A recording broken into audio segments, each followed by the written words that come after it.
If you or someone you know suffers from the disease of addiction, help is available from the Berkeley County Quick Response Team with peer recovery coaches and support promptly to the homes of those who've recently experienced an overdose. This collective effort towards recovery brings resources and services to the community, including naloxone and treatment options. Call 304-267-1313 or visit the Berkeley County Recovery Resource Center, 400 West Stevens Street, Martinsburg. The Berkeley County Quick Response Team is funded through a DHHR grant with the Berkeley-Morgan County Health Department.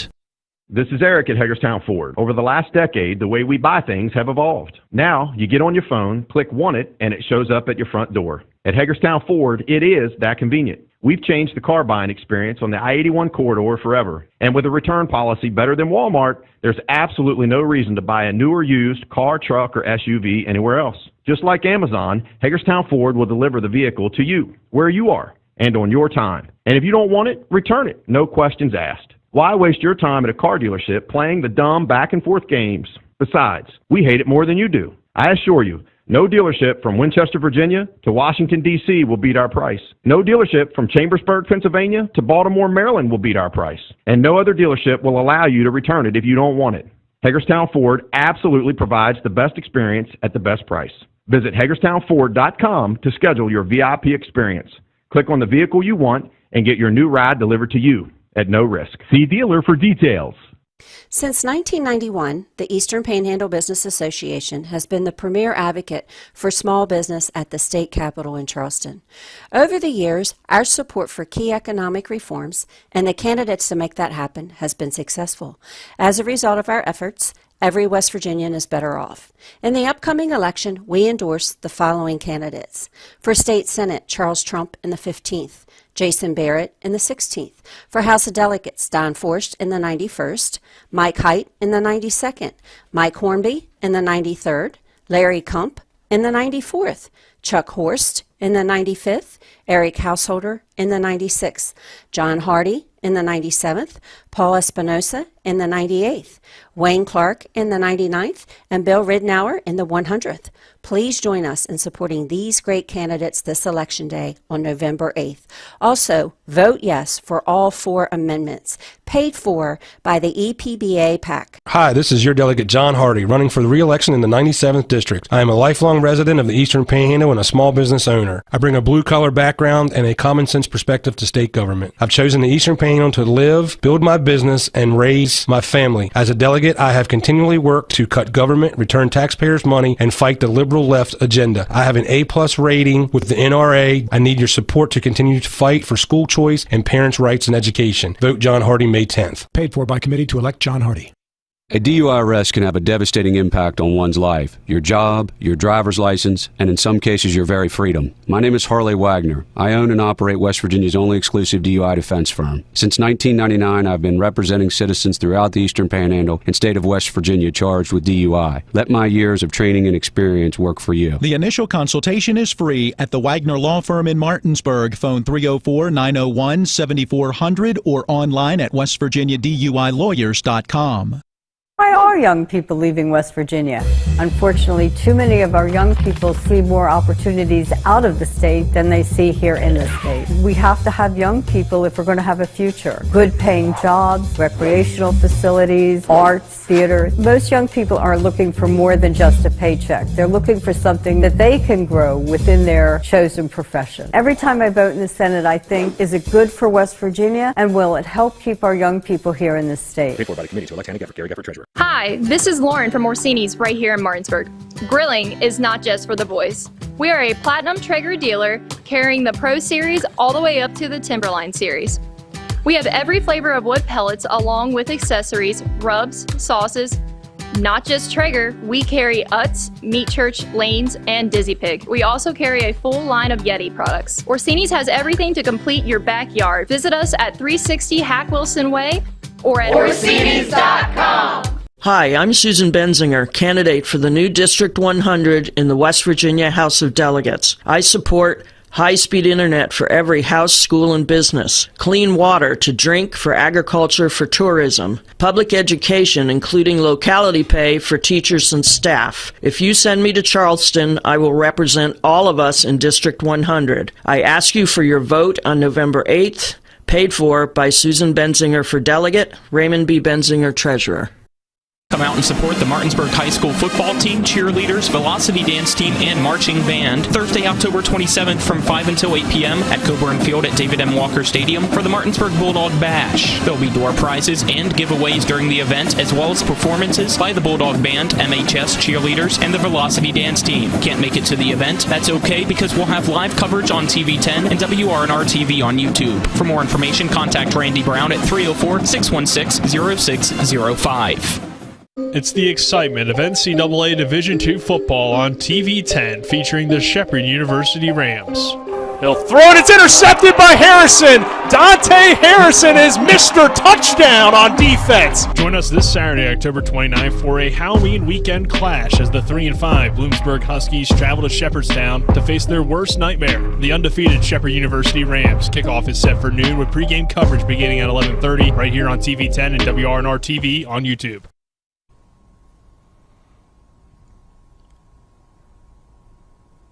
Good morning and welcome to our Talk Radio WRNR and TV10 Candidate Forum. This is Berkeley County Day, and our panel today will be the Admiral Bill Stubblefield. Bill, thanks for being here today. Good morning, Rob.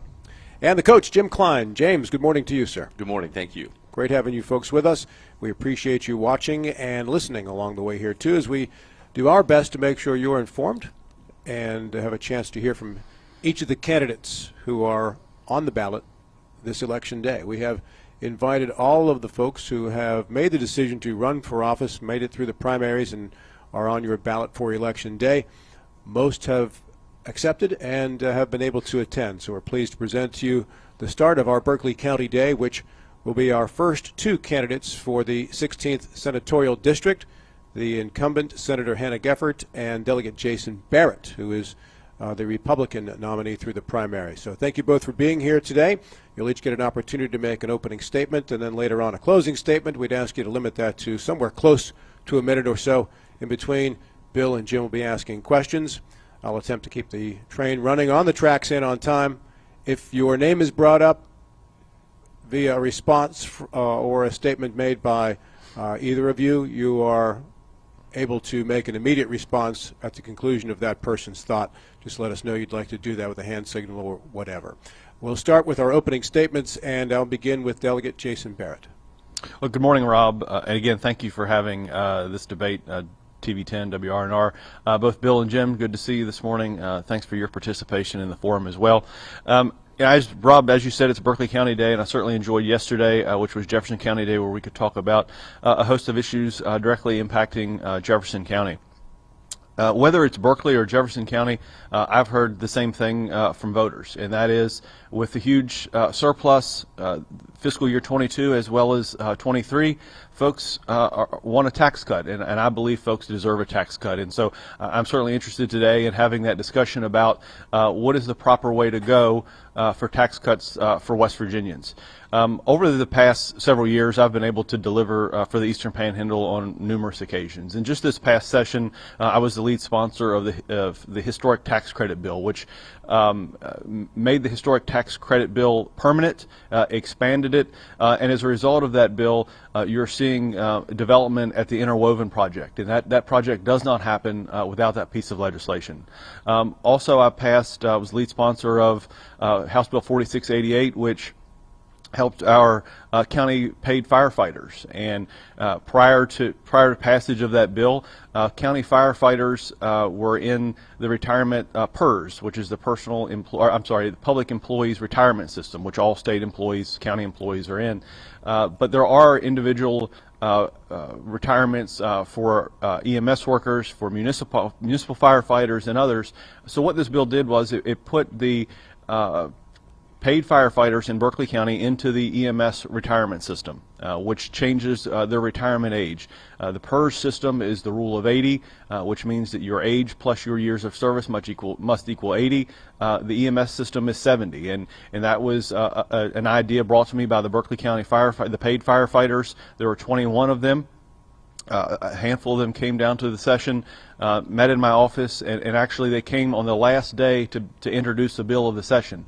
I got the bill introduced I drafted before they left my office, introduced that day, and we were able to complete legislation in just a very short period of time to be able to help those firefighters and help Berkeley County continue to recruit and retain firefighters. If you're asking why it doesn't impact Jefferson County, that's because their firefighters are also trained in EMS and are already in the EMS system. There are 21 Berkeley County firefighters that are now in this system, and I think moving forward, you're going to see more counties have paid firefighters, and this is going to help firefighters all over the state. Again, I'm looking forward to the robust discussion and as we explore tax cuts and other issues facing West Virginians. Thank you, Delegate Barrett. Senator Hannah Geffert. Thank you. Good morning, and thank you to WRNR for hosting this series of candidates' debates. When deciding how to vote in the Senate, I asked two questions. Is it good for West Virginia, and will it help keep our young people in the state? I want to build our public schools up, not tear them down. Strong public schools are the backbone of our community, and they are a major draw for new businesses. We have children trapped in a foster care system that is lacking people, employees, and resources. A lot of the foster care workers will tell you they have no place to place these children. I want local decisions to be made locally, not in Charleston. I want women to have the freedom to get good health care within our state, and we have to do more for our veterans. It's not enough to say thank you for your service. We need to help them make sure they have good housing and jobs. And these things are the goals that I will work for if you return me to the state Senate. Thank you.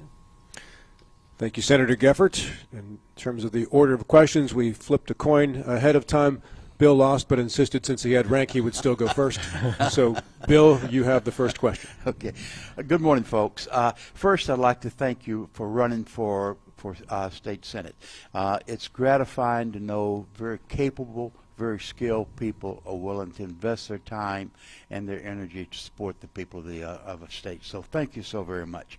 I'm going to pick up on a series of questions that were asked yesterday at the very tail end, and that deals with amendments. You were asked, and I'll start with Senator Geffert first, you were asked, Hannah, would you support Amendment 1? And you said you would not. And for the listening audience, Amendment 1 is the clarification of the judiciary's role in the impeachment proceedings. So would you explain why you would not support Amendment 1? Well, what I'm concerned about with Amendment 1 is that public officials should not lose their right to due process because they are public officials, and that the legislature has to follow their own rules during an impeachment proceeding. And that was a problem in the last impeachment proceeding. So we have to have rules for these things, and they have to be followed by the legislature. Okay, thank you. And Delegate Barrett, the same question. Yesterday you said you would support Amendment 1. Why? Well, and I think that the reason, and I think it's important to give a backstory as to why Amendment 1 is on the ballot. And as you'll recall, a few years ago, the legislature impeached the Supreme Court in West Virginia, largely due to lavish spending, mismanagement of taxpayer dollars. Everyone remembers the $32,000 couch. I believe that we followed that, whether you agree with the impeachment and the way the process or the outcome of the process, I think that you can agree that the process, I believe, was handled properly within the rules. But what this amendment does is to say that the impeachment process in West Virginia is a legislative function. It further guarantees the separation of powers. What happened, there was the Supreme Court, obviously, while they were being impeached, recused themselves, and there was a new court, a temporary court that was formed, and they were attempting to intervene in that process and be able to protect justices who, again, spent $32,000 on couches and other crazy, lavish spending of taxpayer money. So what I think this does is just further continues the separation of powers. Thank you. Jim Klein. Hi, I'm Jim Klein, Shepherd University. Thank you both for your service, Senator Geffert, Delegate Barrett. Along that same vein, I think we should start with Delegate Barrett this time. Could you please explain your reasoning behind your support of Amendment 2, and then we'll do the same with Senator Gefford and her differing opinion. Absolutely, and appreciate the question. This is one of my favorite topics to talk about because this is the first step. Amendment 2 is the first step in removing the car tax for West Virginians. It's the first step in removing tax on farm equipment for farmers in West Virginia, as well as the business equipment and inventory that so many medium and small businesses pay. What the amendment actually does, it removes from the Constitution the tax, the ad valorem tax on tangible personal property for automobiles, farm equipment for business, and any other business equipment and inventory. So many times in West Virginia, certainly here in the Eastern Panhandle, when we attract large business, and I believe this area has done a good job of attracting large business, whether that's P&G, Clorox, you name it, but they've all received a pilot agreement, and pilot is, as we all know, payment in lieu of taxes. So there's an incentive for them to come here where they pay a fraction of the amount up front or annually instead of paying the taxes, the equipment and inventory tax. But every small business and every medium-sized business in this state continues to pay that tax. What Amendment 2 would do is allow a level playing field for all of our small businesses in our state, but then also eliminate the car tax, which I think is incredibly important for West Virginians. Thank you. Senator Gefford.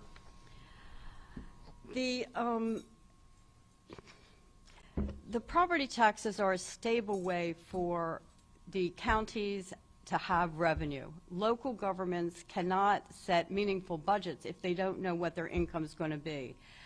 We would be giving the legislature control over hundreds of millions of dollars and then have to hope that we can get them back. Elimination of the tax on business property and inventory will not bring in new businesses. What brings in new businesses is what those taxes pay for, which is the infrastructure, the schools, the roads, the water lines, the sewer lines that businesses want to know are there when they move into an area. And states with taxes on business machinery and inventory over the last decade have had more manufacturing growth, and what we really want are jobs. They've had more jobs than states that do not have those taxes. So may I ask a follow-up? And I'm not certain, both can answer if you'd like, the creation of new jobs when a Procter & Gamble or Macy's or Quad come to the area, the payment in lieu of taxes, isn't that revenue made up from the personal income tax, the land sale tax, building new homes, different things to accommodate those new employees? Or is that not a fair comparison to the pilot? Delegate Barrett, let's go with you first. Yeah, I think that's part of the way in which that pilot is structured and the way that the dollar amount I believe to be set. I think it's, West Virginia is only one of 6 states that taxes manufacturing equipment and inventory. To say that removing this tax isn't going to allow us to attract business and allow business growth, certainly someone that doesn't understand what it takes to bring companies here, what it takes to attract or to provide jobs. These companies wouldn't be here without these pilot agreements. So if we didn't have this workaround to eliminate the equipment and inventory tax on large businesses, they wouldn't come here. So to say that isn't a factor is just inaccurate. Ohio began eliminating its property tax on manufacturing machines and equipment in 2005. Since beginning the phase out of those taxes, Ohio has trailed the nation in manufacturing job growth. And the reason we want to bring businesses here is so our people have jobs. And so we want to do everything to create an environment where they will come here and hire our people. And what they're looking for are all those things that those property taxes pay for in a community: good roads, good schools, good infrastructure in general. So I think it's not wise to just eliminate them because we have to provide them. These are things that the state doesn't provide, so the local areas need to provide those things. Jobs Ohio has done a great job of attracting business to Ohio. But the other element is that Ohio has a CAT tax, which is a gross receipts tax, which is a huge impediment to business that West Virginia does not have. So it's important that when we're talking about and comparing to other states, that you're comparing apples to apples. West Virginia does not have a CAT tax, nor should we ever have a gross receipts tax on business. What we should look at is, why are we doing these things? And the reason the state is doing that is to bring jobs for our people in West Virginia, and that's what we need to focus on. Thank you both for those thorough answers on Amendment 2. If we could move on to Amendment 4, Bill. But Rob, for the record, I am not sitting on a $32,000 couch. That is true. Yes. But that is an expensive chair. Yes, I'm certain. Yes. I'm sorry, Bill. I digress. Yes. Okay. Continuing the same chain of thought, I'm going to skip Amendment 3, which is the incorporation of churches, and go to Amendment 4, which is the election education accountability amendment. Again, yesterday, Senator Gephardt, you said you would not support Amendment 4. Would you explain why? Yes. Yes, I oppose it. And currently, the State Board of Education is like a fourth branch of government. It is independent from the legislature.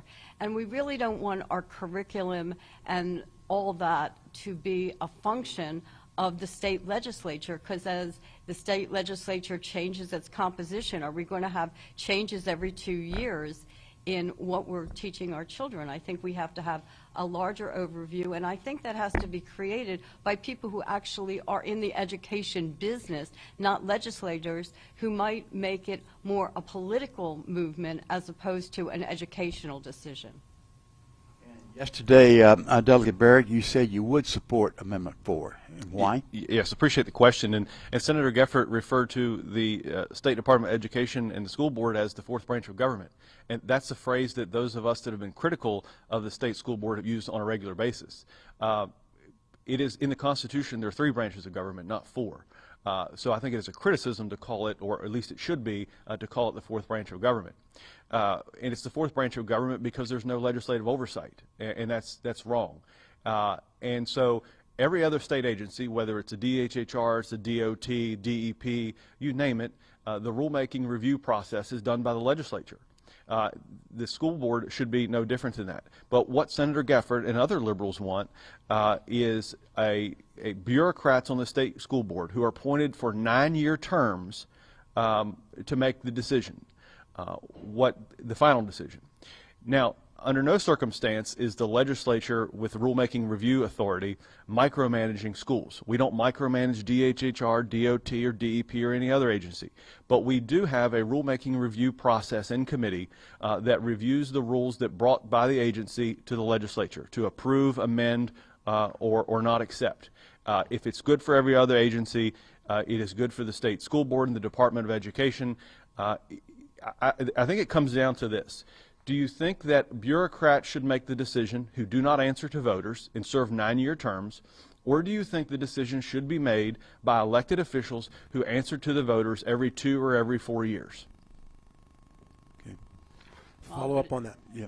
I'm going to take the other view. Okay. Do you think that the curriculum should be created by people who have never been in a classroom, who don't understand what goes on within education? It can take up, they say, well, there's emergency rules and they can change things, but that takes up to 6 weeks to actually have rule changing. The legislature changes every 2 years. Are we going to flip around the curriculum depending on are the Republicans or the Democrats dominant in the legislature? That's really not how our education system should be run. This is not about micromanaging curriculum. This is about rules and policies that are set by the school board based on laws that the legislature passes. And when we pass a law and the agency makes a rule, the legislature should come back and make sure that that rule that is adopted by the state school board mirrors and matches the intent of what the legislation says. This is not about micromanaging curriculum. Do I get the answer? It is not about micromanaging curriculum. That's what the folks on the left are being told by the teachers' unions to say. Hannah? I'm not told by teachers' unions what to say. I can read, and I have a mind, and I know that we have had people in the legislature who say, for example, they don't want the word slavery used. How are you going to teach about the 3/5 clause if you can't mention slavery? That's in our Constitution. How are you going to talk about the history of our country? And, you know, some people think, well, this is because slavery was really bad, so we should never mention it. But what we should realize is how far we've come. Women didn't have the right to vote. Slaves didn't have the right to read, for goodness sakes. Look where we are now. We're a country that's constantly evolving and developing as our state is, and we should recognize that and have that as part of our what we bring into the classroom. I've never heard any legislator say that we should not teach slavery. I mean, that's a silly, you haven't outrageous. been listening. If you came to all the meetings, you would hear that. What meetings? There was no meeting where a member. It's remarkable what there are not meetings on and what there are meetings. Let me jump in here, Hannah. I appreciate the example that you were giving there, Delegate Barrett. Can you give us an example of a policy or rule that the legislature wants to pass or passed that the State Board of Education has not instituted? That's a great question. Off the top of my head, I can't come up with something, but something that were if we pass CRT, so that's an example. And we passed in the House this year, and actually passed the Senate, but they ran out of time at the very last minute. That says that you can't teach that one race is superior to another. And so, and I think it's appropriate to pass legislation. Senator Geffert voted against that. But if we pass legislation like that, the state school board would make rules regarding that, and as of right now, the legislature would have absolutely no oversight to make sure that that rule that they pass matches up with the intent of the legislation. Bill or Jim, any follow-ups on Amendment 4? Yeah. I'm surprised. I'm surprised the timing. This issue has not been raised to the public awareness until the last few months, or maybe the last couple of years. Am I wrong on that? And if I am right, why the timing just now? Well, I think that you've seen it's been in the news more in the past couple of years, but this idea has been around for a number of years, and actually Democrat legislators supported this idea a decade or two ago, but now they don't. CRT, so people know what it is critical race theory. It is not something we're teaching in the public schools except maybe in an upper division special class. CRT is critical race theory. We do not teach that in our public schools. It's not taught in elementary school. It's not taught in most of the high schools except in special courses. So I think this is raising an issue to kind of wave a red flag, but isn't really an issue within our classrooms. Yeah, and let me follow up on that for Delegate Barrett. Is this Amendment 4 a product or consequence of the fear of teaching CRT? No. This has been around for a number of years. Again, Democrat legislators supported this a decade or two ago. It's something that we've been working on for a number of years. As you're aware, it does take 2/3 of both the House and the Senate to pass a resolution for a constitutional amendment on the ballot. Delegate Espinoza has been working on this for a number of years, I think really since he was first elected. So it's something that's been ongoing. We were just finally able to get it across the finish line.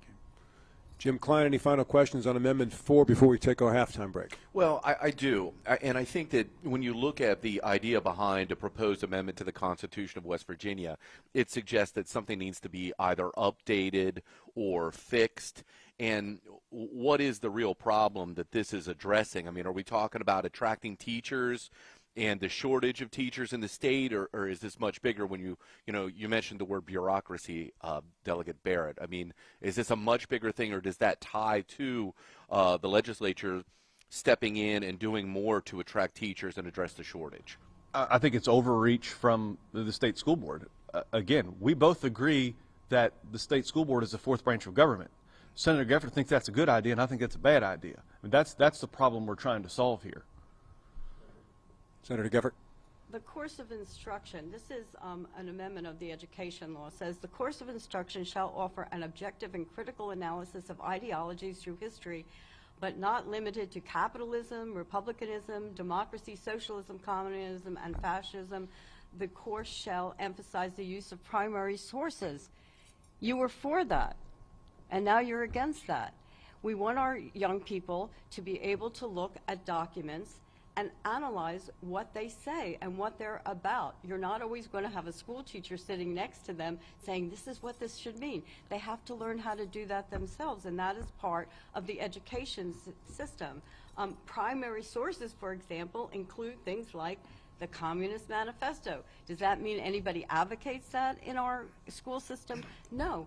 But should a young person be able to look at that and say, this is problematic for a democratic society? They have to have the ability to analyze things. And that's part of what we're trying to teach our young people, is how to have critical thinking skills. That's what we're about. So the follow-up that I might ask, Jonathan Kozol in the book Death in Our Schools identified that teachers become the secondary source of primary socialization. Is there a fear that's associated with the example that you just provided, that teachers then are going to say yes or no? The way that you interpreted this document is either correct or incorrect, which gives the teacher a huge amount of authority to decide or mold the shape of that child's mind. Well, teachers have a huge influence in the classroom, as they should, but what we're really trying to do is get children to understand, students to understand how to analyze things, so when they're analyzing things with false premises or not looking at documents, so they're just saying things but it doesn't apply to the subject matter, they will have the ability, when the teacher isn't looking over their shoulder, to do that. And that's what we're looking for, to educate our young people so that they're able to function in society without having somebody sitting on their shoulder saying, that's what this means. They can do that themselves. That does not answer the question about Amendment 4. I mean, what she was just talking about has nothing to do with Amendment 4, the question that you asked. Jason, you answer your questions. I will answer mine. I answered it in a way that somebody who's actually been in a classroom. You answered what the notebook said to answer. Jason, I'm talking. Excuse me, Jason, I'm talking. Okay, Kamala. All right, on that note. That's just childish. Are you good? You can't be a senator and be childish, Jason. You're supposed to be an adult. Let's take our halftime break, as this seems as good a time as any to do that, and we'll be back with another segment with Senator Hannah Gefford and Delegate Jason Barrett in 4 minutes. With 4 new car dealerships and 4 used car dealerships in 3 states, Parsons is the largest used car and fastest growing new car dealer in the tri-state area. Take Parsons Ford with huge savings on hundreds of new Fords, financing from 0%, Parsons' goal of financing for all, and Parsons' famous above-market trade-in allowances that help make Parsons #1 for used cars too. See why so many won't buy anywhere but Parsons Ford in Martinsburg. We became #1 by making you #1 first. Parsons. Do you have someone in a nursing home, or are you worried about somebody you love going into a nursing home? The law firm of Daniel Staggers can protect your assets. Call the law firm of Daniel Staggers today at 304-267-3915. The Daniel Staggers Law Firm does elder care law, estate planning, and special needs trusts for disabled children and family members. Visit the Daniel Staggers Law Firm for your initial free consultation at 133 East John Street in Martinsburg. The Daniel Staggers Law Firm, when you need asset protection for you or for a family member. I'm a small business owner. I work a lot. My wife can tell you. My kids can tell you. I work many hours. I work hard. And I do that when I'm in Charleston. I show up. I work. In the 99th District, do you want to vote on the person that shows up? Or you want to vote on someone who doesn't show up? I'm going to show up and I'm going to work. So I hope that you come out and you vote for me. Paid for by Clerk for WV. The Palace Lounge in Martinsburg is the place to be this football season. Join us Fridays for Martinsburg Bulldog games, Saturdays for Shepherd Rams and WVU games, and every Monday, Thursday, and Sunday nights for the NFL primetime games. We still have steak night every Wednesday, shrimp nights every Thursday, and now taco and margarita nights every Tuesday. So come on in and enjoy the Palace Lounge. We're located at 1350 Edwin Miller Boulevard in Martinsburg. Before the invitations and the dress, the flowers, cake, candles, or vows, there is an answer to a question proposed with a ring. Bechtel Jewelers knows that an important part of your wedding happens before the I-dos. We're a diamond store with an engagement and bridal jewelry selection that's both exciting and accessible. On the big day, there's everything else, and there's the ring. Make sure you get this one right at Bechtel Jewelers in Inwood. Panhandle Printing and Design is your full-service local print shop. With over 50 years of combined experience, we know how to handle all of your printing and design needs. We can handle anything, from small business cards to wrapping large vehicles. Our in-house design team can do it all. As a staple of this community, we love helping people promote their events, businesses, and anything they're passionate about. Envision, create, and bring your ideas to life with Panhandle Printing and Design. If you're in an accident, the first thing that you have to do is call 911. You have to get medical care immediately. The next thing you need to do is call us. When you hire us at the Skinner Law Firm, what we do is we are going to investigate your case and we're going to lay out the options that you have, all at no cost to you. We will use all of our resources and all of our experience to get you what you deserve. That's what we mean by treating you like family. At the Berkeley County Health Department, our motto is prevent, promote, protect. Since 1935, our mission has been to provide clinical and environmental services to protect the health of the general public. We're committed to building public health in our community by offering a wide range of services, including blood pressure screening, breast and cervical screening, family planning, counseling, lab testing, and more. We perform health inspections to make sure the restaurants you visit are clean, and we prepare and coordinate plans to respond to all hazards. The Berkeley County Health Department, 122 Waverly Court, Martinsburg.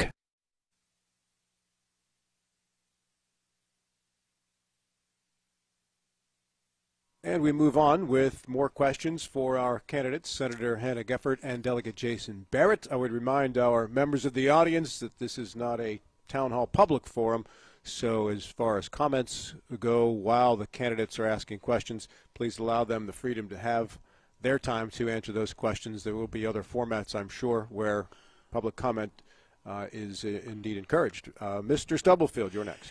Delegate Barrett, let's stay with Amendment 2 for just a second. One of the, and that does not surprise you, you made some reference to it yesterday. One of the questions has been, how do we make the counties whole? And there's been a lot of suggestions how this is done. One suggestion is to give the counties the authority to impose a 1% sales tax to offset any revenues lost by the passing of Amendment 2. Would you support giving the counties a 1% sales tax? Well, I think that's an option, and I suggested that that's something we could look at when I suggested that we should do pass Amendment 2, eliminate the personal property tax for business equipment inventory as well as the car tax, but then also do a 10% personal income tax reduction.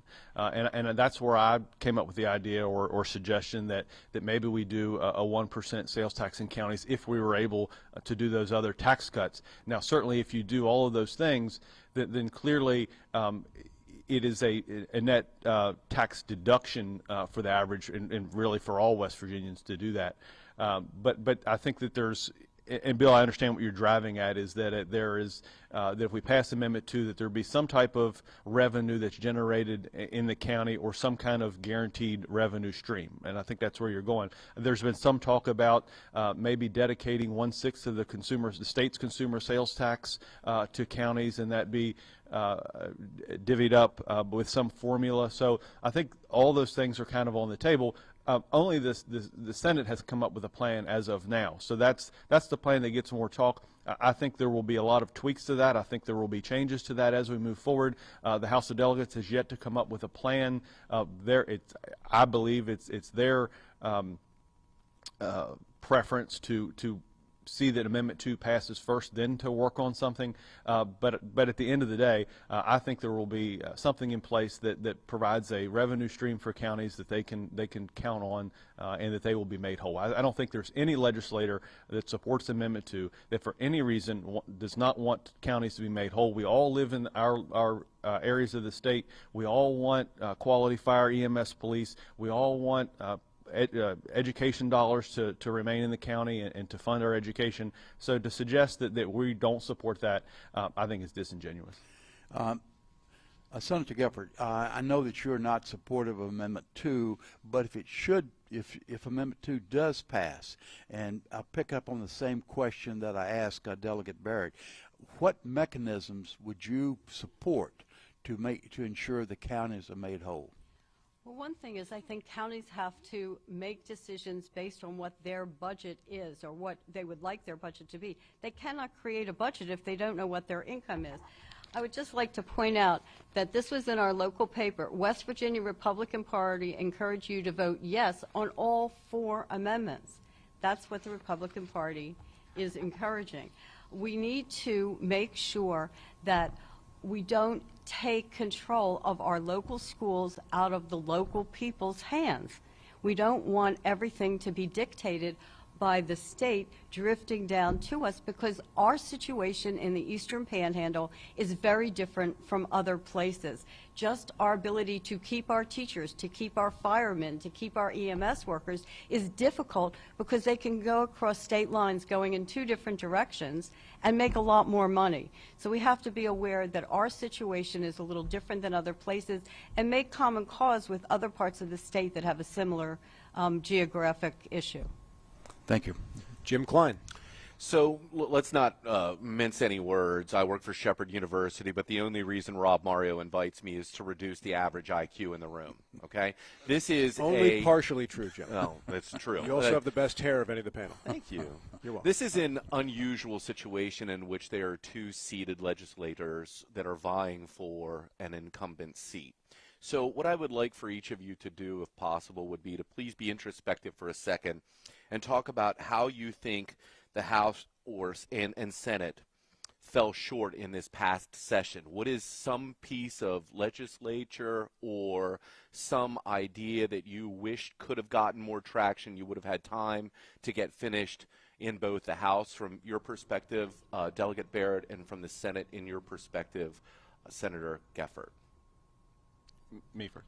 I think we talked about this yesterday, and that's locality pay. We were able, again, to move the needle more on locality pay, to have a discussion on the House floor that really, truly we haven't had before. And so we are moving forward with locality pay. I'm optimistic that we're going to get there, whether that's, again, just an increase in salary for employees, whether that's a cost of living. You know, there's been some suggestion that we kind of do it the way that the military does with the cost of living based on some housing.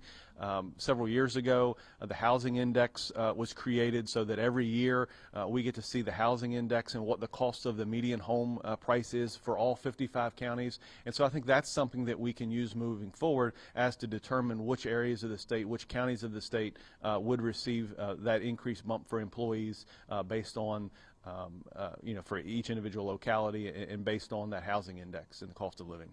Thank you. And we have to hope our state Supreme Court isn't going to step in again and say you can't do those kind of things.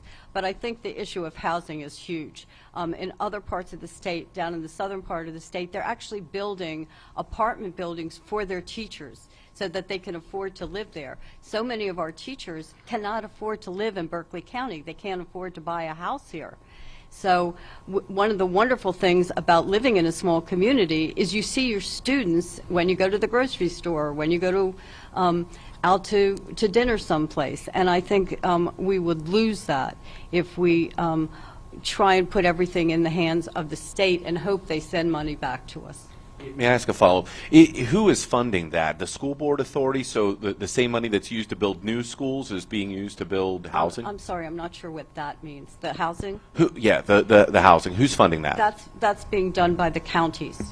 So the counties itself. So the school board authority is providing money. So the school board authority designates money towards. No, the school board authority is separate. Okay. And the county government is separate. And that the county is trying to encourage teachers to come into their area by providing lower, it's not low-income housing, but lower-income housing. Very good. Bill. In the last session, an abortion bill was passed. And I don't want to get into the merits of abortion, but what I do want to get into was the process involved. And I know, and Senator Geffert, you have been very vocal in expressing your concern that there was not sufficient debate or discussion on the part of the outside medical authorities before the decision was made. One of my concerns was that everything else we had hearings for. So we could go into the details because they're very specific details within each bill that we really try to examine. We had no hearings on this, and the reason I was given by somebody I respect greatly is because everybody already knew their position. Now, we may have had a gross understanding of our position, but there were details that we needed to understand and look at. And I think if we don't want to make it so that women are going to lie about it, have to leave the state. Currently, if you want that kind of medical care, you do in this area, you have to leave the state. In the southern part of the state, there's one place where you can go. So we have to decide what's the most important thing. And if we really believe the life of the mother is important, then we have to have medical care that she can access. Delegate Barrett, would you care to respond? Well, the process now, just talking about the process. Yeah. Well, I understand that's the question. You know, in the House, it went through both the House Health Committee, the House Judiciary Committee, where there were meetings where any member of those committees could bring up any outside individual that was interested in testifying. There was also a public hearing for any member of the public that wanted to come offer their opinion. So to say there was no hearings or a committee, I mean, in the Senate, that's true. That was the process they chose to make. In the House, it was a different process. You know, I think the merits of the bill certainly warrant some time this morning, and I am supportive of the bill. I am supportive of protecting a life of the unborn. And I think Senator Gefford has a very different opinion on that. And I would, you know, I think it's important that we each outline where we think abortion should be illegal in this state. I think it should be illegal with the exception of life of the mother. And I know Senator Gefford supports at least up to 22 weeks and maybe beyond. You talk for you. I will talk for me. Here's the problem. The hearings that they had, each woman could get up and speak for 43 seconds. How is that a hearing? How is that allowing a woman to express what her situation was? Every woman's situation is different. If we make these laws and we don't recognize that she may be married, she may be unmarried, she may have a job, she may not have a job, her religion may say one thing, somebody else's religion says something else. There was no hearing because I was told everybody already knows their position. Well, there are a lot of bills that come before us that we know our position before we go in, but then we listen to the hearings and very often we think, oh, I need to think more about that. I need to adapt my position a little to the information that I'm getting. I have 8 children that call me mom. Obviously, I haven't had lots of or any abortions. So to say that I'm in favor of killing babies is just ridiculous and not an honest response. Well, again, I think the merit of the bill is important, and there was an amendment that Senator Gefford voted for that allowed abortions up to 22 weeks. So, I mean, I think it's important. I'm willing to say, you know, that I don't support abortion with the exception of life of the mother, and I think it's important for voters to understand when Senator Gefford thinks abortion should be illegal in West Virginia. What I don't think is if a woman is carrying a fetus that is not going to be viable, that she needs to be forced to carry that for months and months and months when we know the result is going to be a fetus that cannot survive outside the womb. So we have to make decisions that are based on good medical advice.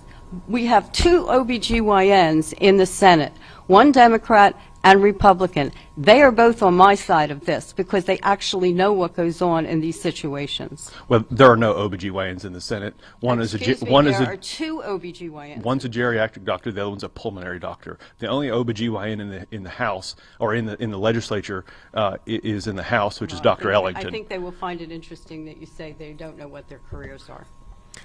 Okay, I think you don't know what their careers are. But again, when should abortion be illegal in West Virginia? And Senator Gefford refuses to answer that question. Are you asking me that question, yes. Jason? I think it is not up to state legislatures to make a blanket decision when they are not, most of them, all of them, are not doctors, and those decisions need to be made by a woman, her doctor, her partner if she chooses, and her creator. So That's who should make a decision. And you should understand that, you know, different religions have a different concept about when human life begins. Not all religions have the same position on that. Let's go to Jim Klein as we'll move to the next subject. Jim? Yeah, next topic. Let's talk a little bit about the importance of higher education and how you might support higher education in the future. Let's start with Senator Geffert, please. Well, I've been in higher education most of my life. I've taught at Shepherd for over 20 years. The legislature should not be defining details on curriculum. That, as a matter of fact, we can't even keep our accreditation. If you know anything about higher education, we couldn't keep our accreditation if that were true. Curriculum must be owned by the faculty. That is one of the elements when you get accredited in higher education. So I think that's where the curriculum has to stay in the hands of the faculty. Jim, can you repeat? Yeah, absolutely. I was looking for, so what you're saying, let me just back up for 1 second. My question was, how might you support the importance of higher education? So I believe, if I'm understanding correctly, your answer, Senator Geffert, is you would support higher education by allowing academic integrity and freedoms. That's what your statement. Very good. So, Senator Barrett? I'm sorry, Delegate Barrett? You're about 2 weeks early. I apologize. It's okay, I understand. The legislature does not micromanage a curriculum on higher education. We have the Higher Education Policy Commission, who's led by Chancellor Tucker, who does an excellent job. I think our role is ensuring that the appropriate amount of funding goes to all institutions of higher education. We've come up with a funding formula for that moving forward, which I think is incredibly important to both Shepherd and to Blue Ridge, because for a number of years it was just in the budget, a set dollar amount for every institution of higher education, where that's the dollar amount. The legislature didn't factor in what the enrollment numbers have gone up or down. We just let that number ride forever. And what happened, you saw declining enrollment from CTCs like Southern, in the southern part of the state, whose enrollment numbers have gone down, down, down. But their appropriation from the state remained the same, while you see the opposite at Blue Ridge. And so that's why we created this funding formula to be able to appropriately appropriate money to institutions of higher education. So I think we have to provide the necessary funding, but I don't think that the legislature should micromanage higher education curriculum. That's good to hear. Bill, we have time for one more short question and response. It'll be a short question. Delegate Barrett, in the yes, sir. The Journal's election guide, you made a statement that we cannot afford to send a novice to Charleston. Do you consider Senator Geffert to be a novice, even though she's an incumbent? I don't recall that. I'm not sure. When was that? Was that during the primary, or was that during the general election? The general election came out 2 weeks ago. Okay. I think they've. I wasn't. I'm not saying I'm unaware of that, but I've filled out so many of those Sure. things, Bill, it's hard to remember. I think that when you look at my 8 years of service in the legislature compared to less than a year for or around a year for Senator Geffert, if you look at the things that I've been able to accomplish in those years, again, this past year of helping our firefighters, our state troopers, the historic tax credit again, it's huge for the Interwoven project here in the Eastern Panhandle. I think that I would put my record and my experience and knowledge, certainly of our state's $4.6 billion budget, up against my opponent. Senator? We are both on the Finance Committee, so him saying he's on the Finance Committee, we're both on the Finance Committee. They're joint, we meet jointly, we meet separately, so that is not necessarily distinguishing between us. Let's move to closing statements, and since we began with Delegate Barrett, we'll begin the closing statements with Senator Hannah Geffert. Every time I vote, what I really try to consider is this good for West Virginia? Is it good for the Eastern Panhandle specifically? And will it help keep our young people in the state? Our young people are our future. If we don't create the kind of education they need, the kind of jobs that they're looking for, we have to have a diversity of jobs. And if you don't include the other things that young people are looking for to stay in the state, the different kinds of music that we have, the different kinds of theater that we have, the arts, all kinds of other things, recreational activities. We're not going to keep our young people here. Unfortunately, too many of them look to Virginia and the Carolinas and Massachusetts as a place to build the future. We have to make sure that we keep our young people here in West Virginia and that they can see a good future for themselves here and their children. Thank you, Senator Gifford. Delegate Jason Barrett. Thanks, Rob. And again, thank you to the panel. Thank you to TV10 WRNR for hosting this debate. And I appreciate my opponent, Senator Gifford, for willing to participate. I know that it was lively at times, but I do appreciate you being here and certainly enjoy the back and forth conversation. I think it's very clear when we look at the knowledge of the issues, who has a plan to actually fix some of the problems and issues facing not only the Eastern Panhandle, but all of West Virginia. You know, I've been an advocate for tax cuts. I think with a $1.3 billion surplus in fiscal year 22, 1.6 in fiscal year 23, it's time to give the people of West Virginia a tax cut. Senator Gifford has said several times that she does not support these tax cuts. Senator Gifford refused to answer when abortion should be illegal in West Virginia. If you're interested in protecting life of the unborn, I think it's clear that I'm your candidate. I have an A rating with the NRA. Senator Gifford has an F rating with the NRA. I have a badge from them saying Master's First Class from the NRA. So and they gave you an F. It's closing statement time. Just please finish your closing And they've given you an F rating, Senator. But again, I think the important issue moving forward is tax cuts. With the large surpluses that we have, with the inflation coming out of the Biden administration and out of Washington, it's incredibly difficult right now for families to be able to afford to survive. We need to allow them to keep more of their tax dollars in their pocket so they can meet life's necessities. I want to thank you both very much for being here today, and wish you both best of luck in the upcoming election. Senator Hannah Gifford, Delegate Jason Barrett, and the discussion about the Senate 16th coming up on Election Day. We'll take a 4-minute timeout and be back with more after these.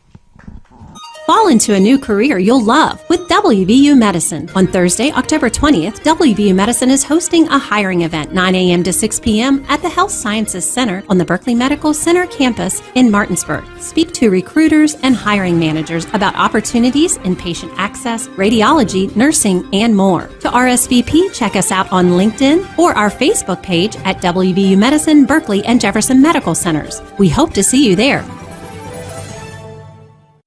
Hi, this is Lauren from Orsini's right here in Martinsburg.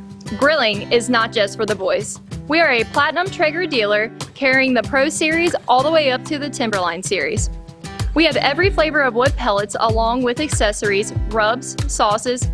Not just Traeger, we carry Utz, Meat Church, Lanes, and Dizzy Pig. We also carry a full line of Yeti products. Orsini's has everything to complete your backyard. Visit us at 360 Hack Wilson Way or at Orsinis.com. I'm Steve Catlett, candidate for Berkeley County Council.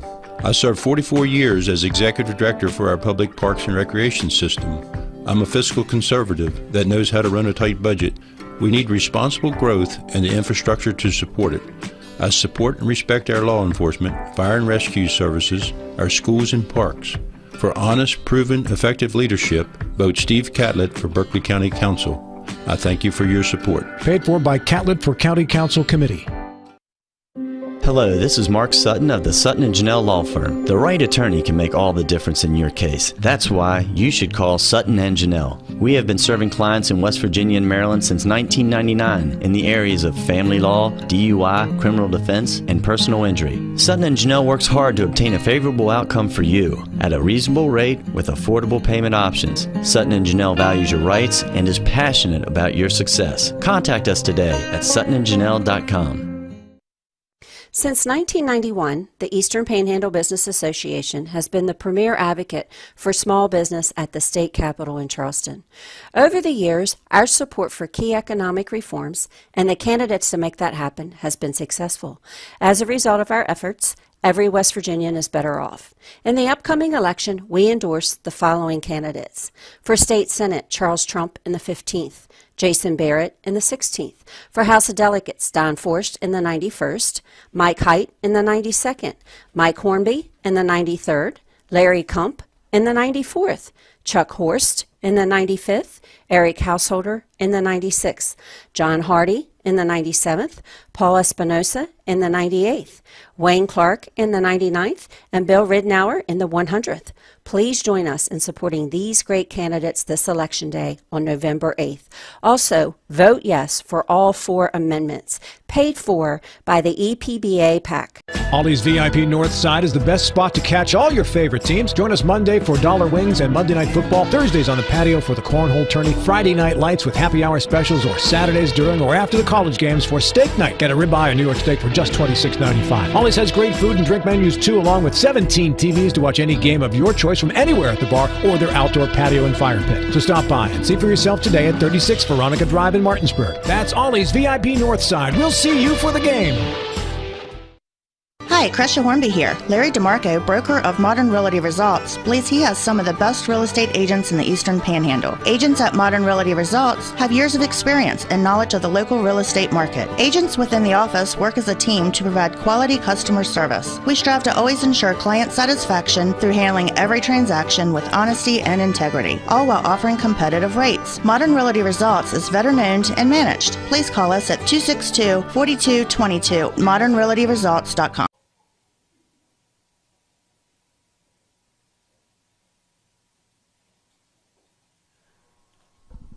In this segment of our candidate forum, we will meet the candidates for the Senate 15th, the incumbent and Judiciary Chairman, Senator Charles Trump.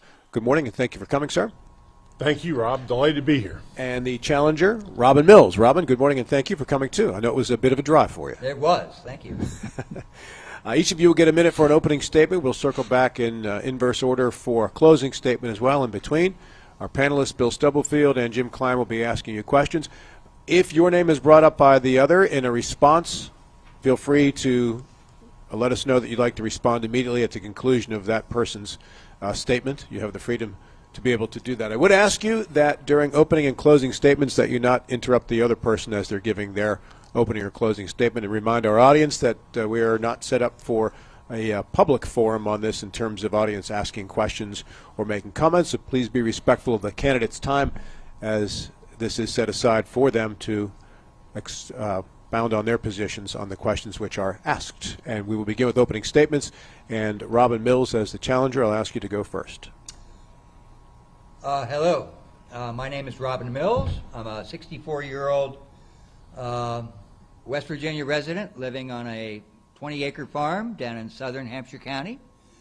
I've been in the United States Navy. I'm a college graduate with a degree in political science, and I've been very interested in the political process for a very long time and following what's going on. And when I found that Senator Trump was running unopposed, I decided that I was going to put my name forward as an alternative because I do not agree with him on many issues. Thank you. I want your vote November 8th. Senator Trump. Thank you, Rob. First of all, let me say thanks to WRNR and Channel 10 for convening this forum. I'm grateful for the invitation to be here. I guess I want to start by talking about where we are in West Virginia right now. We are in a unique historical spot. Notwithstanding the headwinds and challenges that are being thrown at all states by the rudderless drifting of the federal government, the Congress and the President at the moment, West Virginia is in very good shape. It's in the best fiscal shape that it's been in my lifetime. And we are, it's a consequence and result of, over the last 7 or 8 years, work by the legislature to reform the civil justice system, the public education system, many other reforms, labor reforms, fiscal reform, budget reform. We've maintained flat expenditure budgets for the last 4 years, which have us in a remarkable place. We have a surplus, a general revenue state surplus of $1.2 billion, and it is time for us to finish the work of reform by implementing some tax reform. It is time for the West Virginia legislature to cut taxes and return money to the citizens of this state, and we have the ability now, for the first time in a very long time, to do exactly that. Thank you, Senator Trump. With our first question, Jim Klein. Thank you. We'll start first with Senator Trump. Thank you both, actually, for your willingness to serve in the role in this upcoming this upcoming election. First, Senator Trump, the first of the 4 proposed amendments to the Constitution of West Virginia. I would like, if possible, that you would please describe the nature, reasoning behind that amendment, and then either clearly the reasons why you approve of that amendment, and then I'd like to give Mr. Mills the opportunity then to provide his opinion of A1. Number 1? Yes, sir. Absolutely. I think it's very important. Article 5 of our state constitution has a single section within it. It's a section that addresses the separation of powers between and among the branches of government. It requires that no branch, the judicial, executive, or legislative branch, none of them may exercise the authority that's provided in the Constitution to either of the other 2 branches. Amendment 1 is necessary because in 2018 that was completely disregarded by a substitute panel of the state Supreme Court of Appeals, in which that court ruled that it had authority to intervene in impeachment proceedings which were underway in the legislature. Article 4, Section 9 of our Constitution now provides that the sole power of impeachment lies with the House of Delegates.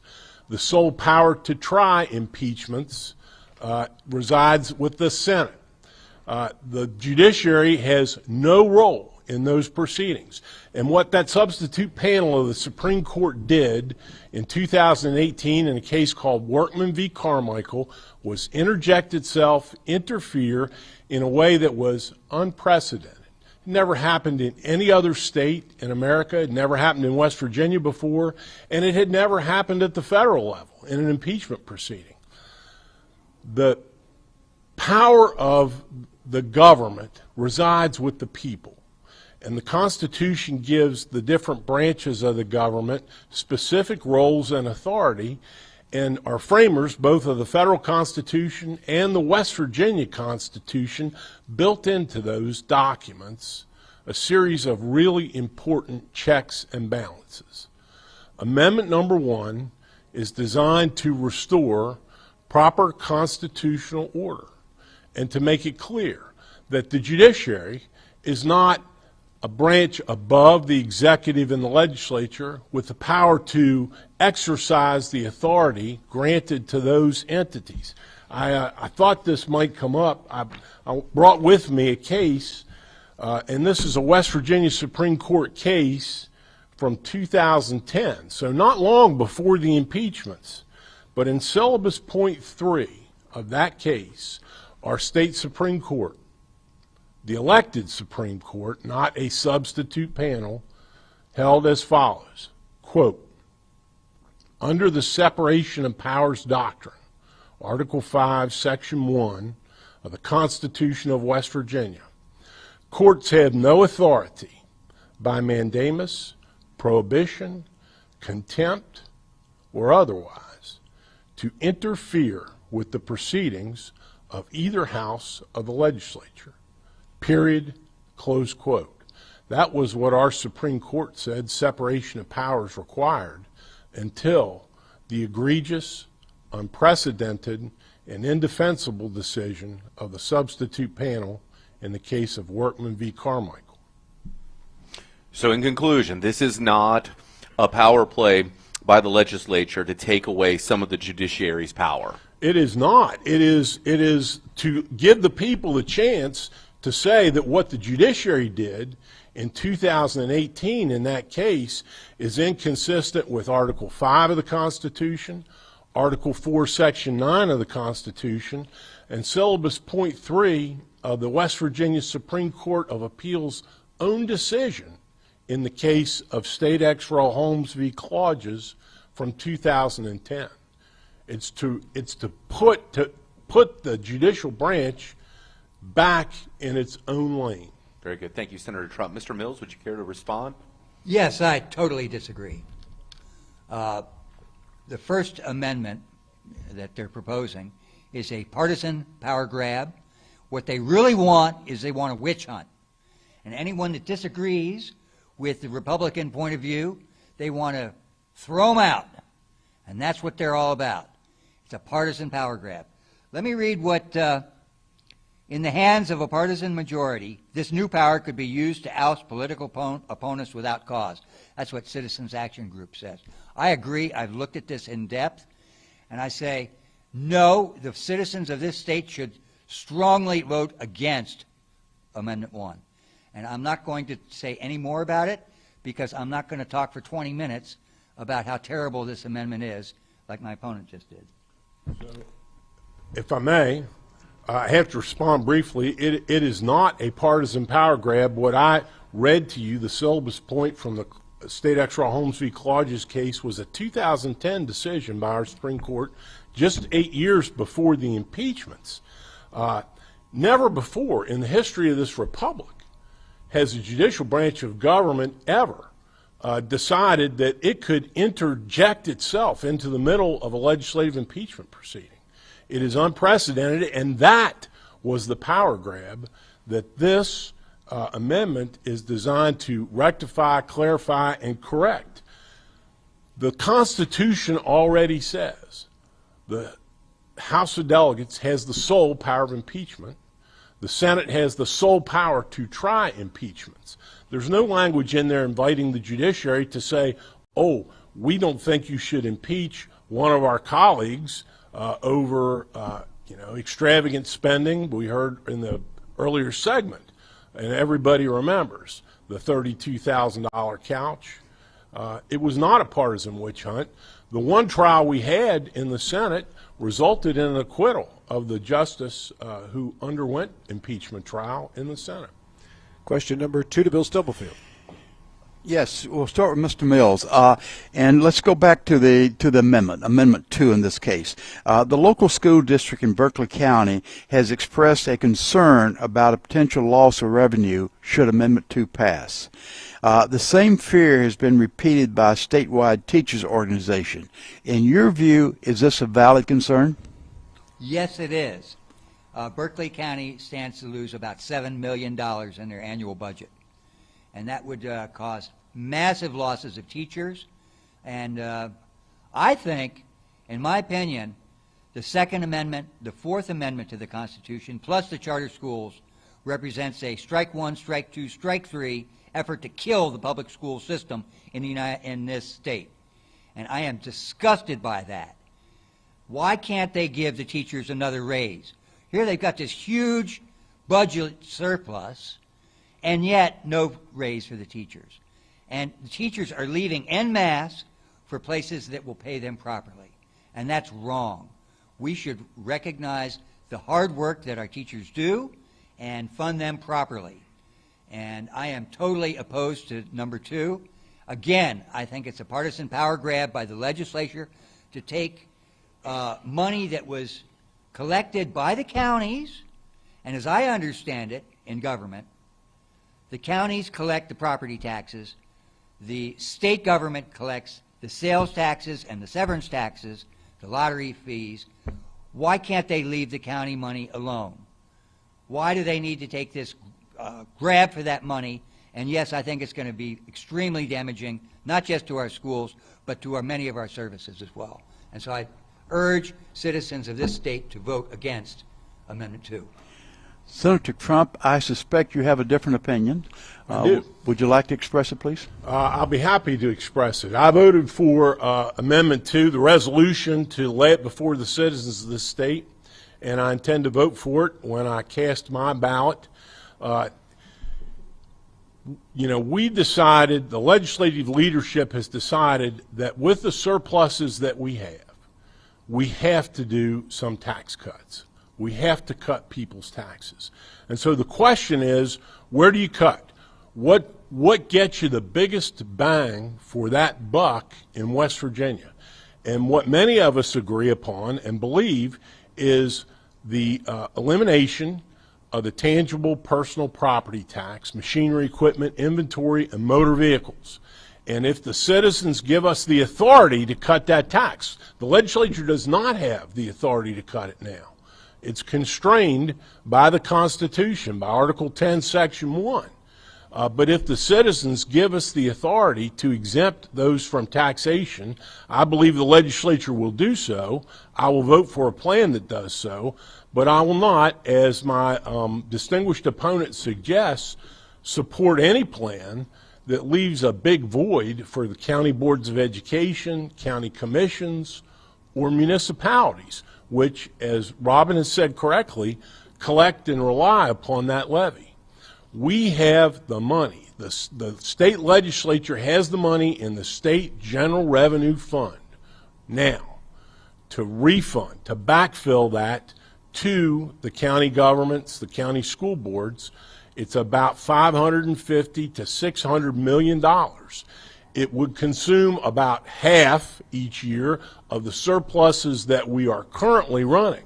But it is manageable, and it can be done in a fiscally responsible way and in a way that enhances a little bit the revenues that come to county governments and school boards now from those levies, in the future from state general revenue dollars.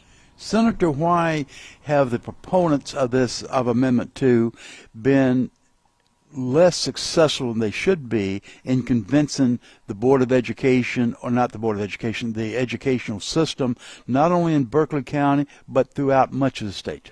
That's a great question, Bill. Here's what I will say. You know, I've heard from many school board members in all the counties I represent, county commissioners. You know, I think the Berkeley County Commission has developed a level of comfort and trust with this initiative, but not everybody has. And it does, in fairness, require a little bit of trust in the legislature, that the legislature is going to follow through. But I will tell you, and I'll tell anybody who wants to hear and listen, I will not support, I would never vote for a bill that pulls the rug out from under the county boards of education or the county commissions or the municipalities. Their work is too important to have their funding be cut. We're not going to cut it. We're going to enhance it with state dollars and give the people, for the first time in a generation, a tax cut. You know, the ability not to get that tax bill every July 15th on your personal property. And we'll eliminate that motor vehicle tax, the personal property tax on machinery, equipment, and inventory. And what that will do is make West Virginia more attractive for growth and expansion of existing businesses, the relocation of businesses to West Virginia, and grow our tax base otherwise. I totally disagree. This is a bait and switch. They're asking for all this power and change the property taxes. It's a property tax modernization. They aren't even telling us exactly what they're going to change. This gives the state legislature the power to change it. It doesn't say how they're actually going to do so. But beyond that, if you're saying that this property tax modernization amendment is needed for to grow our businesses, well, I look around this country and the places that are doing gangbusters, actually many of them have very high taxes. And it isn't just property taxes that draw business here. It's quality of life. I mean, do you have clean water? Do you have clean air? Do you have a good music scene? I lived in Austin, Texas for 12 years, and I got to say, businesses are screaming to get into Austin. How did it go from 250,000 to 1 million people in 20 years? It's because they had great quality of life down there. That's what I would like to see in West Virginia, is us develop our better quality of life so that we are attracting people here instead of being the only state in the union that's losing population. Jim, we have time for a short question and answer from you before we go to closing statements. Absolutely. Very quickly, Senator Trump, you alluded to one particular plan. The governor obviously has taken a different stance. How does that impact the chances of A2 passing? Yeah, I don't have the crystal ball that'll tell me what's going to happen with the passage of that amendment. What you say is correct. The governor has reservations about it, and he's been quite public about it. So I will say this. If the amendment passes, if Amendment 2 passes, it doesn't in and of itself change anything. The only thing it does is it authorizes the legislature to implement it by enacting legislation. So the passage of Amendment 2 doesn't cut any taxes or anything else. It just allows it to happen. I think it's important that it happen for purposes of economic development, for the state, for tax policy. The things that Robin mentioned are important, all those quality of life issues, and I agree with him on that. We have many of them here, and we stand above many other states in those respects, but tax policy is important too. And I think it would be welcome relief to the citizens of the state for us to take off the tax on motor vehicles. Robin? If you're using the tax money that you've collected in a good way, the public is happy about that. My father, after he served in World War II, he got the GI Bill. He was able to use his benefits to get an education and help move this country forward as millions of other veterans did.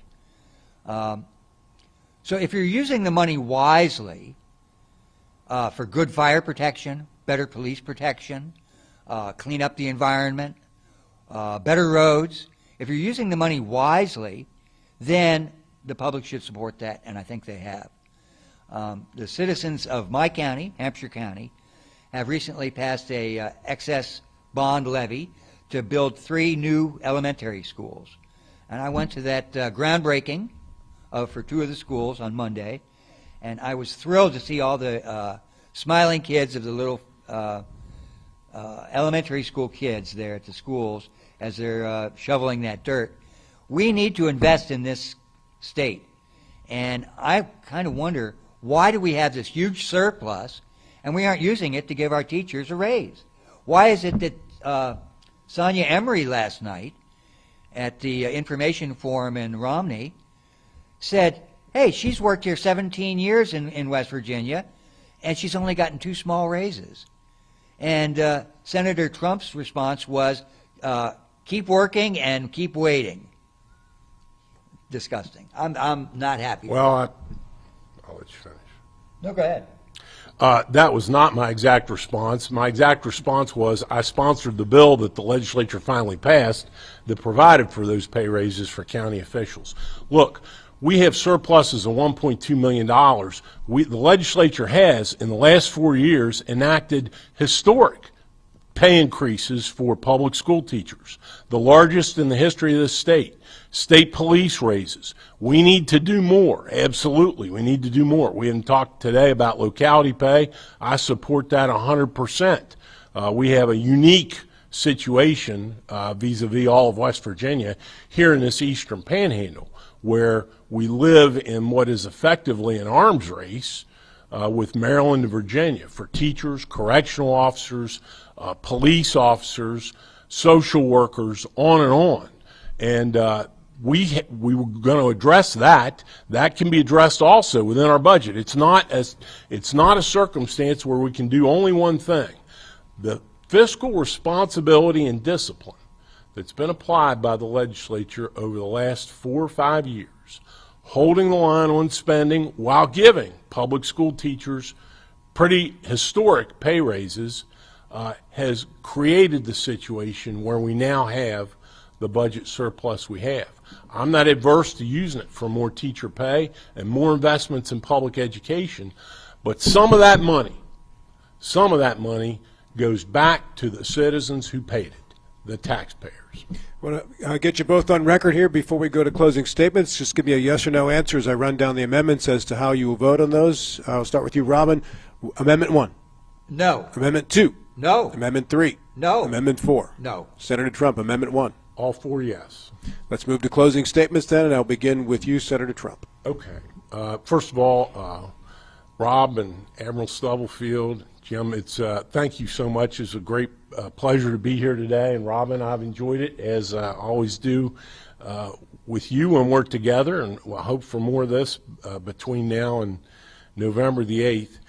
It has been the honor and privilege of my life to serve the citizens of the Eastern Panhandle, Berkeley, Morgan, Hampshire, Mineral counties. Mineral County isn't part of the district anymore, but in the West Virginia legislature. And I'm so humbled and grateful to have been given that opportunity. We have more work to do. We are so close. We are so close to pushing West Virginia into an era of unprecedented prosperity for our citizens. I think and hope the citizens of this country are going to make corrections at the national level in this upcoming election that will allow our plans for West Virginia to flourish. And so I'm asking for the vote of the citizens of the 15th District to re-elect me and return me to office. I'm so proud to have been your voice in Charleston these last 8 years and hope to continue my work to move West Virginia forward. Thank you very much. Robin Mills. Well, I was looking at the ballot this spring, and I noticed that Senator Trump was not opposed. And so I decided to enter my name as a write-in candidate. And then I was informed by Secretary of State Mac Warner that it would only require 25 signatures to get my name on the ballot.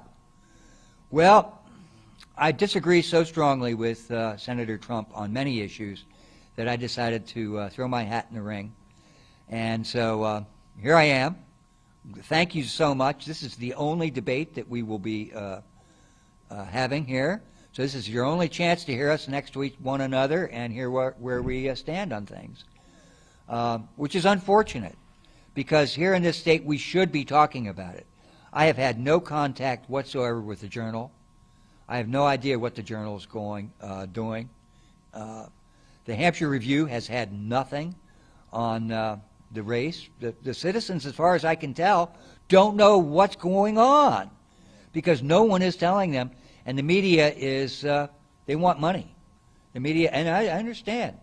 But the citizens, we're going to experience in 2 weeks an historic low turnout. I'm expecting 25% of the registered voters to vote.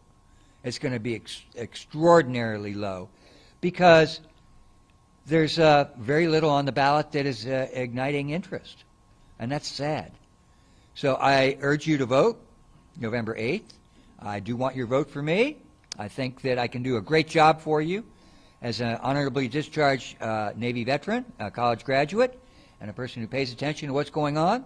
I will do a good job representing you. Thank you so much.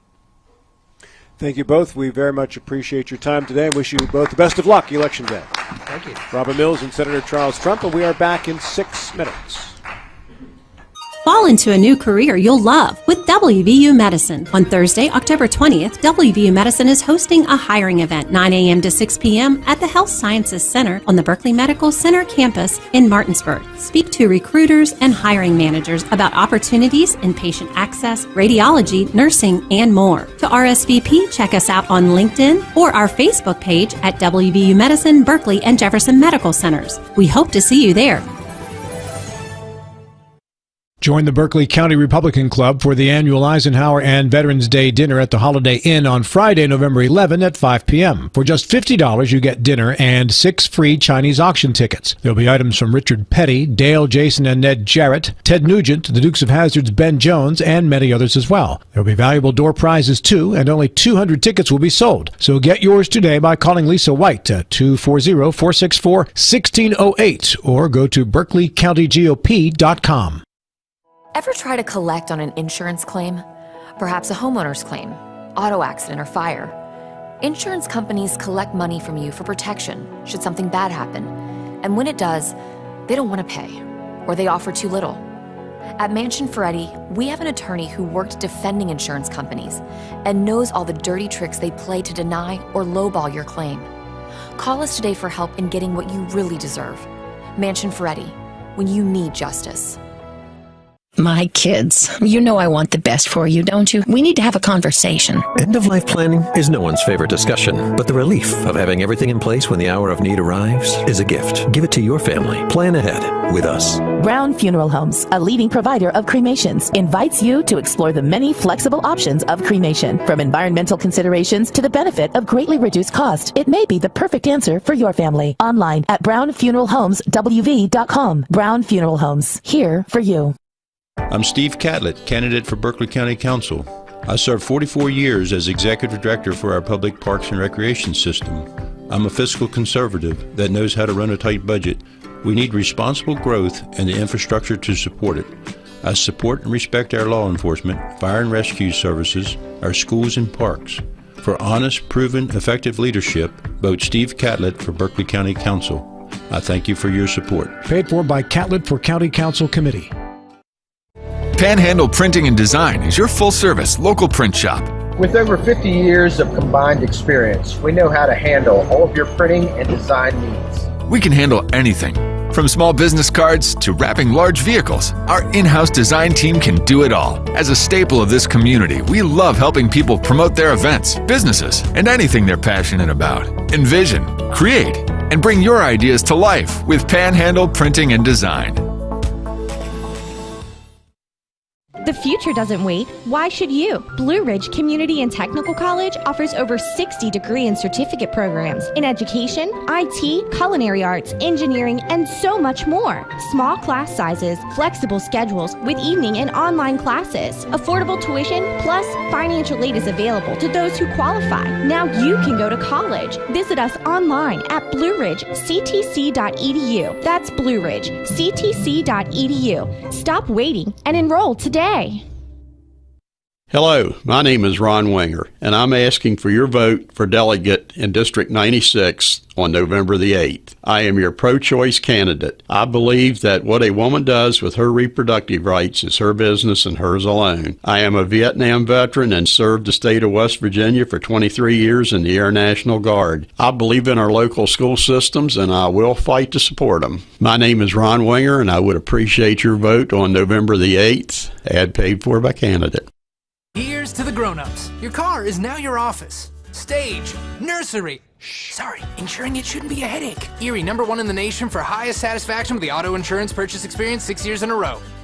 And with Erie, you get your own independent agent, not a giant corporate call center or some online robot. You meet with a real person, like this. Your local Erie agent in Martinsburg is Smallwood & Small Insurance. Get a quote at smallwoodandsmall.com. Erie Insurance. The Honda Civic and the Accord are uniquely stylish in their own way. But you know what they have in common? Reliability and comfort? Sure. Available turbocharged engines? Of course. But also, the driver, having fun for no reason, except for the thrill of driving a Honda. America's most loved auto brand. CMA's Honda of Winchester, 3985 Valley Pike. CMA, moving lives forward. 2021 American Customer Satisfaction Index ACSI survey of customers rating the performance of their own automobiles. Greetings, everyone. I'm Vicki Bullitt, and yes, I am voting for the school bond on November the 8th. As a product of Berkeley County Schools and now an educator in those very same classrooms, I understand how critical the passage of this bond is to our community. There are over 102 critical needs, and many of these projects can only be financed through the bond. And I'm asking you to join me in supporting our children and our community. Learn more at berkeleycountyschools.org/bond. Paid for by the Bond Committee of the Business Education Partnership. It's the excitement of NCAA Division II football on TV10 featuring the Shepherd University Rams. He'll throw it, it's intercepted by Harrison. Dante Harrison is Mr. Touchdown on defense. Join us this Saturday, October 29th for a Halloween weekend clash as the 3-5 Bloomsburg Huskies travel to Shepherdstown to face their worst nightmare, the undefeated Shepherd University Rams. Kickoff is set for noon with pregame coverage beginning at 11:30 right here on TV10 and WRNR TV on YouTube. In this segment, we will meet our two candidates for the 2-year unexpired term for Berkeley County Council, Brett Rogers and H.D. Boyd. Each of you will get a minute to make an opening statement or so, and another minute or so at the close. In between, questions will come from Bill Stubblefield and Jim Klein. If your name is brought up by the other in a response or a statement, you have the option of directly responding at the conclusion of that statement. I would ask for both of you to not interrupt the other while you're doing an opening or a closing statement, and members of our audience to respect the time that these two candidates have to express their views on some of the questions that are asked of them and the issues facing Berkeley County. We'll begin with an opening statement, and I'll start with you. Brett Rogers, thank you for coming today. We appreciate your time. Thank you all for having us. I appreciate the ability to come here and get my views out to the public. I appreciate being included in this debate as a third party. And I appreciate TV10 and WRNR for hosting it. As far as my opening statement, I've been going around the county, shaking hands and meeting people, and one thing that seems to be common is it's just more every time. It doesn't matter if it's state, local, or federal government. Every time you turn around, the solution to the problems people seem to be offering is just more government. And when I'm around talking with people, the one thing that's been common that I hear is thank you. Finally, somebody who's going to be in there that's for the people and not working against us, and is going to tell us what's going on. I mean, you look at what the county's done here the last couple of years. It seems as if they've kind of run the county as they see fit, and they don't listen to the people. I've got on to try to find a budget, and it seems like the budget, it's like a comic book with pictures and everything, and you can't get clear numbers. I'm here to try to put some transparency out. I don't think the county should be doing anything that the people are not aware of.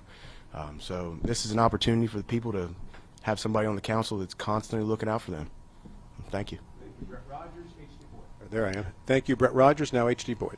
Thank you, WRNR and TV10 for putting this on and having me here today. My name is H.D. Boyd. Former city councilman, also chairman of the Roundhouse in Martinsburg. I've been there about 8 years, worked hard to develop that facility, and we are working hard to get that finished.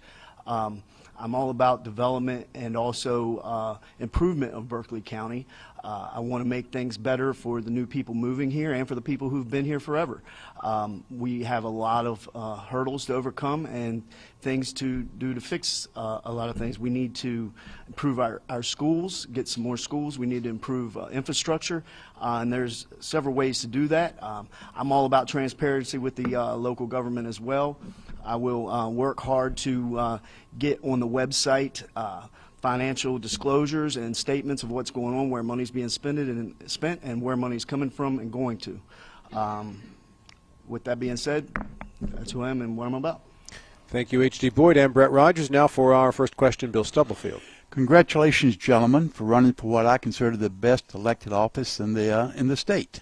It's a county commission or county council is an opportunity to do a lot of good, working very close with the citizens. So, congratulations to you both. There's a lot of needs for the county. I'd ask you what you consider to be the most pressing need, and I'd ask you to be fairly specific, not the general comment that we need to improve everything. What would be the most specific need if you're elected county councilman that you would address first? H.D.? Okay, so what I would address first, number one, we're only one of five. So there's five of us, and we have to work with the rest of the team. I would work diligently as a team with the other guys and convince them that we're in desperate need of light zoning in Berkeley County to make the improvements that we need in the infrastructure.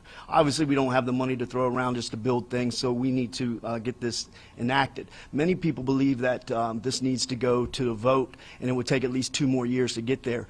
But according to Chapter 8A, 7-5, enacting a zoning ordinance, if you read in letter E, you can actually enact some zoning with the governing body or move it to an election. So therefore it can be done without an election, and I think that's one of the most important things to get done, to get some impact fees.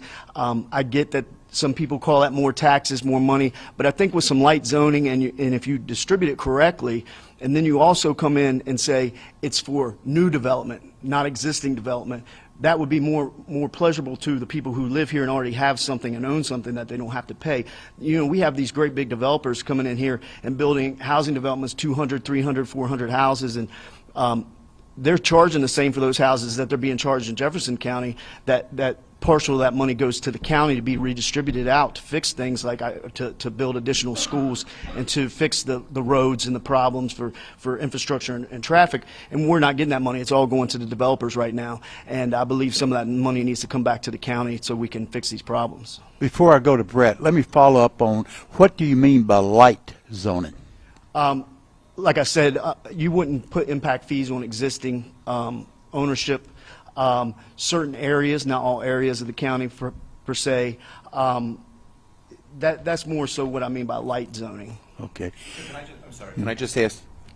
So what you mean is, if the land has already been acquired by a specific developer, then they would not be subject to impact fees, No, even sir. if they've not broken ground and they have 400 acres in North Berkeley. No. Then they're exempt. No. What I mean by this is someone who already owns a piece of land that has an existing structure. If they want to do additions to that structure or add another structure onto their property, they'd be exempt. But any new builds, like vacant property, building on a vacant lot, yes, there would be an impact fee. Okay. Let me ask the same question to you, to Brett. What do you consider to be the most pressing need? And ask you to be specific if you can. Sure. I do agree that I'd say that we're both, our eyes are on the right subject here. But again, like I said in my opening statement, it seems that the answer for my opponent is more government and more layers, and we've seen what's happened to that in history. It just seems to end up being abused eventually. We might trust who's there now, but eventually it will end up being abused. I use Houston, Texas as an example. They actually was I think the 4th largest city in the country, and they have no zoning. They operate with land covenants and property deeds, deed restrictions, and the county actually enforces these deed restrictions on certain areas of property. We also need to be looking into more like farmland preservation. How can we incentivize this county to keep more farmland instead of incentivizing it to develop it into housing? Like I said, I will not entertain zoning, and from what it sounds like, my opponent doesn't even want it to be on the ballot for the voters to decide. They wants the council to decide that for everyone. I oppose that vehemently. So, I do think we need to do something for the infrastructure. We need to build roads, but common law that's been around in this country forever. There's nuisance laws. There's all kinds of laws that exist that you can go about stopping development without having to add more and more layers to government. Jim. So your vision for healthy population growth is what, Mr. Rogers? I believe that the market provides the best solution to everything. I'm a libertarian. I'm a free market capitalist. I believe that if you get the government out of the way and you let people make the right decisions and start bringing people together and giving these ideas other than just more government. That's why I'm here. I'm here to offer solutions outside of the traditional way of thinking. Like he had said, I'm one of 5, so obviously it's not going to hurt anything to have somebody on the board with a different point of view than what we've had for probably the last 60 years in this country. But based on the current, and I'm sorry, I just want to add to that, based on the current growth in the county, do you believe that our existing situation is going to be able to meet future infrastructure demand?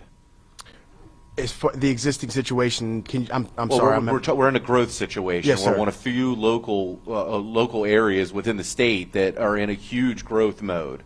And what Mr. Boyd has talked about is the creation of impact fees. His terminology was light zoning. And what you're saying is allow to either put something before the electorate and allow them to make a decision, or to allow the market. But I guess my concern might be that current growth is exceeding our ability to manage additional infrastructure. So what you're saying is that you're concerned that the market we're past the point of market being able to resolve this problem. Right. And that's an obvious issue that like I said, I'm anxious to look into ways that we can fix this without having to stomp on the property rights and have 5 people on a zoning board that can dictate to the rest of the county who can do what where.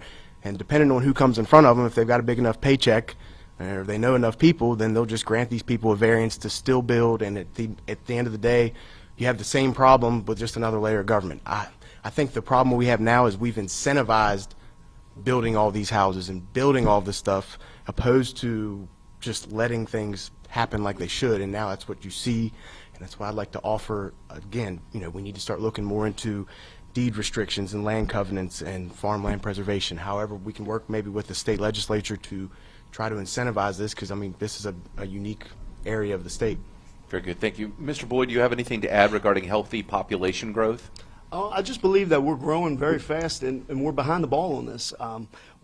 We're losing ground every day that we wait longer to get something done on this. And I get that you don't want 5 people telling everybody what to do, but at the end of the day, to do this and get this in place, there's lots of public hearings and things that allow the public to give their input, and then you make amendments to the plan that's put together, and it's put together with the public. So this isn't something that 5 people come up here and just say, hey, this is what it's going to be, like it or get out. There's plenty of opportunities for the public to give their input, and also to go against this completely and then have to go to a ballot. But it could also be done more quickly and get done now when it needed to be done years ago. We've already lost all kinds of money with the development that's going on right now. And like I said, where's this money going to come from? It's got to come from somewhere, and we need to get these things done. You know, just keeping on what we've been doing for the last 20, 30 years is not getting us where we need to be, and we really need to get this ball moving. Brett, you had a follow-up? I just want to add that public hearings exist now. You don't need a zoning committee or zoning board to have public hearings on new buildings and new structures in the county. But they basically are a rubber stamp. I mean, without zoning, there's no reason to deny any application. So what's the point? I mean, I would say if you were really, I think the problem is you don't see any councilman now really pushing it out there. I don't think people are aware of public hearings. I mean, you drive down the road and you see a little orange sign that you can barely read, and other than that, you really don't hear a whole lot unless you get the paper. So I think if you had somebody on the council really out here pushing people to get involved and come to these public hearings, I would say if you had a lot of people in the county start showing up to meetings and start threatening to vote people out of office, that you probably wouldn't see them rubber stamping everything like you've seen. Bill Stubblefield. Yeah, Berkeley County imposes a 6% tax on hotel and motel occupancy. What is the approximate level of this revenue, and what is it used for? Mr. Rogers first, and then Mr. Boyd. And the question was just where does the tax money from the hotels? Approximately how much is it? Do you know? I'm unaware. That's okay. Something I briefly tried to look at the budget. I got on the 2021, 2022 fiscal report. And like I said, there's a bunch of pictures and stuff on there, but it's not a clear-cut budget that I think would be very beneficial for the public to know exactly where all their money's going. So to answer your question, I have no idea the amount of money on that tax, but it needs to be easier to find this information. Mr. Boyd? I don't believe the 6% goes to the county. I believe that goes to the state as of right now. There's a hotel motel tax that is additional tax on top of your 6% sales tax. That money goes to the CVB, and also to, I believe some of it goes to schools, and it goes to a few other programs. I'm not sure if it goes to law enforcement and fire or not, but I know that we need to look and work with the legislation in West Virginia to do things to make our area more proficient. And I am in favor of Amendment 2, which would allow for a new tax structure in the state of West Virginia. We are the last state in the United States that hasn't fixed our tax structure in forever.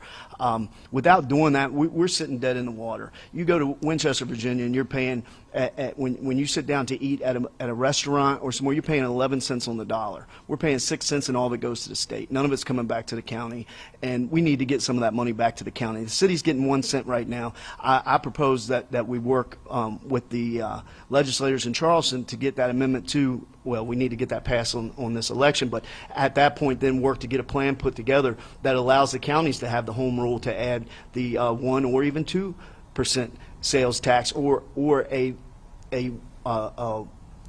alcohol and dinner tax.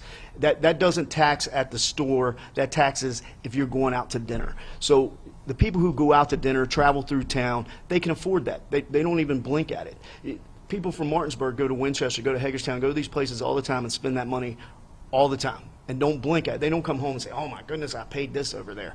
You know, that's more money we're losing out on. We need this money drastically to make things happen here in Berkeley County. And I'm going to work hard in all directions that I can to make these things happen. Let me ask a follow-up, then I want to come back to Mr. Rogers a second. So I gather from what you said, you have full confidence that if Amendment 2 passes, that the Congress will be able to make the county whole. I do believe right now with the surplus that the state has, if there's any time to do it right now is the time to do it, because we've never had a surplus this large. You know, I think it's $1.6 billion in general fund, but if you add all of it together, it's somewhere around $6 billion. If we're going to make the move, we need to make it now. While they do have the money to keep us whole until we get this in place to backfill and be able to be self-sustainable. It's just like any of these other things. Like I work on the Roundhouse Board. You know, we go in and we ask the county every year for some money for the insurance, because the insurance is extremely high. We don't have much of an income, but we're building to try to self-sustain ourselves, to have a working business in there on a regular basis. And once that's in place, we'll be able to pay our own insurance. It's the same thing with the state right now. If they pass Amendment 2, they have the extra money to backfill for the schools and the other things until we get this tax structure in place to bring that money back. Look at the city right now. They're bringing in $5.1 million a year just on the 1-cent tax in the city limits. Imagine if that was countywide, how much more money that would be coming into the county and to the city. I believe right now it's somewhere around $3 million just in property tax that the city gives to the county. And to me, it's very important that the city and the county start to work better together. I mean, we're fighting each other. Right now we're in the Supreme Court over a parking lot between the county and the city. That's ridiculous. I have ties in the city, and I'll work hard to get the county and the city working together to get these problems of the past and be working together to be one whole community. Mr. Rogers, Mr. Boyd has mentioned several different areas, and I think each one of them would be ripe for a discussion. But let's go back to the Amendment 2 and the concern that some have expressed, not Berkeley County Council, but others have expressed. Both the county government and the Board of Education or the school systems will not be made whole. Are you concerned about that at all? I am. You know, obviously, I don't like property taxes. I feel like it's a sad state of affairs right now. I feel like a lot of these amendments and things have been politically motivated, and now you're hearing a lot of misinformation about the amendments. I don't like hearing all the surplus talk when, you know, I think 30% of our state budget still comes from the federal government. Could be wrong about that. I'm sure it's around that amount of money. So I think it's kind of short-sighted to brag about surpluses and think that we're going to be made whole. I think like I said, I'm going to support Amendment 2 because I do think we need to do away with property taxes, but I think we need to be proactive on how we're going to make up what we potentially might lose. But at the end of the day, I don't personally see them actually doing away with property taxes. If you ask me, I don't think it's actually going to happen. So Mr. Boyd kind of alluded to what he would do to make up the difference if he was involved in the negotiations with Congress, with the Senate. What would be your suggestion of making up this shortfall? So we have discussed before it. I'm okay with consumption taxes, but I don't want this to be a home rule 2.0 to where they promise to do away with property taxes. We still have property taxes, and then the county, in order to be prepared for the years when they don't have a surplus, also puts a 1% or 2% and then 5% food taxes and whatever else. I don't want to end up with both. I don't want to still be paying property taxes and then have a 1% sales tax in the county and then have an alcohol and dinner tax. So I would support those things if it's going to be clear, and that's why it's important for the county to work with the state legislatures to understand what is actually going to happen and hopefully get the politics out of it and understand how we can be prepared to serve this community and be able to get the money we need to do to upgrade our infrastructure and whatever else we need to do here in Berkeley County. We're going to move forward with we'll move forward with closing statements now, and H.D. Boyd, we will begin with you. I just would like to say I'm here to work for the people. I'm not about as much politics as I am for better of Berkeley County. I think I know a lot of people throughout the structure from the local level all the way up to the state level, and I think I would do well fighting with these people and working with these people to get done what we need to get done for Berkeley County. We're growing fast, and we need to be aggressive on these actions, and we need to get them done now. Thank you, H.D. And now, Brett. Yeah, well, I think we need to stop buying the Christmas gifts before we pay the electric bills. Last time I was on the radio, somebody was talking about we may need a levy for the sheriff's department.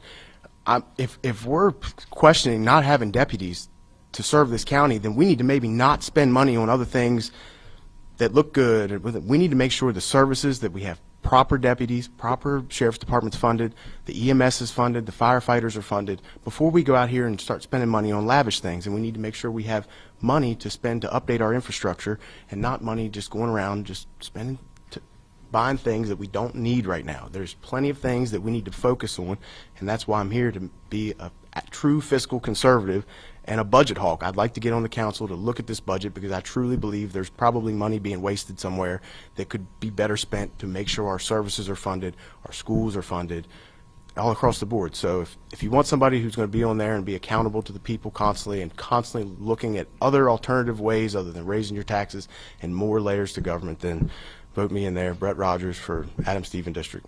Thank you all. Thank you both very much. And to recap quickly, HD, I believe you said yes, you would vote for Amendment 2, and Brett Rogers the yes. same. Right. Thank you both very much. We appreciate your time today. Wish you the best of luck on Election Day. Thank you. Thank you very much. We are back with more in 6 minutes. Good luck, man. Yeah, you too. Hagerstown Ford continues to be your leader in car sales up and down the I-81 corridor. We will beat any and all competitors' prices, and we've made buying a new car easier than ever with one-day delivery better than Amazon and a return policy better than Walmart. Your satisfaction is our guarantee. If you don't like it, simply return it and we'll come pick it up. No questions asked. Why would you shop anywhere else? At Hagerstown Ford, we take great pride in our community and supporting our local student athletes. That's why Hagerstown Ford is the official car dealership of Shepherd Rams quarterback Tyson Bagent. Our remote buying process has made new car shopping so easy, you'll never even set foot in a dealership. Simply go to HagerstownFord.com and click on the car you want to buy it, or use the Axle Auto app. It's that easy. You can order your new car on any device. Go to HagerstownFord.com and get your new car signed, sealed, and delivered from Hagerstown Ford. Since 1991, the Eastern Panhandle Business Association has been the premier advocate for small business at the state capitol in Charleston. Over the years, our support for key economic reforms and the candidates to make that happen has been successful. As a result of our efforts, every West Virginian is better off. In the upcoming election, we endorse the following candidates. For State Senate, Charles Trump in the 15th, Jason Barrett in the 16th. For House of Delegates, Don Forst in the 91st, Mike Height in the 92nd, Mike Hornby in the 93rd, Larry Kump in the 94th, Chuck Horst in the 95th, Eric Householder in the 96th, John Hardy in the 97th, Paul Espinosa in the 98th, Wayne Clark in the 99th, and Bill Ridnour in the 100th. Please join us in supporting these great candidates this Election Day on November 8th. Also, vote yes for all 4 amendments, paid for by the EPBA PAC. Why are young people leaving West Virginia? Unfortunately, too many of our young people see more opportunities out of the state than they see here in the state. We have to have young people if we're going to have a future. Good paying jobs, recreational facilities, arts, theater. Most young people are looking for more than just a paycheck. They're looking for something that they can grow within their chosen profession. Every time I vote in the Senate, I think, is it good for West Virginia, and will it help keep our young people here in this state? Paid for by the committee to elect Hannah Gefford, Gary Gefford, Treasurer. Are you considering selling your home and don't know where to start? Then call Chris Ross and the Milestone Real Estate Group at Keller Williams. A Martinsburg High School graduate, Chris knows the local market, and he's proven it as #1 real estate team in West Virginia in 2019. Phone Milestone Real Estate Group at Keller Williams at 304-579-7349 or go to callchrisross.com. Let's celebrate your real estate milestone together. I pre-planned my funeral to make it easier on my family. They were relieved to know I'll get just what I want. My family actually thanked me for taking matters into my own hands. Turns out having this awkward conversation wasn't awkward at all. Pre-planning is my choice. There are certain things about me my family may not know. Now they won't need to guess. The choices are yours. The peace of mind is theirs. Pre-plan your funeral with Brown Funeral Homes and everything will be taken care of. Find out more online at brownfuneralhomeswv.com. Brown Funeral Homes, here for you. Hi, this is Lauren from Orsini's right here in Martinsburg. Grilling is not just for the boys. We are a Platinum Traeger dealer carrying the Pro Series all the way up to the Timberline Series. We have every flavor of wood pellets along with accessories, rubs, sauces.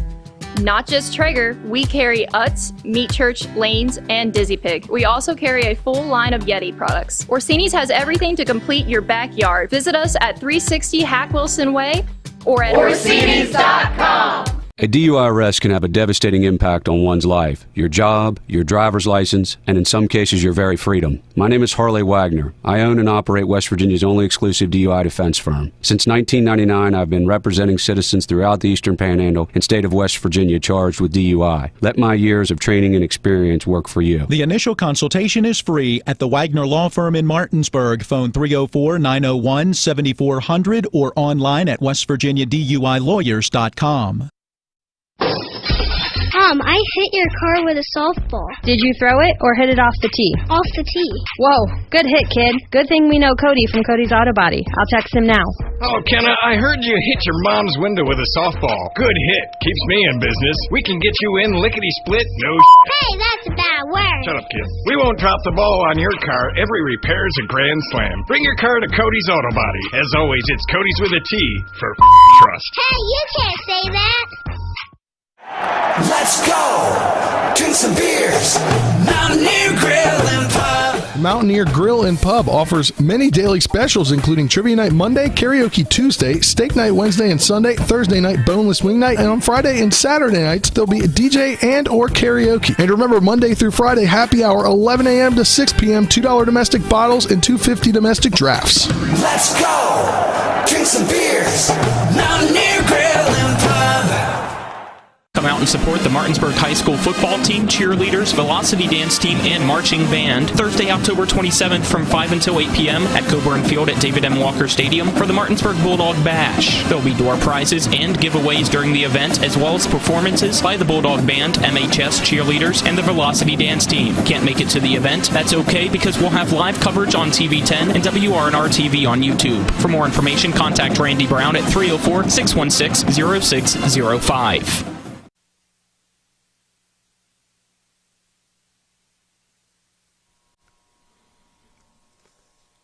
In this segment, we will meet the candidates for the 93rd House of Delegates District seat, Michael Hornby and Zandria Lansdowne. Full disclosure, ahead of this segment, Michael Hornby, of course, is the owner and operator of Talk Radio WRNR and TV10, which doesn't mean we'll be taking it easy on them, Stubblefield, by the way.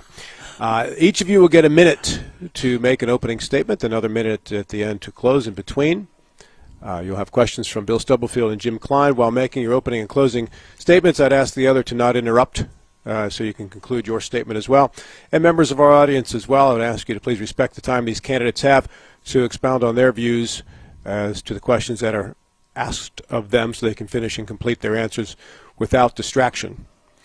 I thank you both for being here, and we will begin with opening statements. I'll begin with Zandria Lansdowne. Good morning, and thanks so much for coming, Zandria. Well, good morning. Thank you for having me. I'm Zandria Lansdowne, running for the House of Delegates, District 93. I'm running because I think I can make a difference. I want to be the voice for our community down in Charleston. I feel like I have a connection with the people and that I understand what we want, and I always have an ear to listen. I give back to my community. I work very hard at the People of Worth store. I have different organizations, and I feel like this is the time to make a difference. It's time to do it now. And Michael. I'm Mike Hornby. I am a father first, husband second, and a small business owner here in Berkeley County. I believe it's time for me to stop complaining from the sidelines. I'm an outside-of-the-box thinker, and I believe I can do the work that needs to be done down in Charleston for Berkeley County. I'm pro-life.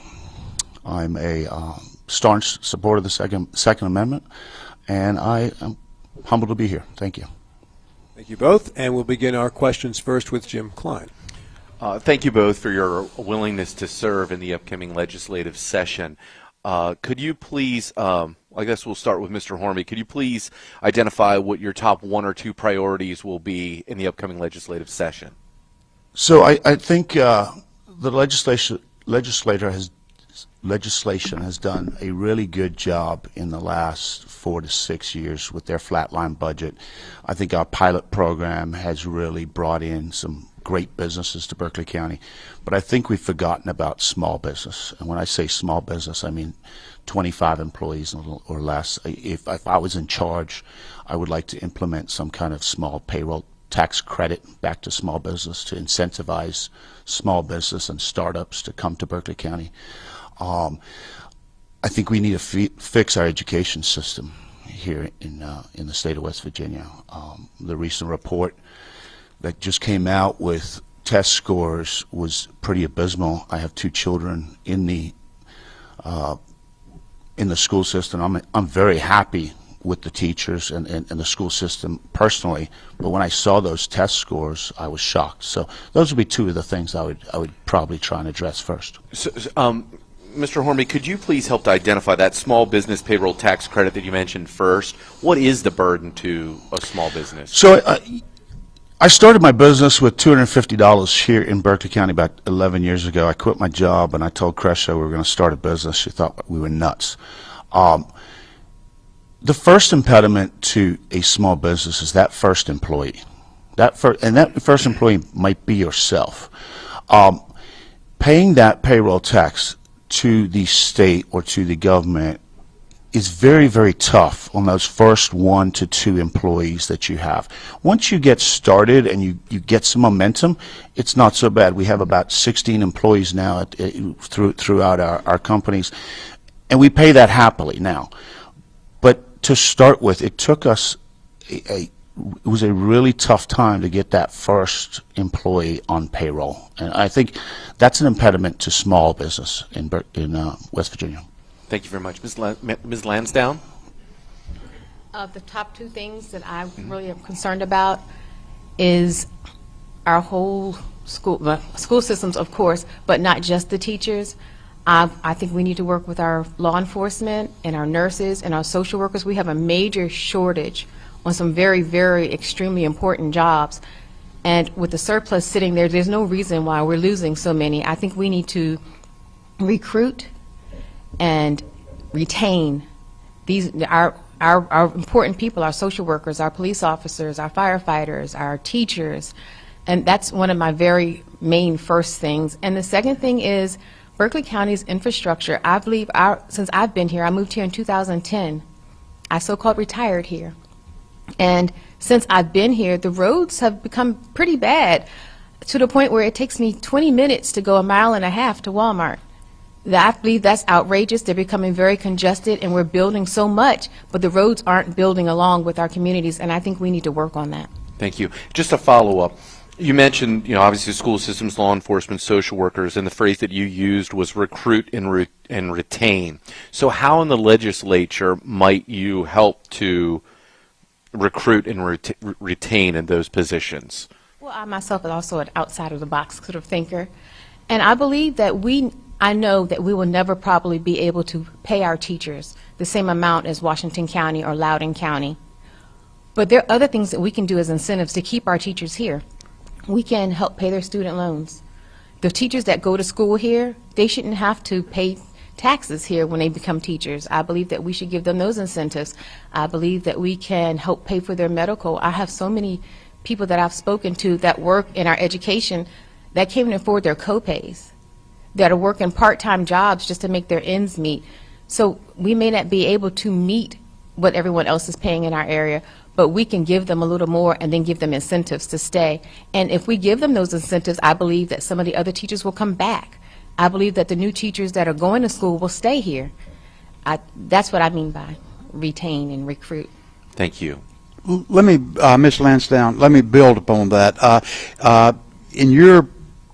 In your campaign, you said that you advocate that any teacher that went to a West Virginia school and will agree to work in West Virginia will not have to pay income tax and will be provided full health care. That's very admirable, but does the legislators have that authority? I don't think one legislator or a bunch of legislators. No, I'm talking about the body as a whole. No, but I believe it's a bill that we can work on together, that we can make the motions go into action so we can make that happen. Mr. Hornby? Would you repeat the question, please? Yeah, the question is, how much authority does the legislators have, and given to relieving the teachers the burden of paying taxes and of providing health care? I don't think that's a good idea. I think, personally, I think we need to look at the structure of the teachers' pay. I think we can raise the floor. So incentivizing teachers to come here, I don't think we have an issue of teachers that are working for 15 years and leaving. I think we have an issue with teachers that are leaving after 1 to 2 years, getting their experience and moving up to Pennsylvania, Maryland, or Virginia.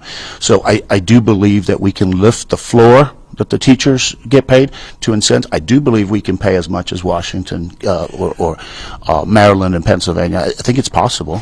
Yeah, that was not really my question. I know we can raise the teachers, and I do not know the answer. I'd be very curious to find out. Do the legislators have the authority of relieving the teachers of paying taxes? I don't believe we should do that, and I think by voting for Amendment 4, we can give the legislature the ability to oversee the State Board of Education. Okay, let me shift to different question then. Mr. Hornby, you have advocated reducing bureaucracy in our state government. Everybody says that. That is a standard question. Do you have examples of where you'd like to pursue that you think there is waste or fraud and abuse in our state government? Absolutely. You just have to look at the Berkeley County Board of Education's budget to see bureaucracy. 10% of our budget goes to administration, and that's not school administration. That's just administration. That's $22 million that's going to administration. I think if you're paying a top-heavy government, you're doing things inefficiently. And I think when you look at the State Board of Education, they're not held accountable to anybody. I believe those people should be elected to that position. They control one of the biggest budgets, and they control more population in our state than anybody else. So I do think that's bureaucracy, and I haven't seen an example of any government entity working efficiently since I've been in the United States. Ms. Lansdowne? Can you repeat that question? Yes. Can you identify areas in our state government that is wasteful, that you would target to try to streamline and make more efficient? I believe most of our government is wasteful. And I believe we need to do just like you would your home budget, sit down and look at every different area and try to streamline where this money is going. I believe that we are not as responsible with one another's money as we would be with our own household. So, no, I believe that all of them need to be looked at.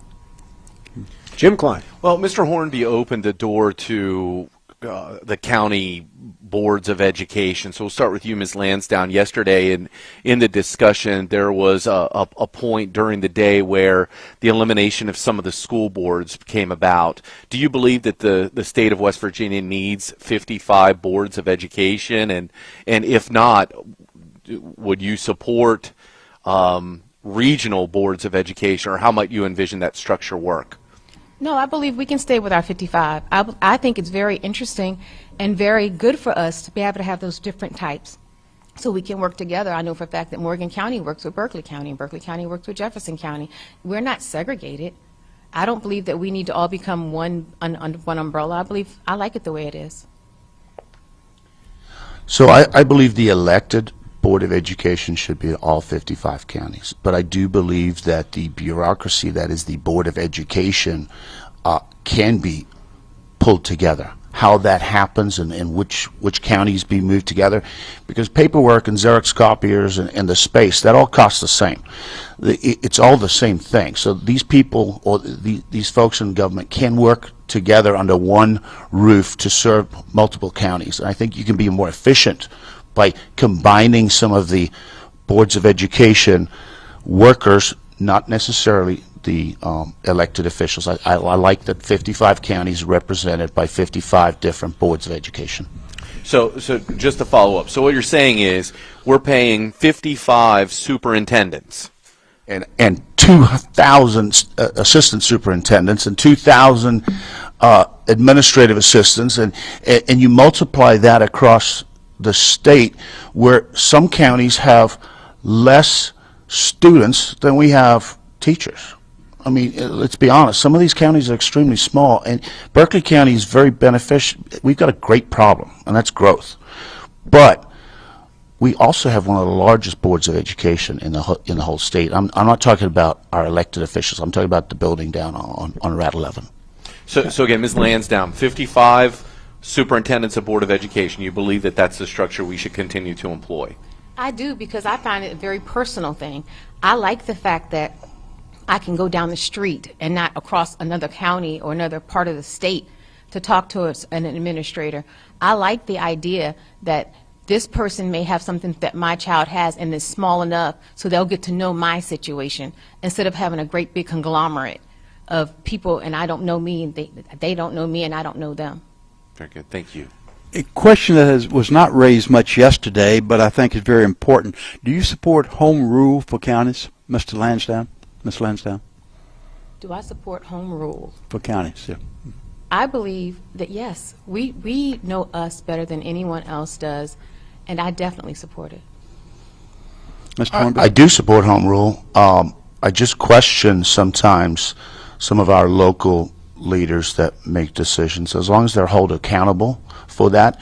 And one example I will bring into the local municipality, they got their 1% sales tax. The law was written badly, so they didn't do anything wrong. But the understanding of that law was they were supposed to drop the B&O tax, and they didn't. They dropped it by 0.1% or 10%, whatever it was. So now there's a double tax in the municipality, and I think that was a little that was a result of home rule. And I think Berkeley County, if they would be given home rule, I think the law should be written better with clear incentives to lower those taxes and to give the new tax, if you will. Along the same line, would you support support the ability for the county to impose an impact fee without zoning? I would definitely support an impact fee without zoning of any type, and I think you need to tie it into if a developer is coming into a county or a state, and maybe this is only for growth states, growth counties in the state.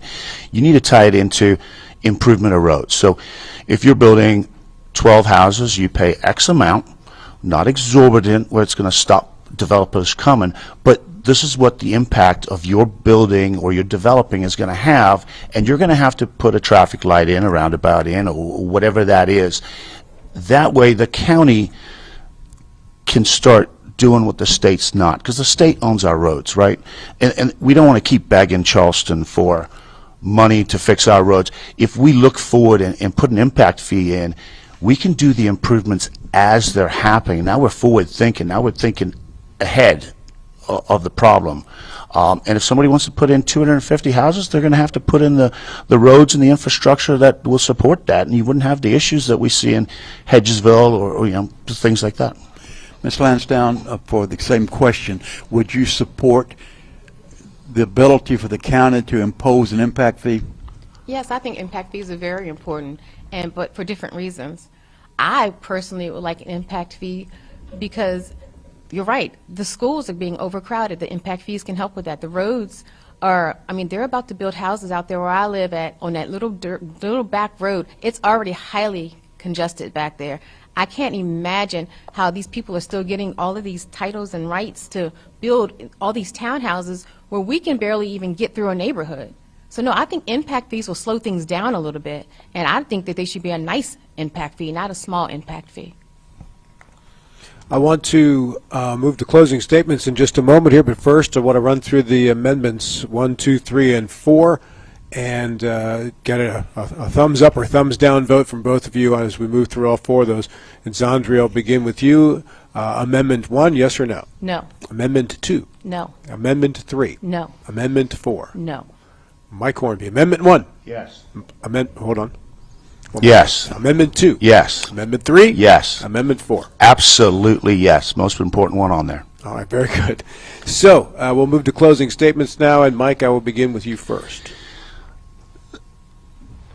I've been really humbled the last 12 years by what the citizens of Berkeley County have given myself and my family. We have built, clawed from the ground up what we think is a really nice small business that does a service to this county.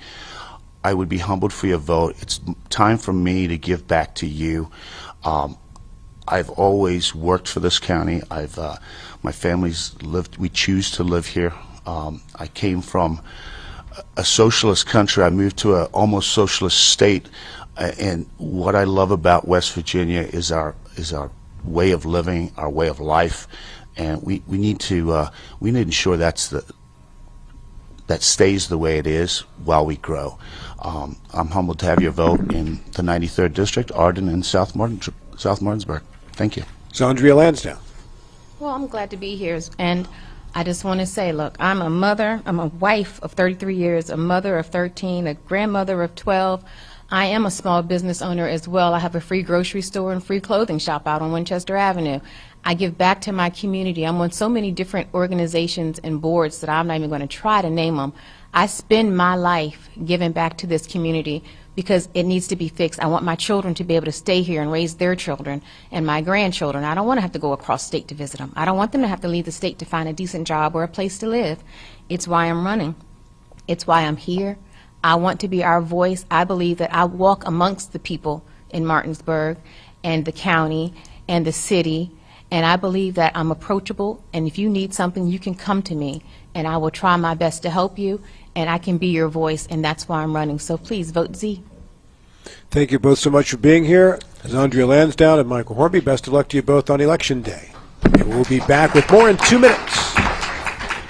This is Michael Hornby. I hope to represent the people of Berkeley County in the 93rd District of the West Virginia State House of Delegates. I am a proud father, husband, and small business owner. I believe government exists to serve the people, and we need to keep it accountable to the people. The best process to promote prosperity is within a free market economy. The best education is one that represents what is best for the student, and not centered on an ever-expanding bureaucracy that only supports itself. I immigrated to this wonderful country legally because I believe in what the USA represents. I'm a strong advocate of the Second Amendment and don't think anyone has the right to infringe on these rights. I believe in the right to life, traditional family values, and that a good quality of life is important to all people. As this beautiful county continues to grow and thrive, I believe my diverse and unique experiences throughout my life will help me make the right choice to guide us towards the future and do what truly is best for our county. Vote Michael Hornby, your Republican candidate for the 93rd District. Paid for by friends of Mike Hornby. Come out and support the Martinsburg High School football team, cheerleaders, velocity dance team, and marching band Thursday, October 27th from 5 until 8 p.m. at Coburn Field at David M. Walker Stadium for the Martinsburg Bulldog Bash. There'll be door prizes and giveaways during the event, as well as performances by the Bulldog Band, MHS cheerleaders, and the velocity dance team. Can't make it to the event? That's okay, because we'll have live coverage on TV10 and WRNR TV on YouTube. For more information, contact Randy Brown at 304-616-0605. It's the excitement of NCAA Division II football on TV10, featuring the Shepherd University Rams.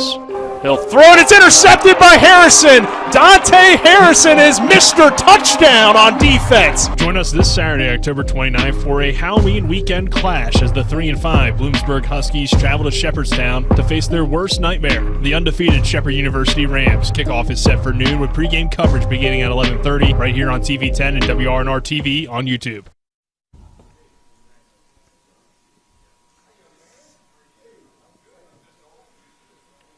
In this segment, we will meet the candidates for the House of Delegates 95th District. Debbie Carroll, the challenger, Chuck Horst, the incumbent. Each of you will get a minute to make an opening statement, another minute to close. I would ask that neither of you interrupt the other during your opening or closing statement, please. And I would also let you know that our panelists, Bill Stubblefield and Jim Klein, will ask you questions in between those opening and closing statements. And remind our audience as well to please not interrupt with questions or comments while the candidates are responding to questions. This is their time and their opportunity to get out their thoughts and beliefs on some of the issues that are facing our state.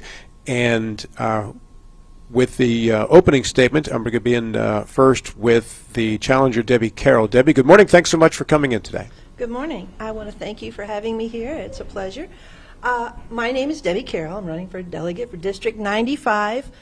The reason I got into this is because dealing with working in the community as a community service person, I've been the president of the local Roritan for 5 years now, and on lots of other things like the PTA, 4-H, all that sort of thing.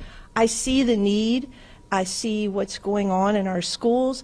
I talk to teachers, and our teachers really, we have to get them more pay. Our schools are being overfilled because we have so much growth and our infrastructure is not keeping up. So I'm here mainly because I want to see us improve this, because our education is the most important thing. If we want to bring businesses here, we must have a workforce that is educated and ready to work. We have to have happy citizens to bring those good businesses here. So, thank you. Delegate Chuck Horst. Thank you. I'd like to thank WRNR and the staff for putting this forum on. And as you mentioned, I'm Chuck Hurst, delegate for the 62nd, up for re-election in the newly created 95th district.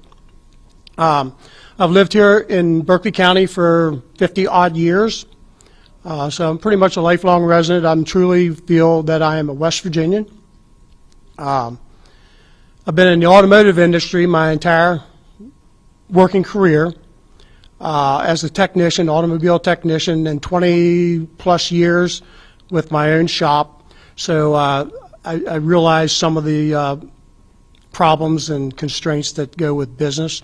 I've worked and co-sponsored many pieces of legislation that were very business-friendly, removing some regulations from business. By removing regulations, we can create a better business environment that leads to more business growth and population increase and a better quality of life for everybody in the county. I was also a co-sponsor on the resolution that put Amendment 2 on the ballot, and I believe by passing that, that gives the legislature another tool in the toolbox to make things better in the state of West Virginia. I'll leave it at that for now. Thank you. Thank you, Chuck. And we'll start with our first question, and that would be Bill Stubblefield. Delegate Horst, you mentioned several things that you've accomplished, but as an incumbent, I can ask this question. What do you consider to be your most significant accomplishment during your time? Most significant accomplishment? Your legacy, something you refer back to and say, this I did. I think largely it's going to be the cutting regulations on business, creating a better business-friendly environment in the state of West Virginia. Long term, that is going to probably have the largest effect and best effect for the people of the state by growing the economy, producing a better quality of life for everybody involved. And I guess a good example of that, here in Berkeley County, we do pretty well as far as business goes, generally speaking. And that has, without increasing minimum wage, that has actually brought up the wages that are paid by employers looking for employees. I see quite a few convenience stores were advertising and trying to hire folks and offering starting pay in convenience stores around $16 an hour. I recall one was even offering a sign-on bonus. So that's the kind of benefits you get by growing the economy that way. And I believe, like I mentioned a minute ago, Amendment 2 is another tool in the toolbox to create a better West Virginia. Were you the primary authors on these bills? No, I was co-sponsor of them. Co-sponsor. Ms. Carroll, from a different perspective, what do you think the Delegate Horst could have done better? Well, most of the issues that Delegate Horst has dealt with all relate to guns. I am not against the Second Amendment whatsoever. I do think we need to have good common sense gun laws. I think there are some loopholes that could be addressed. I know for one, Mr. Horst wants to allow concealed carry without a permit to 18-year-olds, And a lot of people believe that if an 18-year-old isn't mature enough, responsible enough to smoke or buy alcohol, should we allow them to carry a concealed deadly weapon without a permit? So there are a lot of things that, I mean, like I say, I'm not against guns. I'm not going to come and confiscate guns, as some people keep saying. You know, Democrats are all for that, but I think we do need some common sense gun laws. And what would you say to that, Delegate Horst? Well, I'm not quite sure where to start on that exactly. Did I mention I'm a liberty-minded person, and our rights mean an awful lot to me. And what we've seen now, and there's court cases that are showing this out now. There was a recent one in Texas where they found it unconstitutional to deny 18-year-olds the opportunity to purchase handguns because it is a constitutionally protected right. That is the big difference between, we prohibit minors from buying cigarettes or consuming alcohol. Those are not rights. They are not constitutionally protected. They are a privilege. And often we hear the same analogy used to driving a car. Again, it's not a constitutionally protected right. And I have no desire to infringe upon constitutionally protected rights. The Second Amendment is actually the issue that got me involved in politics to begin with, and that will always be near and dear to my heart, and I will always fight to protect that. Thank you. Ms. Carroll, would you like to respond? I still say that there are already enough suicides in the age range of 18 to 20. There's too many of any age range. How many school fights will end up in gunshots instead of just arguments and that sort of thing? So I still stand by my stance on that. Jim. Yeah, I don't know if I want to belabor the issue, but at 18 you can join the armed services, which means you have the ability to be trained in firearm use. Maybe what you could do would be to help explain. You mentioned 18, which I'm not sure. What's your definition of a common sense gun law? Like, what do you mean? Can you provide examples of what you mean by that? Well, with what I'm speaking about on this concealed carry without a permit, to get a permit, you should have the training and that sort of thing. If you join the military, you are trained. If you are allowed to conceal carry without a permit, you do not have to get the training that is required. You do not have to prove that you understand how to use or what this gun could do. So open carry is already a law that's passed in the state of West Virginia. What you're saying is you would be vociferous in repealing that law or changing that statute. Not the open carry. I'm just saying the concealed carry permit that he wants to, or without a permit that he wants to allow for 18 to 20-year-olds. Any response? My response is simply open carry has been a part of the state of West Virginia since West Virginia's been a state. It's never been restricted. So what is the real difference between putting a jacket on and open carrying?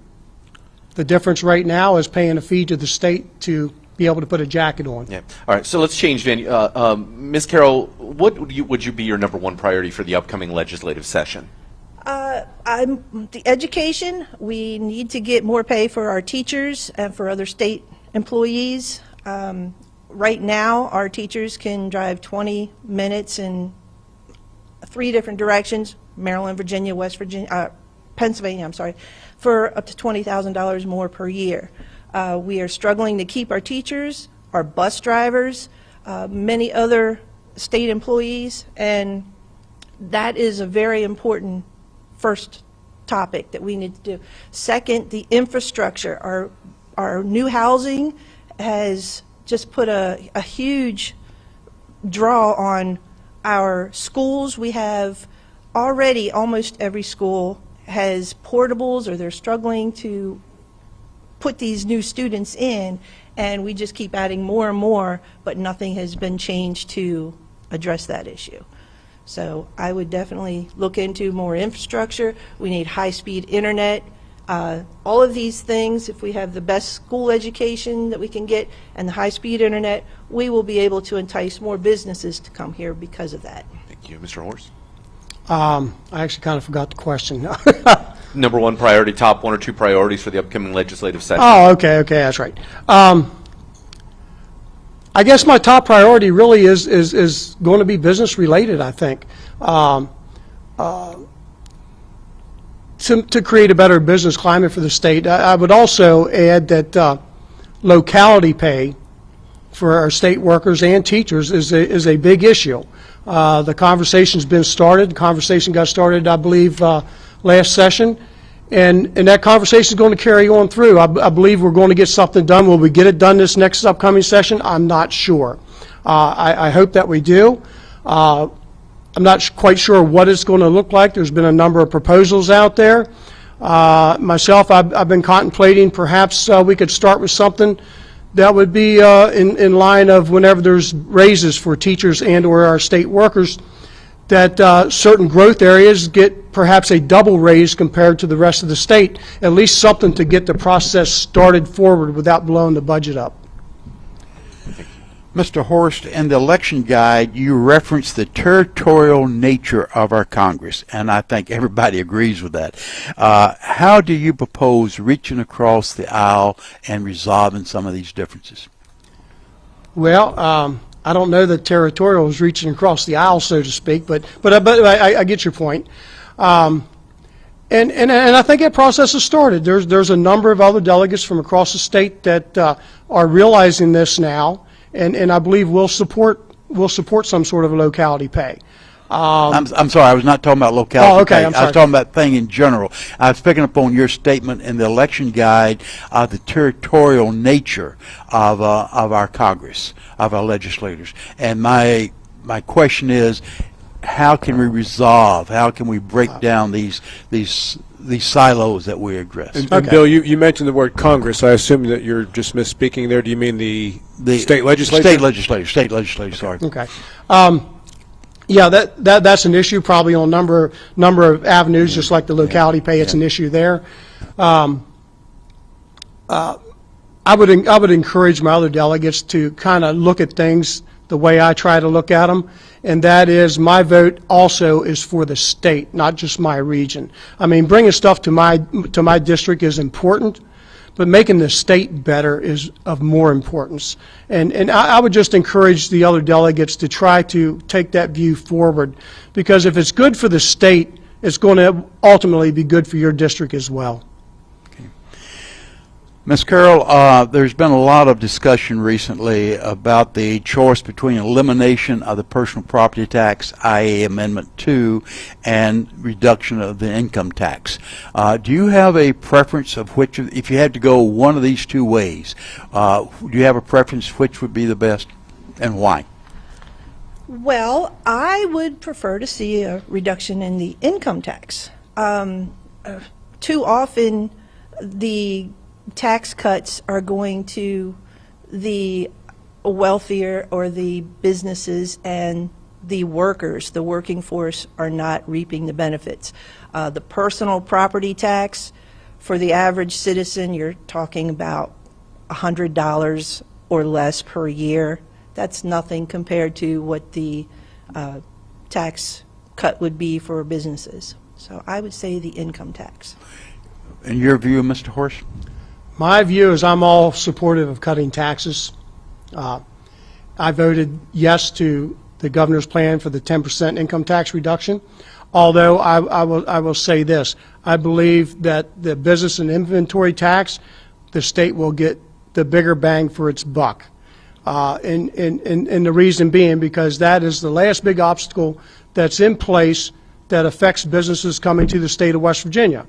And what do we have that happens to get these businesses? I mean, we've had announcement after announcement of great businesses moving to the state. Nucor, Berkshire Hathaway, the green energy bus deal, the watercraft one. But to get them, what do? They work out a deal with the counties through a pilot agreement, and they get a lot of these taxes. they get a tax holiday or a sweetheart deal to where these taxes, they don't pay the full tax that they normally would pay.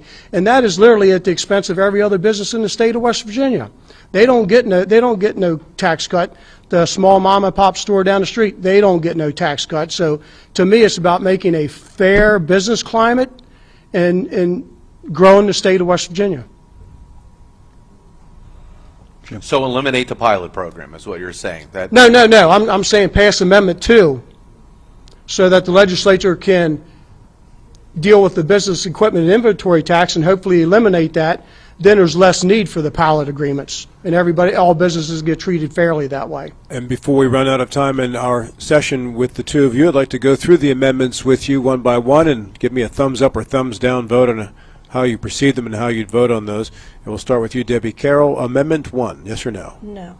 Amendment 2? No. Amendment 3? Yes. Amendment 4? No. And Delegate Hurst, Amendment 1? Yes. 2? Yes. 3? Yes. 4? Yes. Thank you both.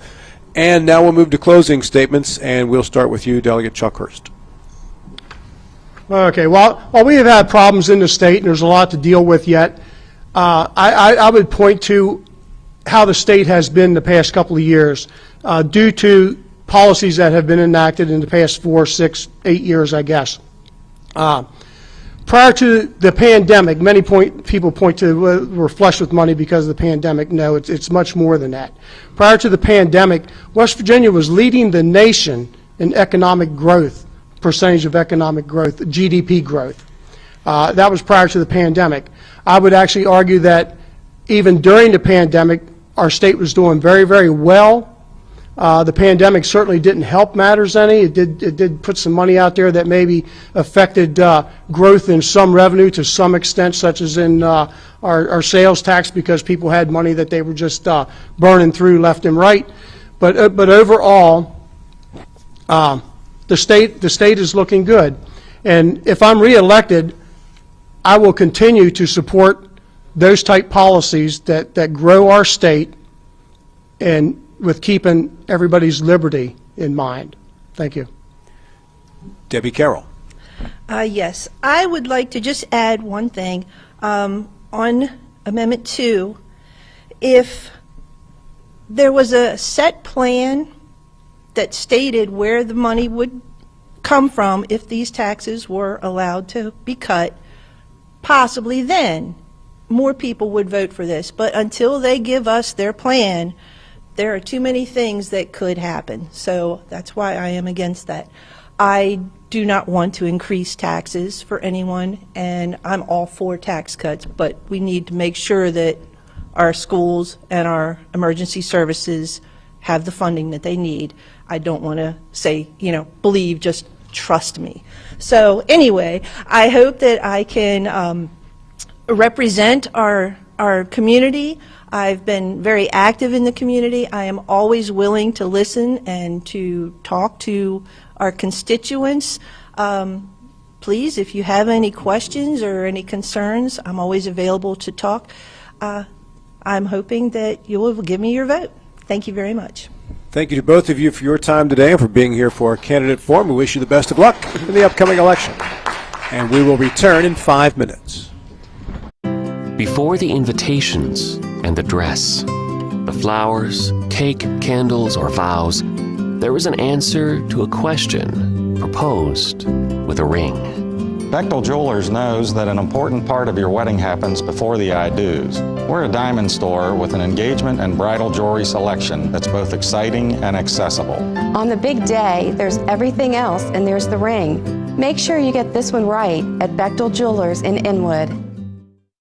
Hello, this is Mark Sutton of the Sutton & Janelle Law Firm. The right attorney can make all the difference in your case. That's why you should call Sutton & Janelle. We have been serving clients in West Virginia and Maryland since 1999 in the areas of family law, DUI, criminal defense, and personal injury. Sutton & Janelle works hard to obtain a favorable outcome for you at a reasonable rate with affordable payment options. Sutton & Janelle values your rights and is passionate about your success. Contact us today at suttonandjanelle.com. Providing reliable protection since 1877, we are Farmers and Mechanic Insurance Companies. For over a century, we have been dedicated to provide dependable insurance protection and excellent customer service. We specialize in auto, home, farm, and business insurance. Our products are backed with personal, hands-on service. You can trust us to protect what matters most to you. For all of your insurance needs, there's Farmers and Mechanics Insurance Companies.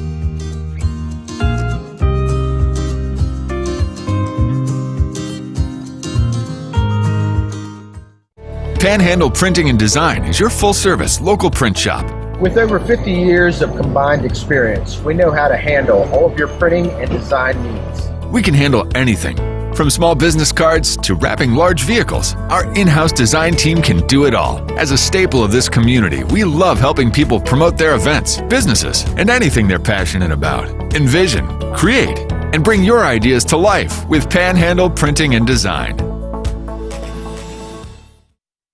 The future doesn't wait. Why should you? Blue Ridge Community and Technical College offers over 60 degree and certificate programs in education, IT, culinary arts, engineering, and so much more. Small class sizes, flexible schedules with evening and online classes, affordable tuition, plus financial aid is available to those who qualify. Now you can go to college. Visit us online at blueridgectc.edu. That's blueridgectc.edu. Stop waiting and enroll today. Looking for some nightlife? Then look no further. Laddie's Bar and Grill has a full bar and kitchen, pool table, and entertainment with great food at affordable prices. You can dine in or carry out by calling us at 304-263-5233. Laddie's is open Monday through Saturdays from 8 a.m. to 3 a.m. and Sundays from 10 a.m. to 3 a.m. We serve breakfast all day long, and our lunch and dinner specials are posted every day on our Facebook page. So stop on in to Laddie's Bar and Grill, located at 107 Lutz Avenue in Martinsburg. Fall into a new career you'll love with WVU Medicine. On Thursday, October 20th, WVU Medicine is hosting a hiring event 9 a.m. to 6 p.m. at the Health Sciences Center on the Berkeley Medical Center campus in Martinsburg. Speak to recruiters and hiring managers about opportunities in patient access, radiology, nursing, and more. To RSVP, check us out on LinkedIn or our Facebook page at WVU Medicine, Berkeley, and Jefferson Medical Centers. We hope to see you there. Hi, it's Talk Radio WRNR and TV10 Spencer Dupuis. When I got into a car accident and needed to get another vehicle, I wanted to go somewhere I could trust. So I went to the Heffley Motor Company at 993 Hedgesville Road. As a first-time car buyer, I really didn't know what to expect. But at Heffley, they treated me like family. Every step in the process was seamless. Not only did they give me a great deal, but they also helped me secure an amazing interest rate. Now I know firsthand why Heffley has such a great reputation in this community. I ride with Heffley Motor Company, so you should too. Life can get in the way these days. We all know that. Work commitments, social commitments, volunteer commitments, family commitments. You put your heart into all of it. You've got enough to worry about already. Your roof shouldn't be one of those things. Everything should just work. But when your roof is in need of an upgrade, you shouldn't have to worry about that either. Modern Renovations, your four-state roofing solution. Reminding you that home is where the heart really is. Come out and support the Martinsburg High School football team, cheerleaders, velocity dance team, and marching band Thursday, October 27th from 5 until 8 p.m. at Coburn Field at David M. Walker Stadium for the Martinsburg Bulldog Bash. There'll be door prizes and giveaways during the event, as well as performances by the Bulldog Band, MHS cheerleaders, and the velocity dance team. Can't make it to the event? That's okay, because we'll have live coverage on TV10 and WRNR TV on YouTube. For more information, contact Randy Brown at 304-616-0605.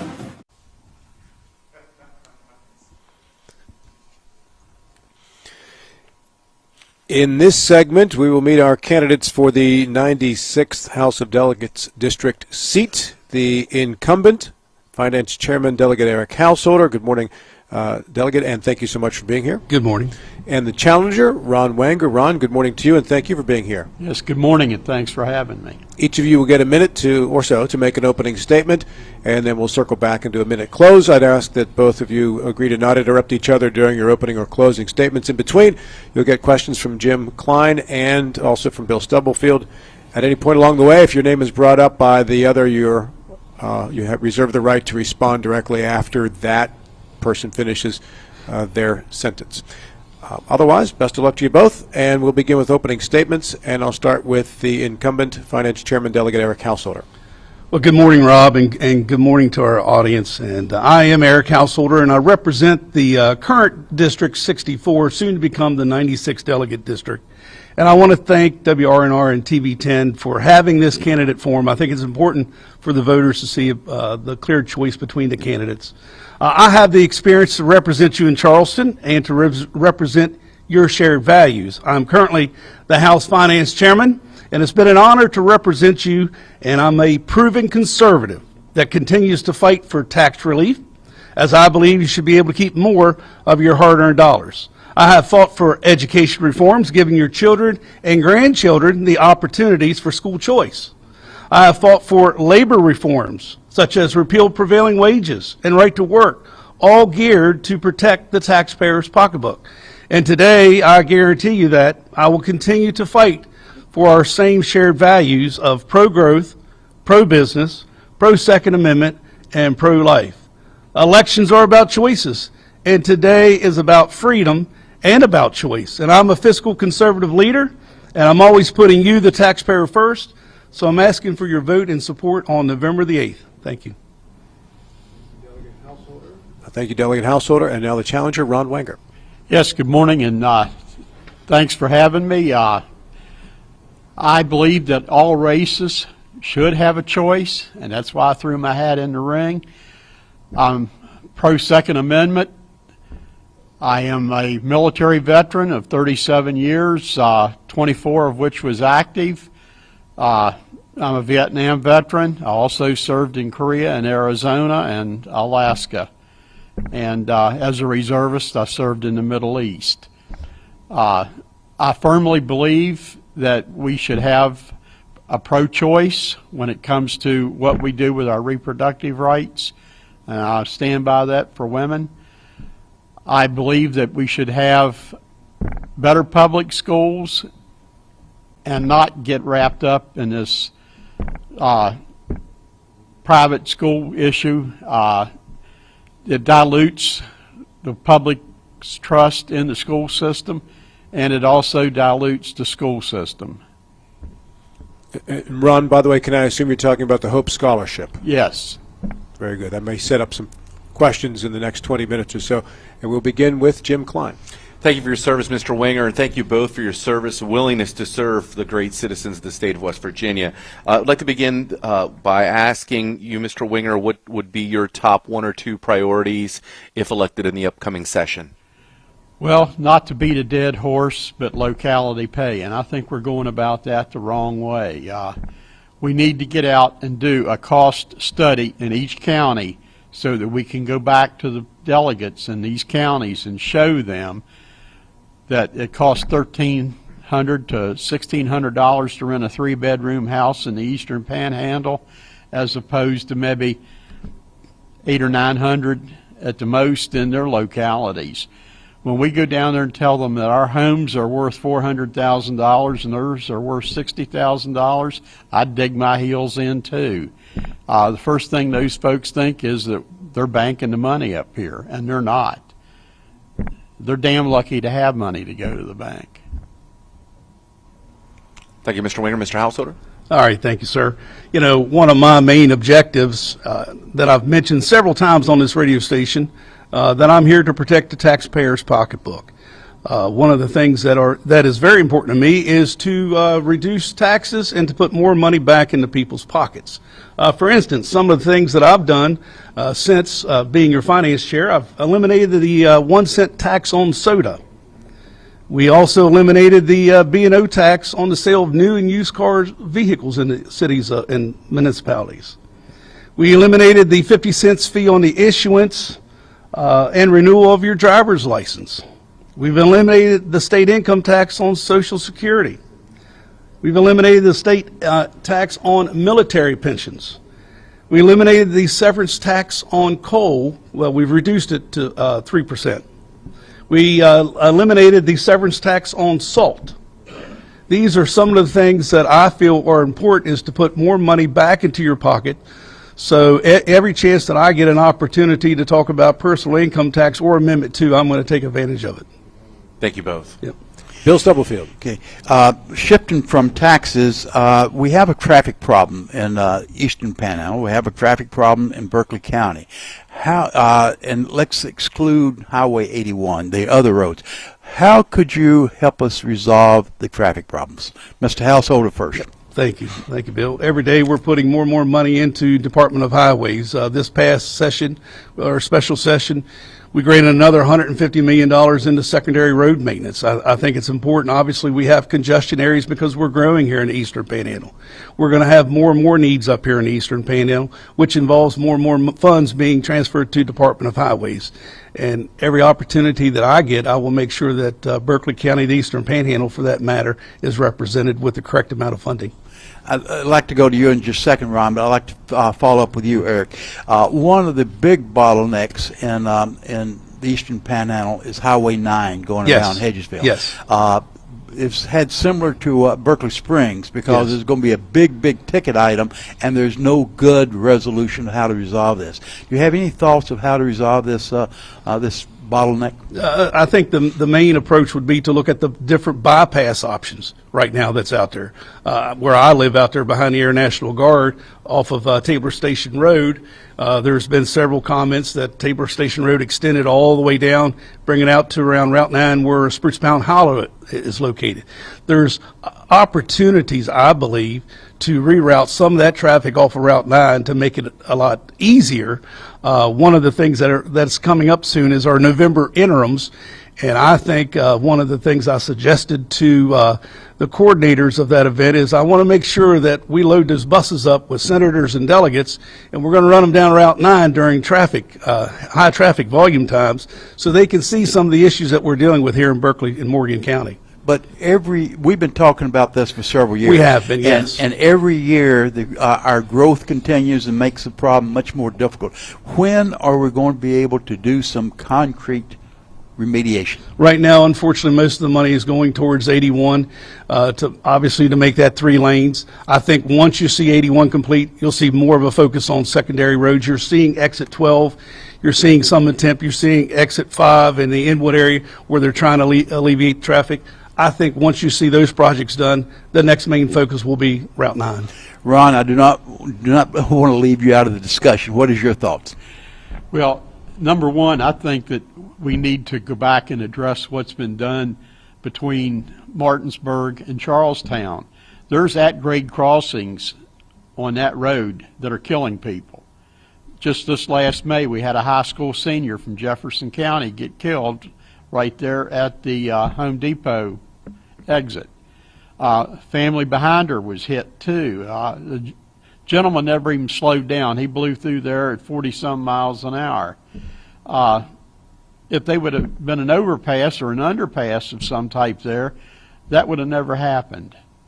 When we go to do the northern section of Route 9 to Morgan County, that should be built to interstate standards.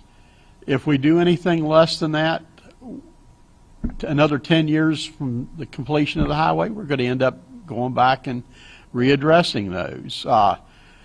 Right now, I would say the state needs to get off their butt and pick a route and start building around Hedgesville and around Berkeley Springs. The rest of that they can do piecemeal like they did Route 9. And I drove through that mess for the whole time that they were doing it, going to work, and it got to be hairy at times with the construction, but it was worth the wait. And I'm surprised I've seen it in my lifetime. Jim? Certainly. I'll start with the Delegate Householder. Can you help us understand why the Governor of the House and the Senate aren't on the same page with tax cut reform? If I had the answer to that, I would tell you right now. No. At times there's great consternation amongst this, but listen, the way I look at it, it's the first opportunity of many opportunities to be able to debate taxes, to be able to decide what we should do with this surplus. Also, we're on target to have another surplus. I'm trying to make as many compromises as I can with our Senate colleagues. Right now, the House is in a position that we do have a couple plans. I think it would be short-sighted to come out with these plans early. I would like to see Amendment 2 pass first. And then at that point, as I mentioned several times on this station, that I believe that our next step would be to sit down and to get buy-in from many county commissioners, assessors, buy-in from the Senate, buy-in from the governor's office. I think it's important to sit down and have that discussion. Remember, Amendment 2, we believe in the House, the fundamental difference, I believe, between both houses, Amendment 2, if it passes, the House believes that it's the start of a conversation for us to decide how we are, what that path forward to exempt these taxes. Right now, the Senate believes that it's an immediate mandate. That's the differences between the two houses right now. But I think overall, cooler heads will prevail, and I think we'll come up with a solution. And right now, I think it's a little short-sighted to come out with and say, hey, this is the plan, when it hasn't even really been discussed or debated amongst either house. Very good. Thank you. Mr. Winger, would you like to talk about tax cut reform? Well, like everybody else, I hate to pay taxes. It's a given, but if you're going to have social services and emergency services and school boards and stuff like that, you have to have taxes. I mean, it's just a given. It's something we have to live with. Personally, I'm against Amendment 2. I think that we're going to cut these taxes 2 or 3 years down the road. We're going to find out that, hey, this isn't working, and we're going to be back raising taxes again or going back to the people and raising taxes. Personally, I think if they want to make this state really well, they could take the surplus and buy the bond issues that all the counties have and take the money off of that and reinvest it. That would also give the counties a little bit of a break, knowing that they're not under pressure to these big bond firms. Another thing you could do with all of this is let the taxes ride. What's wrong with having a large surplus? I've seen the days when this state didn't have a surplus. I've seen the days when they opened the session of the House and they had a debt of $800 million. I mean, it's not uncommon to see this. I think Mr. Householder wanted to. Yeah, I'd like to follow up. I think it's short-sighted to say, hey, I'm against an amendment without even having the voters have their voice, because this is not the first time that we've had constitutional amendments on the ballot. In 1972, we had a constitutional amendment to remove household goods and other personal effects. That was the will of the voters. I mean, I can remember the assessors would come to our house, walk around inside of our house back in the late 70s and early 80s. Then again in 1984, the will of the voters decided to eliminate intangible personal property. So once again, today is another opportunity for the West Virginia voters to say, hey, do we want to eliminate personal property taxes from our state constitution? And I think people should have a voice. Different subject. Maria Lawrence, I think, would shoot me if I did not ask this question. Certificate of need. Are you supportive of certificate of need? And if you're not supportive of it, would you support a carve out for hospice? I'm very supportive of having to repeal certificate of need. Repeal, yeah, that's right. Yes, and yes, if there is a specific carve-out that's needed for hospice, I'm not opposed to that. Right now, we've been chiseling down little bit by little bit through time. There was an opportunity this year in the House to try to repeal certificate of need. Unfortunately, it did not pass. I was one of 39 delegates to vote to repeal it. It suffered, but anyway, tomorrow's another day, and we can always explore that option later, and I think you'll see it eventually in some point. But would you support a carve out? I would if it's absolutely needed. Yes, I'm not opposed to that. Okay, Ron. I'm not familiar with that bill. Okay. Jim Clunt. What is your position on Mountain Valley Pipeline? We'll talk with you first, Mr. Winger. I think it's an absolute need. I know there's parties in this state that are against it, but you've got a lot of workers sitting out there that are waiting to go to work. This thing has been fooled with for about 5 years now. They need to get it done. we're going to be a slave to somebody else's energy needs here before long. A lot of our natural gas is being liquefied and sent to Europe right now, and we need to start thinking about what are we going to do to replace that. We've got all these wells sitting here in West Virginia that can't produce because they can't get the product to where it's needed, and I think it's a real need. Thank you. Mr. Householder? Yeah, I would agree. Yes, we definitely need to get it completed. West Virginia is an energy producing state. We're losing the available severance dollars. We're losing the opportunities for people to have good jobs. We have a great need here in West Virginia for businesses to expand that need gas and other utilities. So yes, we need to get it done. Thank you. Bill? Yeah, home rule has been discussed over the years. Are you supportive of home rule? Mr. Householder first. I am supportive of home rule. I'm supportive of local control. I think there's some caveats that I would want to make sure that for the listeners that I would have issues with. It depends on what that home rule bill were to look like. I know there's been several talks about giving counties an option of having a sales tax, a 1% sales tax. I don't know that I'm completely supportive of that idea right now. I think it could be a little short-sighted. I think in my mind that I'm trying to look for ways to give counties more local control, but also to reduce the tax burdens that they're placing on our citizens. And that's the issue as I see it. And I don't want to get into counterpoint, but that would imply that you do not have trust in the local county commissioners of keeping taxes under control. No, I think the direction that I was contemplating in my mind, I would not be opposed to doing a 1% county option if we could also maybe reduce the state sales tax. Currently, we have a 6% sales tax. Remember, I want to do everything I can to reduce the tax burden on citizens instead of increasing the tax burden. Ron? I think if we reduce the sales tax, we're going to find ourselves an open market here. Our neighboring states, I think, are at 5%. And a lot of people in this county, they get in the car, drive to Hagerstown to do their shopping.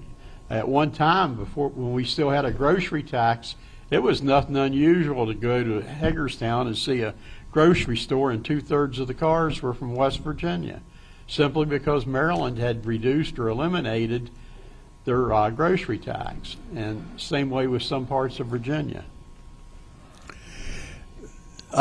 Dr. Householder, I'm going to kind of go back to something we talked about earlier, and I know you've been very vocal in trying to bridge a gap between the reduction of income tax and the elimination of personal property tax. And let's assume that personal property tax, Amendment 2 does pass. Then you're going to be faced with which path you go down, and you'd like to find a compromise. But if you cannot find a compromise, which of these two do you prefer? Eliminate a reduction of income tax or elimination of personal property tax? I think with the preface of your question that it passes by all means, and it puts us on a path to find a way to eliminate the machinery, inventory, and equipment tax. My mind, for the last 5 years, I've worked extensively on trying to reduce personal income tax. I believe it'll build the biggest wealth. It's the biggest job creators, growth that you're ever going to see, as opposed to Amendment 2. But you said if Amendment 2 passes, then it's up to me and others to find a way to merge both of those to make sure that we can get tax relief for our small businesses, tax relief to our citizens, and that's obviously, if it passes, that's the route we're going to have to take. We're going to have to do a merge of both. Yeah, you've been very consistent over the last few months with some optimism of trying to merge these two. But I've not heard other folks that share this same level of optimism. Do you think that we would be successful in merging these two? Well, I think the focal point of all this conversation needs to start with the governor's 10% income tax plan. Yes, 10%'s a small start, but once again, it does something that hasn't been done in 36 years. It reduces the rates, it lowers the rates, and that's important to taxpayers. I would like to see a larger instead of a 10% tax cut. But it just gives us another opportunity to offer more money back to our citizens. I'm going to work and continue to fight for a compromise that includes PIT, that includes eliminating the machinery, inventory, and equipment tax. Ron? Well, I think that we could probably go along with a income tax reduction, but I would really like to see the sales tax reduced in this state. I think that the way we're located here, just about all of the state is within an hour's drive of a state line, except maybe the central counties. You can do away with this sales tax or at least reduce it below what their level is, and you're going to see more people coming in. We could be wide open to the tourism industry here. This place is a gold mine as far as tourist goes. There's a lot of people that come here just to ride some of the historic railroads that we're operating, and anybody that hasn't taken advantage of that is really missing a treat. You can go back to Romney and ride the Potomac Eagle up 17 miles up the south branch of the Potomac and sit there and watch eagles grab fish out of the water. You know, it's something to see. Most people never get to see that in their life. And for the price of a train ticket, they can ride up there and see that. A lot of people come in from out of state. But if we go to start hitting them with a meals and hotel tax that's excessive, you're going to see them drive in and drive out in the same day. We had somebody mention earlier about the sales tax on food and stuff in the Winchester area. My wife and I do not eat in restaurants in Winchester or anywhere else in Virginia for that fact. Not only are they not very clean because they don't have a board of health like we have, but also the tax on that. I just think it's ludicrous, and we don't support it because it absolutely hurts the single individual that can't cook or the individual that's sleeping under a bridge. Mr. Household, I think you wanted to respond. Correct. Yeah, there's no empirical evidence that suggests lowering the sales tax is going to bring in a huge amount of growth. I mean, we see it obviously with people going to Florida. Thousands and thousands of people are going to Florida every day. They're staying in motels, Myrtle Beach, and other places. But there is a lot of empirical evidence that suggests that if you lower the personal income tax, you're going to see huge growth, huge wealth, more job creation. And I think that's important to keep in this debate. But other than that, there's no empirical evidence that says, hey, look, if you reduce your state sales tax, you're going to see all this big growth. Keep in mind, if you actually really sat down and factored up your budget of how much you really spend on state sales tax, I can guarantee it's probably no more than $50, $60 a month if you're lucky. We have no sales tax on food. You have no sales tax on prescription medicines. You're basically, the sales tax could only come into play maybe on a large ticket purchase. And I'm talking something that's extremely high. But for most people, they're going in, they're buying their goods. Most people would like to see their personal income tax reduced. Jim? Yeah, so I did some quick research. Maryland is exempt from groceries and pharmaceuticals. Before local surtaxes, Maryland state income taxes, state sales tax is 6%. Yeah. West Virginia is 6%, including an average of all 55 counties with local surtaxes. It's 6.07%. Right. So what percentage of the state budget is the 0.07% that we're really talking about when you discuss reducing or eliminating state sales tax? Typically, we collect about $1.8 billion a year in state sales tax. In personal income tax, we collect $2.7 billion. And then severance tax is the next third highest. We collect usually $300 to $400 million a year in severance tax. Except for last year, we collected close to $700. We had an additional bump of $400 million. And then corporate net income tax, and then the rest of them, tobacco tax and so forth. Right. Mr. Winger, anything else about the sales tax comments? Well, like I say, I think that lowering it or eliminating it would go a long way to getting this state going again as far as tourism and things like that go. And that's clean industry pretty much. The severance tax, that's kind of an iffy crapshoot there. I'm sure our competitor over here has his ideas on it, but You know, that kind of goes at the whim of the people and the manufacturers that are buying. Right now, metallurgical coal is way up in use, and the low sulfur type or the high sulfur type coal is not being used so much because of the greenhouse effect on the atmosphere and all. Gentlemen, before we run out of time, I want to go through the 4 amendments with you, and since I have a few minutes, I'd like for you, if you could, just to give a brief sentence or two as to why you do or don't support each of the 4 amendments. And Ron, I'll begin with you on Amendment 1. How would you vote? No. And why is that? Well, I don't believe it's good for the state. It's just my personal opinion. I guess everybody is going to have their opinion on it, but I don't believe it's a good thing. And Amendment 2? No. And the reasoning? I think we're losing control over the local government. And Amendment 3? Yes. And why? Well, right now I think we're 1 or 2 states that still let or do not let churches incorporate. And that kind of helps relieve the church boards and congregations of liability. And Amendment 4? No. And why?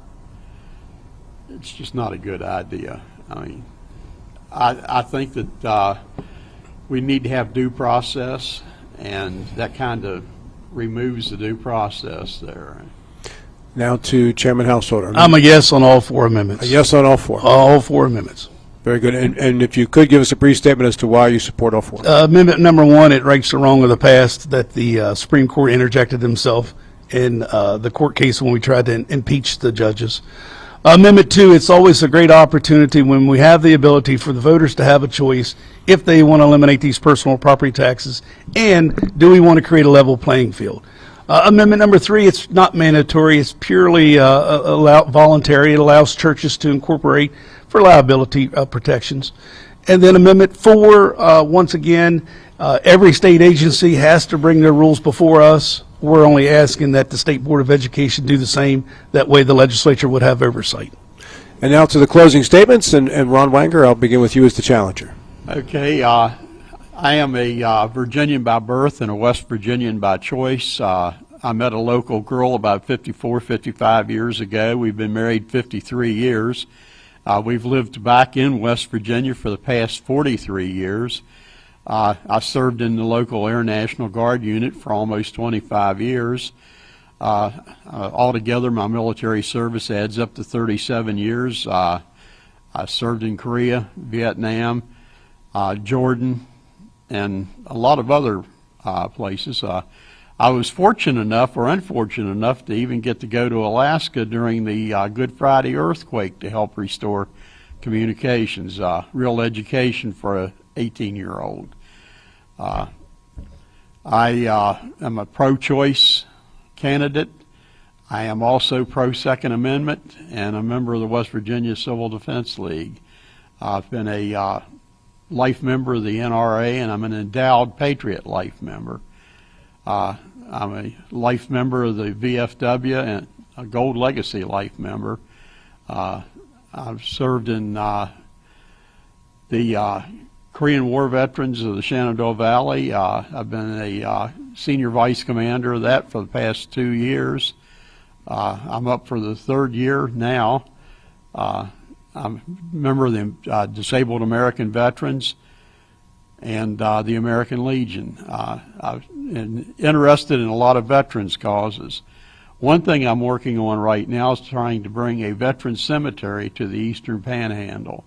And I'm in talks with a couple manufacturers that have a buffer zone around their plants that can be used for that. The Veterans Administration can get between 950 and 970 burials in an acre of land. One of these is over 100 acres.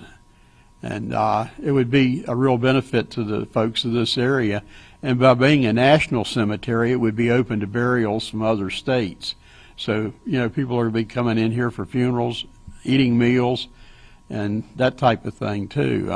Some, you know, coming from out of state, be great for the hotel industry. that in it is just going to eliminate the wives from having to drive to someplace like Grafton or Indian Town Gap to visit a husband's or a spouse's grave, for that fact. I believe that we need to improve our transportation network and protect the airport out here.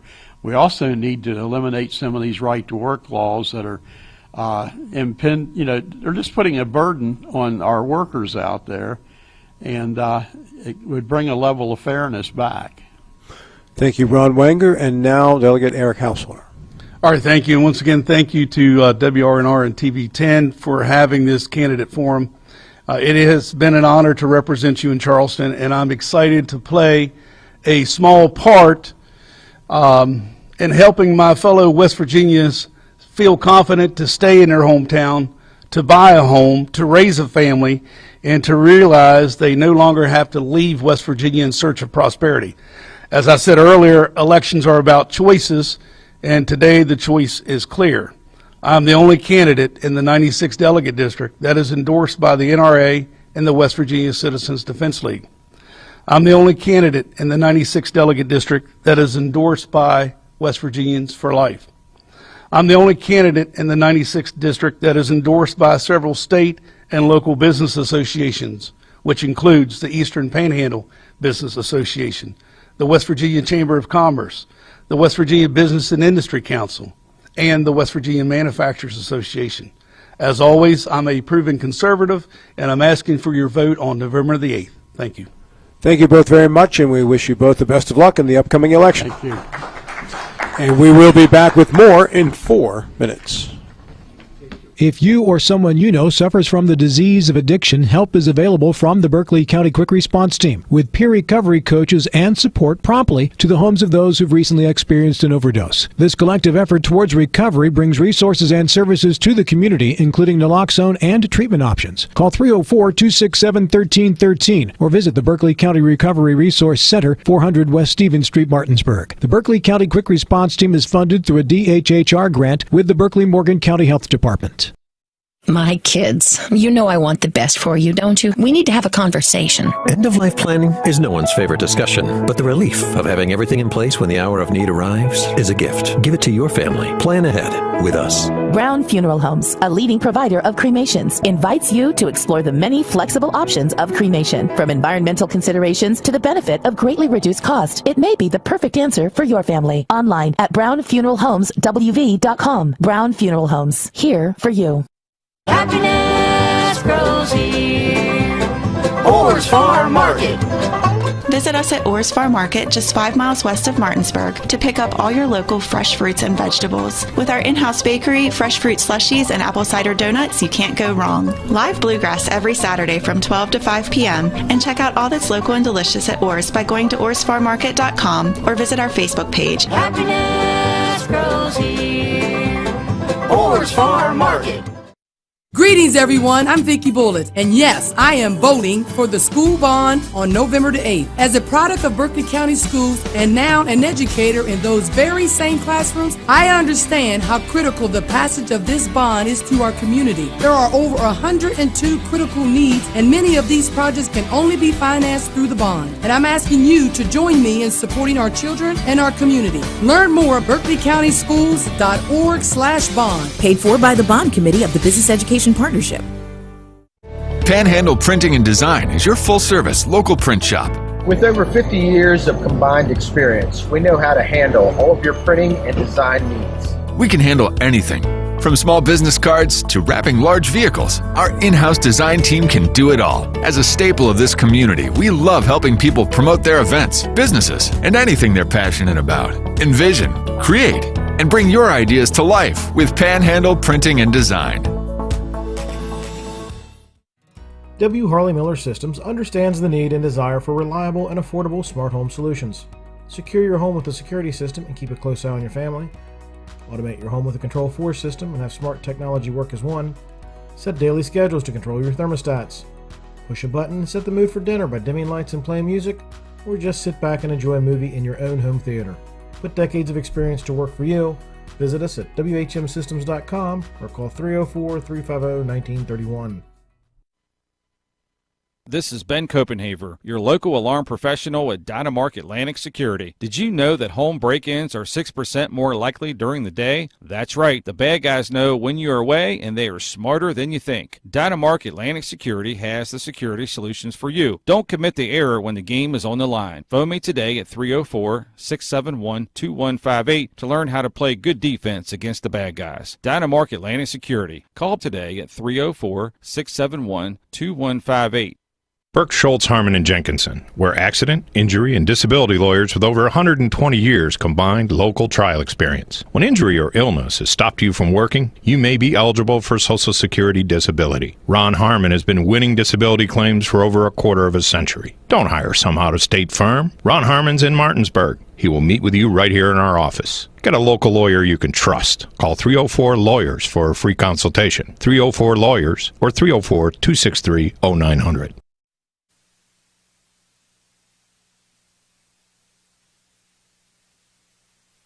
In this segment, we will meet the candidates from the 97th House of Delegates District. They are the incumbent, John Hardy, who's the the Assistant Majority Whip in the House, and Philip Wenner, who is the challenger. You'll each get a minute for your opening statement. We'll circle back with another minute for a closing statement. In between, questions from Bill Stubblefield and Jim Klein. I'd ask that you both not interrupt each other during your opening or closing statements.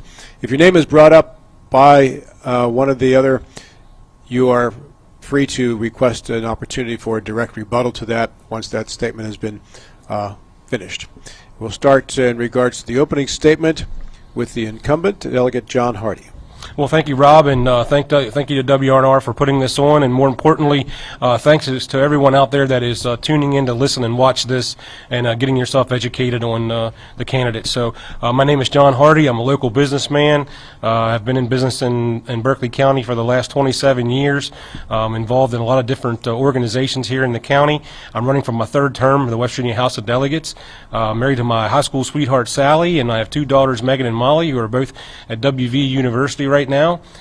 So I'm looking to get back to Charleston to continue the work that I have done there in the past 4 years. I've been a very effective delegate, working well with the legislators from the Eastern Panhandle and passing some very important legislation to help bring money back to the Eastern Panhandle, and also working to keep a flat budget in the state, and working to work towards tax cuts for our constituents. So thank you very much for the time. Thank you, Delegate Hardy. Mr. Philip Wenner. Hello, thanks for hosting. Thanks for anyone here and people watching for being engaged in the process. I live in Shepherdstown. I've lived there my entire life. I went to WVU, graduated in 2008. I run a business that specializes in repairing electronics, and we do e-commerce, which is, in layman's terms, we sell things online. I have a big family. There are 15 of us in Shepherdstown, so I'm very connected to the area because there is no moving. It's the only place for me. So I think one of the reasons that I got involved was certain policies that I saw as troubling to me and trends. Here in Berkeley County and Jefferson County, our schools are underfunded, and because of that, I think that even the previous iteration of our schools were not doing the best job.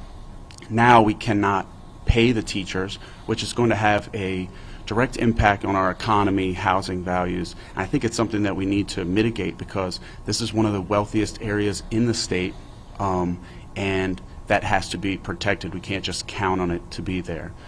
So my brother is also a teacher and a coach. His son is also a coach, and I also work with the Shepherdstown Daycare Center, and it's been a really eye-opening experience seeing what kind of pay that teachers get versus what kind of influence and heart they put into the job. It is the only Tier 2 facility, which when you're looking at these tiers of basically quality, it's the only one in a really, there's really none around. So being up close to that and seeing how important that is has me focused on schools a lot. So Thank you. And now for questions, Bill Scott. Gentlemen, thanks for joining us today, and especially thank you for running for as a delegate. We've talked a lot the last couple of hours and for the last several weeks about the referendums on the ballot. Philip, let me go to you first. Of the 4 referendums, which do you think is the most important one, and why? I'd have to say 4 for the school board, just because I think that the legislature has a lot of power already, and when you're looking at these districts, you're talking 18,000 people per. I think one of the humbling things is, even if you get elected, you have to sort of balance, or you have to sort of take account for the fact that most of those people don't know you, and you don't know them. I think when it comes to our school boards, it's a little more intimate and representative of how people feel about the people they're voting for. I'm slow. How does the school board itself associate with Amendment 4? Well, I'm talking about the local school board. How does that associate with Amendment 4?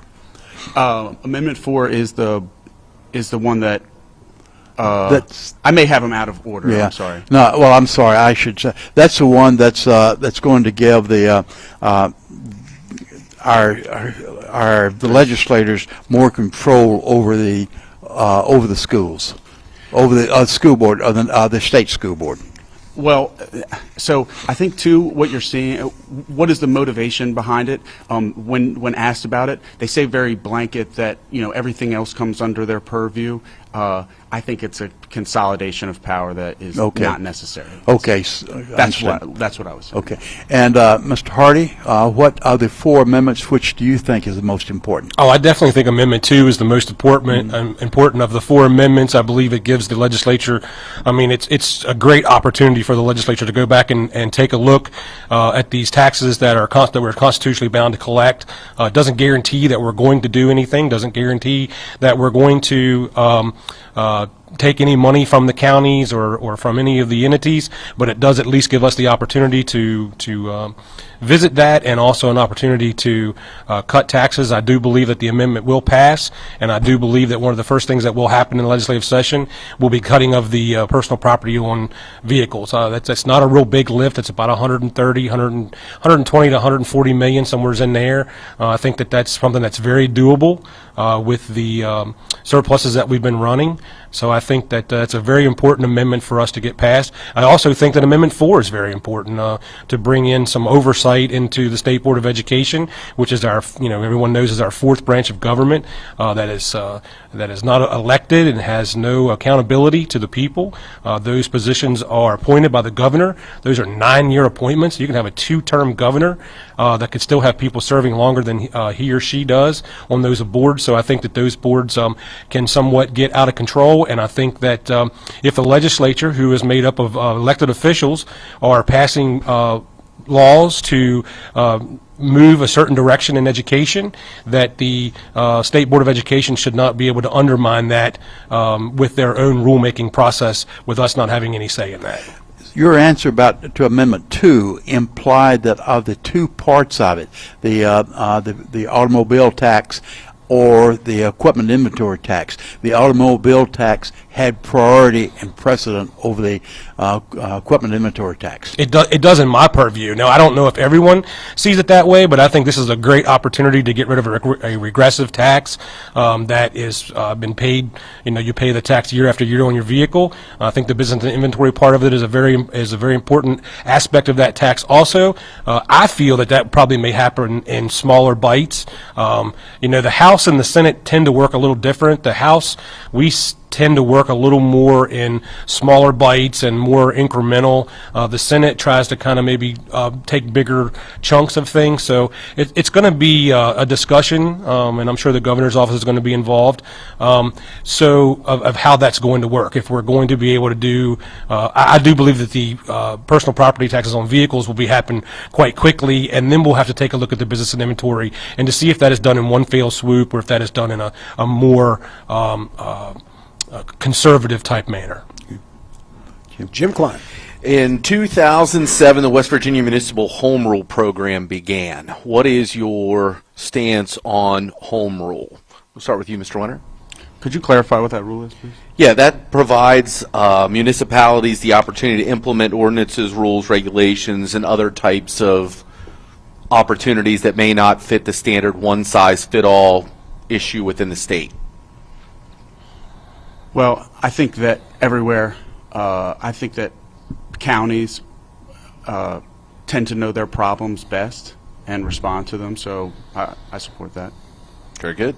Yes, I'm not a fan of the home rule. I do believe that if we give the ability, the counties the ability to tax, they will tax. I think maybe if Amendment 2 passes and we are starting to look at ways to offset tax collections, that may be somewhere down the road, that we will give the counties the ability to tax, or as Chairman Householder said earlier, maybe a way to go back and look and see if the state can give a portion of their sales tax. So we have a 6% sales tax that the state collects, and maybe the state could give up 1% of that to give back to the counties if that's needed to keep the counties whole. Very good. Thank you. John, you and I enjoy our discussion back and forth. In fact, you said it earlier. But now let me challenge you on something. You've said the legislators trust us. We know what we're doing.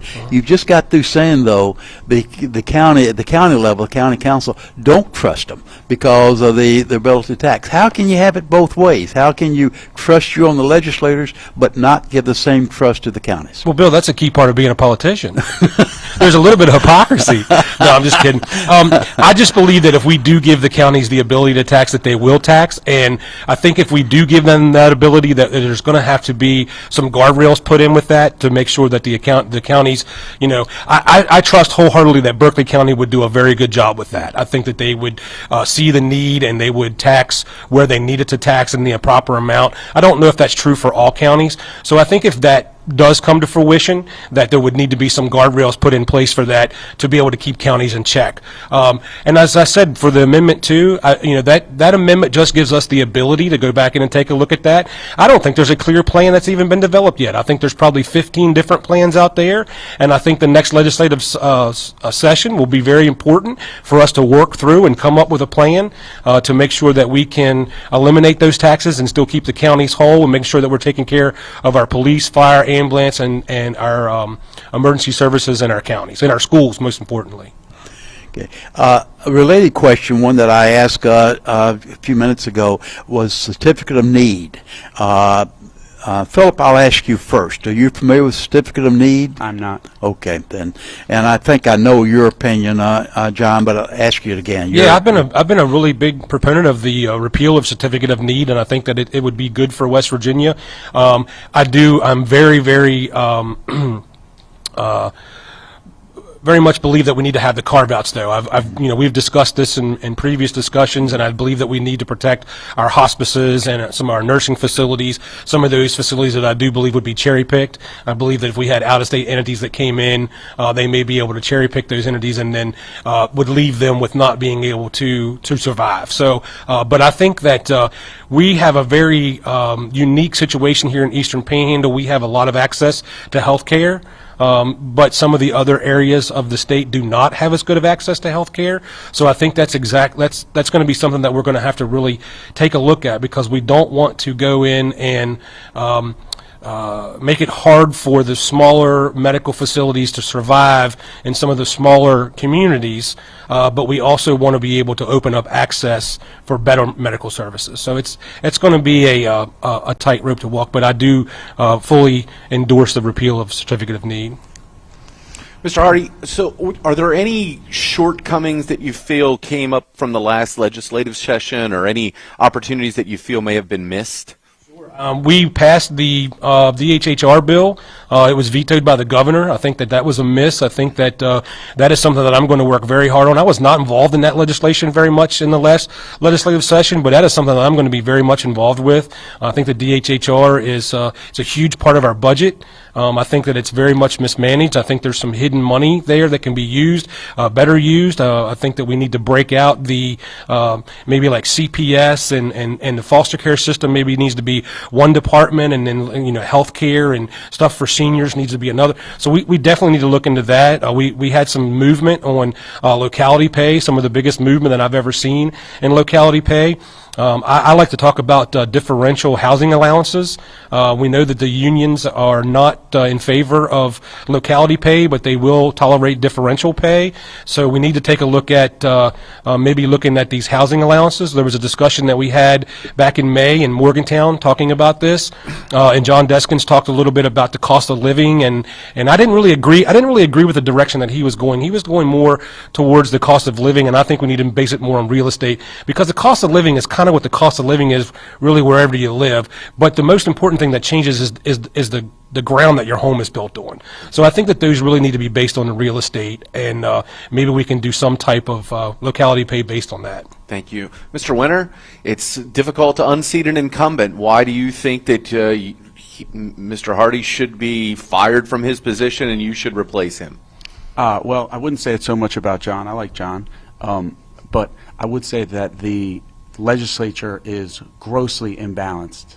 I would say this going in any direction is that if it was all Democrats, would you want to say that the other people should not have a voice? I also think that there are a ton of people who are disengaged from the process who aren't able to calculate how it's impacting them and the longer term impacts of these decisions. So I think too about the strategies. Once you're set, I'm not so much married to the red and blue colors. I think that you have to be able to work with anyone and everyone. But in this case, it's so definitively locked without any part of the conversation that, to me, it's dangerous. Very good. Thank you. Mr. Hardy, during the last session, you were very active on the abortion issue, and I'm not going to go into the merits again. But a question asked earlier, and I think you and I have talked about this previous on the radio. There's been some criticism on the process that was used, the amount of time offered for expert witnesses. Granted, most of the criticism has been directed toward the Senate, with less to the House, but the House has not come through unscathed as well. Do you feel that the House could have handled this debate better than what they did? Well, Bill, I'll tell you, when you're dealing with the abortion issue, it is the absolute most difficult piece of legislation that we've ever dealt with. It's emotional. It's a very difficult piece of legislation to deal with. And I will tell you that I believe that the House did a really good job. I mean, that piece of legislation was discussed at length in our caucus. It was discussed it went through Health Committee. There was a vigorous debate in the House Health Committee. It left the House Health Committee. It went to the House Judicial Committee. There was vigorous debate up there. There were amendments that were offered. There were amendments that were defeated. And then it came back to the House floor. There was a public hearing that was held. I've heard some people say that they weren't happy with the amount of time that was allotted for each one to speak, but that's how public hearings work. If you don't like the amount of time that's allotted to you, then maybe you find your 5 or 6 best speakers and you let them go up and have a lot more time to speak. So I think the House did a pretty good job of handling that. That's a piece of legislation that you're never going to make everybody happy. It's very tough.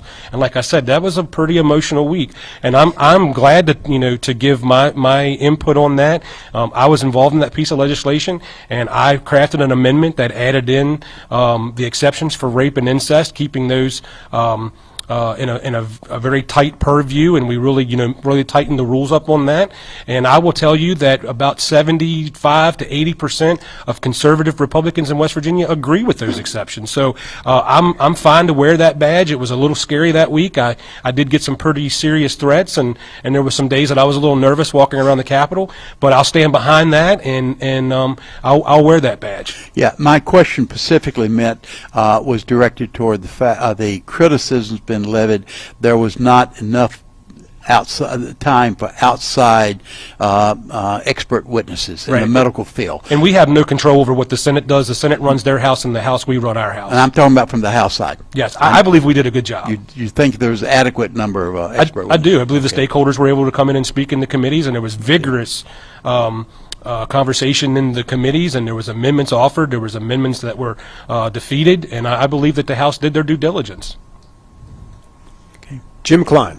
Yeah, when I work for Shepherd University, I believe that educational opportunities can become or are an economic driver for the region, especially here in the Panhandle with entities like Shepherd, Blue Ridge Community Technical, James Rumsey. In the upcoming legislative session, how might you support higher education, Mr. Winter? It's a good question. That has not been the primary focus of mine, but I think that some of the things that they're getting right are things with Title IX. Colleges and universities tend to be really inclusive places. I think that the most important thing is getting attendance up. I know that Shepherd had suffered a little bit from a decreasing population in the student body, but it seems they're back. From living in Shepherdstown, there's just sort of an eye level, calculus that you have where I see it seems to be back. So, but being there, and my fiance used to work for Shepherd, I'd be very interested to talk more with Shepherd specifically to see, where their needs are. Yeah, I would think that you might be able to even make the statement that recent legislation has helped to improve Shepherd University because they've addressed different financial needs. So, Mr. Hardy, how might you? Yeah, that's what I wanted to touch on. So I can only talk to my work in the past and continue to try to develop those relationships in higher ed and work towards a continued fair funding for higher ed. So, one of the biggest pieces of legislation that we were able to get passed was a funding formula for higher ed. So for years and years and years, the higher education facilities were just funded by basically who was in power and who had the juice. So we were able to put together a comprehensive funding formula, and we were able to bring Shepherd from being 10th, I think, was maybe up to maybe 3rd or 4th, somewhere there in the funding, and we can justify that. And there's parameters put in place for that funding for Shepherd. Continue to work with Shepherd's Board of Governors to address any problems that they have. Work with the local delegation, also our Congress people, and also our senators to try to coordinate some funding for some expansion at Shepherd. Some things they want to do. There's going to be some buildings that are being torn down. There's going to be some opportunity there for some new growth and to be able to try to grow the university. So we saw that the governor just recently gave $13.8 million to Marshall University for a baseball stadium, which was a little disconcerting where that money came from. But if he can give that kind of money to Marshall, maybe he can cough up some money for Shepherd for maybe to expand some of our programs down there. So that's what we'll continue to fight for Shepherd University. And I could not be more proud of our local universities and technical schools. Blue Ridge does a phenomenal job. Blue Ridge is what a two-year technical school should be. We have so many two-year schools that go out and try to duplicate programs that four-year schools have. Blue Ridge does not do that. Blue Ridge goes out and they carry their own water. They find programs, they develop programs, they find where there's a need, and they work with businesses in the area like Procter & Gamble and Clorox and the power company. They develop those programs, and they're doing exactly what a two-year school should do. Thank you. Bill, final question before we go to closing statements. Our roads need some help. You heard the discussion earlier, especially Route 9 going around Hedgesville. Do you have a magic bullet, if you will, or a proposal that will accelerate addressing this problem? Do you want me to start? Yeah, start. Yeah, so, we've worked really hard the last 3 years in the legislature developing a lot of money into the roads fund. That's one thing that the governor has gotten right, and Department of Highways has put together a comprehensive plan, and they are able to show us that plan. That's the best part. There's a comprehensive plan that has been put together, and when the DOH comes to us and asks us for more money, we just gave them $150 million into the road fund for maintenance. They're able to come to us with a comprehensive comprehensive plan and show us where they're going to spend that money. So there's still much work to do on the roads. I will say that we are addressing that. There's a lot of money that's going into Interstate 81 right now, federal and state money. I do agree that Route 9 is a problem. I think that probably within the next 5 to 6 years, that's probably going to be addressed. And I know that sounds like a long time, but these road projects do take some time. I think right now there's 7 different proposals out there for how that bypass will run, and they'll be working on the engineers, and the powers to be will be working on the most comprehensive, cost-effective way to do that. And I think you're going to see 2 lanes from Martinsburg to Hedgesville, and then probably a huge upgrade from Hedgesville to Berkeley Springs. Philip, you want to weigh in on this? Yeah, I think there's federal money too that's been available to our road systems, and to be honest, I don't go out to Hedgesville that much, but anybody, when you do, you feel it, and something needs to happen soon. I think one thing is our property tax for a person who's going to live in their home is so attractive that we're sort of prone to these swells in population. I mean, we've definitely seen it. I'm eager to see what the population, what the census says next time around, because when they did it during it was like right before the pandemic, and we saw a lot of people come in, and so I'm sure that Hedgesville is feeling that too, and it's just become a more popular place to live. So, gentlemen, I'm going to run through the 4 amendments, and if you could give me your feeling on each one as to how you will vote on those, yes or no, and a brief explanation as to why. Delegate Hardy, I'll begin with you in Amendment 1. Yes. And why is that? Well, if the legislature doesn't have the ability to impeach the judicial branch, who does? I mean, we're just basically codifying what the Constitution already says. And Amendment 2. Amendment 2, yes, it gives us the ability to go back in and look at a tax structure and possibly make changes. Amendment 3. Amendment 3 is just kind of getting us in line with everyone else in the country. We're just a little behind. Allowing churches to incorporate. Amendment 4. Yes, I believe that we should bring oversight into the legislature for the State Board of Education, and if we pass a law that for the education system to do something, we do not want them promulgating rules to circumvent that. Philip Winter, Amendment 1. Amendment 1 is complex because we had the issue with the Supreme Court where there was a lot of impropriety, but again, balancing power, it's complex. That one I would probably vote no on. Amendment 2. Amendment 2, the inventory tax. The only thing is, you take an entitlement away, you have to make it up somehow, and when you do it, you're right now things are good because of PPP money and ARPA, and so I kind of think that it's something you could wait on. It's not able to not be checked again later. I'll take that as a no on Amendment 2. Yes. Amendment 3. Amendment 3 is a neutral thing. Churches being able to get health insurance, I'm fine with that. Amendment 4. And Amendment 4, again, about looking at balance of power, to sort of clarify on a previous statement. If you look at a governor's decision, for example, Tomlin was against the right to work and vetoed it, but the legislature was able to override that decision. And I would argue that the governor vote, people are a little more certain of when they make than necessarily delegation. So I am opposed. Opposed. Very good. Let's move to closing statements now, and Philip Winter, we will begin with you. I'd like to thank you guys for having me here, taking this time. Something I'd like to address that wasn't addressed before. I am pro personal freedoms without as many restrictions. I think that one of the things in the legislature that's pretty hypocritical is that the same people who are telling you they don't want to get a vaccine because it's their personal medical history, it's their own decision, are levying limiting medical care for women when the legislature is mostly not made up of women. It's not something that it's an opt-in. And a painful thing for people, so to make an even more complex decision difficult to make. And then also it fundamentally misunderstands how the nature of assault and how underreported those go.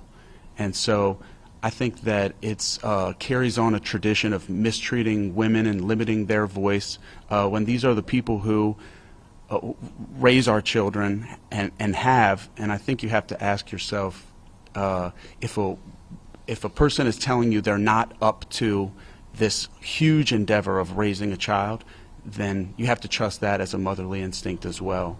I think that though a nascent enterprise for me and being new to this, there's a lot I could learn, and because of my age, it's a good time to be involved, and with enough time, I could make a lot of positive impact, and I have a lot of economic ideas centered around how we help bring back a middle class, which is a crucial thing, not just here, but across the country.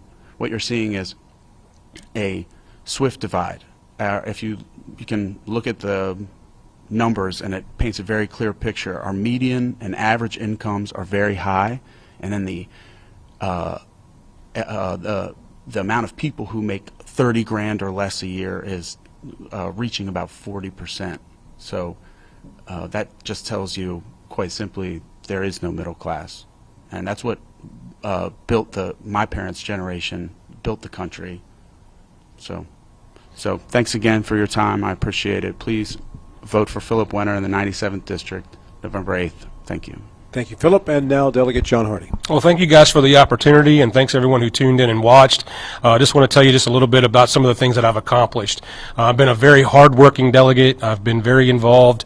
I've gotten a lot of pieces of legislation moved, not by myself. I will tell you that everything that you do in the legislature, you have to have 51 votes on the floor to get it finished. You have to get it through the Senate, and you have to get the governor to sign off on it. So it's a very daunting process, and it's designed to be a daunting process. But I will tell you, legislation that I've been involved in, we've cut the taxes on Social Security.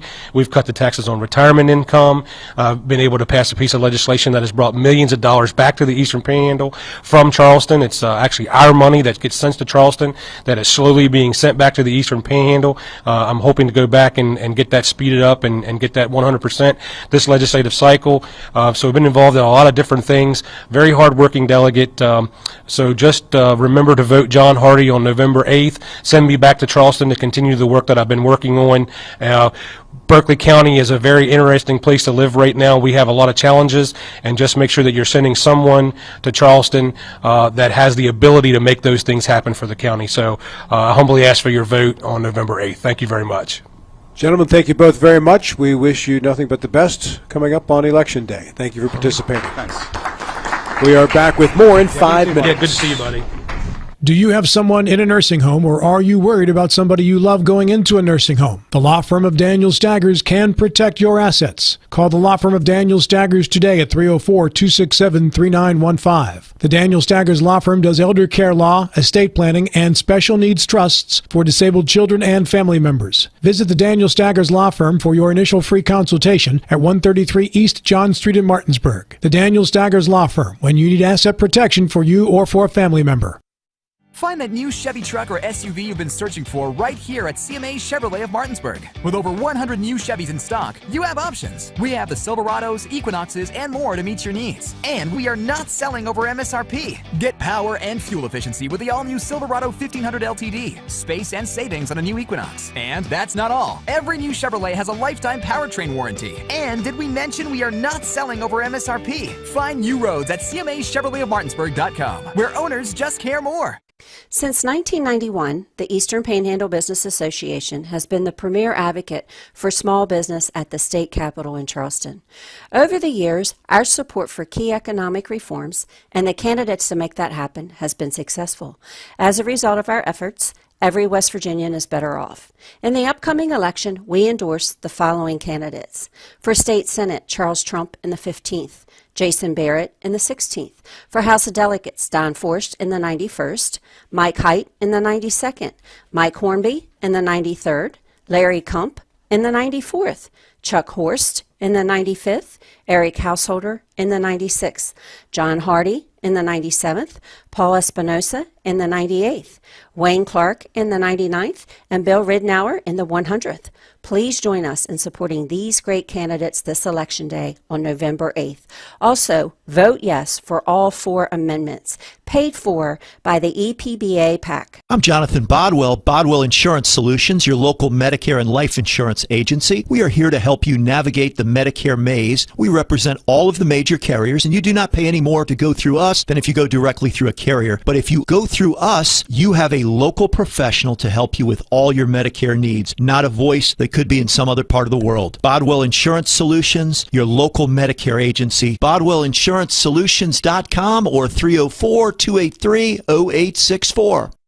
The Palace Lounge in Martinsburg is the place to be this football season. Join us Fridays for Martinsburg Bulldog games, Saturdays for Shepherd Rams and WVU games, and every Monday, Thursday, and Sunday nights for the NFL primetime games. We still have steak night every Wednesday, shrimp nights every Thursday, and now taco and margarita nights every Tuesday. So come on in and enjoy the Palace Lounge. We're located at 1350 Edwin Miller Boulevard in Martinsburg. Think you are too busy to earn your degree? Think again. Shepherd University is now offering online degree programs. You can earn a master's degree online in curriculum and instruction or a master's of business administration. And registered nurses can complete their BSN online too. Learn how to take the next step in your career at shepherd.edu/online. That's shepherd.edu/online. Jambo Construction and Fencing Company, LLC is a veteran-owned and operated company right here in the Eastern Panhandle of West Virginia that specializes in decks, fencing, and hardscaping. Find us on Facebook at Jambo Construction and Fencing to see more of the projects we've completed. For a free estimate, you can call Bo Bartley at 304-268-5452 or Jamie Gall at 304-279-5053. We are licensed and insured in the state of West Virginia, and as Martinsburg alums, we say, go Bulldogs. Are you considering selling your home and don't know where to start? Then call Chris Ross and the Milestone Real Estate Group at Keller Williams. A Martinsburg High School graduate, Chris knows the local market, and he's proven it as #1 real estate team in West Virginia in 2019. Phone Milestone Real Estate Group at Keller Williams at 304-579-7349 or go to callchrisross.com. Let's celebrate your real estate milestone together. What came first, the chicken or the egg? No matter what you think, you can have it either way. Rock's new bagel croissant and chicken waffle breakfast sandwiches are made fresh every morning. Rock's local market. Rise and shine. You're gonna be late for work. Good morning, sleepyhead. Have a good one. Rock's new bagel croissant and chicken waffle breakfast sandwiches are made fresh every morning. Rock's local market.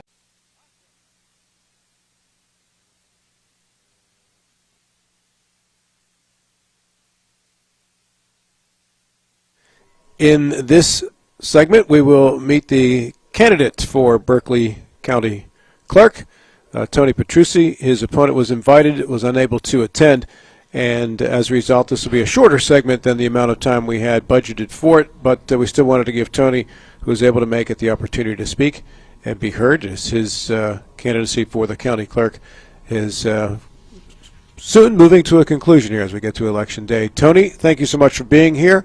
You have as much time as you'd like to make an opening statement and introduce yourself again to the voters. Yes. Thank you. Thank you all for having me as usual. Second trip around since the primary. Appreciate you all having me. Of course, my name is Tony Petrucci. I'm running for Berkeley County Clerk here. It's been a process probably for the past 3 or 4 months, especially since the primaries. But I've been involved with local business for over 25 years. Been able to run a family business for an additional 20. Been real fortunate and blessed to be part of the county commission / county councilman for 6 years during the good days and bad days at times. But we made it through it. Served on several boards throughout the county. I'm real proud of right now being on the backpack program as a director, which helps a lot of kids throughout the county, over 600 weekly. So I really don't want to have a lot of time spent about myself. I know since the competitor's not here, if you don't want to ask questions, I'm ready to roll with anything. But just for a few dates, though, October 26th starts early voting, which is today, through November 5th. November 2nd is the last day for absentee ballots, which is important for some people to know. And, of course, November 8th starts the election day process. Now, before we get into questions, over the last couple of days I've gotten some texts and emails about some type of violation about the notice for voting not being public and available enough days before the election. Are you familiar with this? The sample ballot, yeah, the sample ballot code 3-6-3 says that you have to have no more than 26 or no less than 20 days in the paper. The sample ballot. It didn't get in until yesterday, so they were in violation of the 20-day deal. Yeah. And what are the repercussions from that? I have no idea. You know, that's something that the Secretary of State's office should be aware of. I guess it's in their hands to do whatever, but it is in. So it just doesn't give, especially our seniors, enough time, in my opinion, to look over that. I mean, there are some important things, and I'm not just talking about myself being on the ballot, but you know, we're talking the school bond, we're talking the amendments, and all the other ladies and gentlemen that's running for particular spots here. So it should have been out. Yeah. Yeah. Can I pick up on that, Tony? You're right, it should have been out, but I think there's a bigger question or bigger problem. Looking at the sample ballot, well, first I went to the Secretary of State, and I could put my precinct in, and I got every one of the individuals I was voting for, whichever magisterial district I was for the delegate, for Senate, whatever the case may be. Looking at what was published in the Journal yesterday, the precinct, you're not tied to a precinct. They try to cover too many things. Yes. So if I did not know my precinct, I would be exceptionally, well, even if I did know it, I'd be exceptionally confused who I could or could not vote for. Yes. So they may have met the deadline, but what's in the Journal was more confusing than it was otherwise. I've noticed that. There were so many, I don't know, I think there was 4 or 5 sample ballots with it. Yeah, there were, and you did not know really which one pertained to you. So I agree with you. So that is something. Well, hopefully, if it works out for me and for this election, that is something we'll take a look at and make sure it doesn't happen. Sorry, can I just follow up on that? Please. So the website wasn't provided where you can enter your address to identify your precinct? Secretary of State, it was. You could do that. There's no confusion at all when you went to the Secretary of State ballot. The confusion was the hard copy that was in the Journal, because you did not really know for which delegate you were voting for, which Senate you were voting for, and the like. But that's my question. So the Journal didn't provide that information. It's there, but you cannot really sort it out unless you knew. Unless you were a student of the election. If you're a student, I knew who I was voting for. But if I was not a student, then I have a hard time sorting out from the Journal information, could I vote for John in John Hardish district or not in John Hardish district. So is there some mechanism that you can identify, Tony, or is that provided by the state that you might be able to make that more clear to people who look at the sample ballots? As far as this election? Well, not this election, but in the future. Well, I think it's a process. I mean, you have somebody in that's over that voter registration department. This should have been handled a long time ago with the communication between whoever's in charge with the Secretary of State and of course the clerk, who is in charge of it all. So there'll be certainly dates that we will be looking at to make sure that it's in there and done correctly, like it was before. I can't ever remember it being this confusing prior to this. And it is confusing. Yes. And I've highlighted the problem, but I do not know the solution. Yeah. Because with the Secretary of State, it's everything's pegged to your magisterial district, which is, or your precinct, I should say, to your precinct, and you get that by your address. Right. The Journal does not provide that luxury. Yeah, I think I there's don't know the solution. communication issues there between the clerk's office and the Journal's office. That's all I could probably say. Point out to those of you watching who may be new to the area, Tony Petrucci is not the incumbent. He defeated the incumbent in the primary, which is Correct. put him in this seat right now. He is not the current county clerk. Now, questions for Tony about the clerk's job itself, and we'll go to you, Jim Klein, first. Have you identified any technical opportunities or ways that the office could either be more efficient by improved technology? Well, they've been working on that for several years, Jim. Back probably prior to 2014, there was a lot of technology put in place with all the departments in the county. Scanning is very important. Indexing is very important. So we'll hopefully continue to do that on a regular basis with stuff new coming in, and we're trying to go back and get the old records that are there and scanning and indexing those. So that will certainly continue. Hopefully on my watch with that part of record keeping. Voter registration, is sort of dictated by the state. Whatever they're doing, we're going to follow. And there's deadlines, there's codes that we have to do. So that sort of answer your question. Well, I wasn't sure. I don't know. I don't know if there are the technology's there. I mean, the county has a great IT department that can be intertwined with the state. Okay.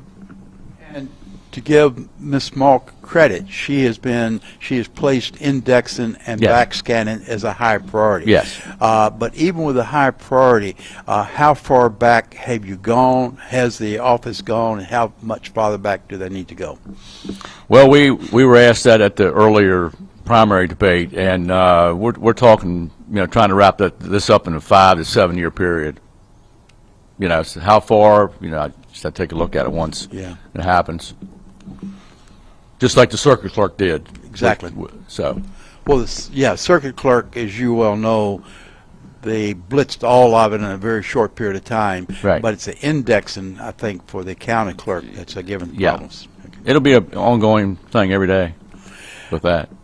What do you consider outside of back scanning, Mr. Petrucci? What do you consider the most pressing need when you if you are elected? So. Well, as we've talked about earlier, and throughout this whole campaign, I've tried to let the people know what the county clerk's position is supposed to do, and there's a list of 20 that we talked about earlier. I don't want to bore you with some of them, but most people think of birth certificates, death certificates, going in and recording things. But there's 4 things that I've tried to pinpoint. One certainly is voter registration, getting a communication and trust with the employees. See who we have there. Record keeping, just like we talked about, would be top 2. The financial part, the chief financial officer is the clerk's position and role, and we're going to have to take a look at that with the financial statement. There's certain dates that the financial statements has to be in to the state auditor's office, and then of course working with the sheriff department. A lot of people don't know with the civil service documentation. There's a young woman that takes care of that. I think that's working fairly well. So top 4 they're the top 4 that I think. But to get ready for the 2024 election, you got to pinpoint the voter registration office and see how things need to be tweaked or made better. And then the county council have given the authority for the past 2 years to go outside of the Dunn building for two more additional early voting places, and that'll be a priority of mine to get that hopefully rolling fairly soon.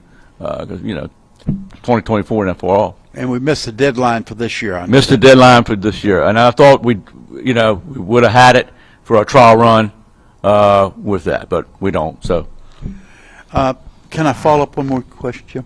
Well, yeah. Okay. How much latitude do you have, or how much independence do you have from the Secretary of State's office? They tell you the machines you use. They tell you the protocol you follow. what independence do you have? Well, the everyday running of the office is the clerk's position. Only when when there's changes, when there's new machines in place, if the employees have questions about certain guidelines, which they should be calling sometimes probably every day this time of year. I think there's a lot of latitude, Bill, for that, and hopefully I take advantage of that. But I'm not going to be one that if I don't know, I'm going to call and say, hey, I don't know this question to somebody coming in. Some young lady at an NAACP meeting asked me, what about our college students? How do they vote?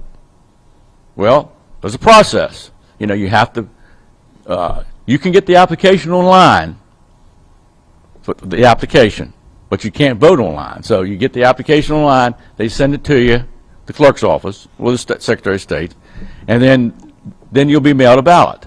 Whether you're in Mississippi or North Carolina as a student, but you're Berkeley County residents, or South Bend, throw that in, Rob. It can. That's how that works, and I hope that will help that person understand that these young people can vote that way instead of not. Absentee is important.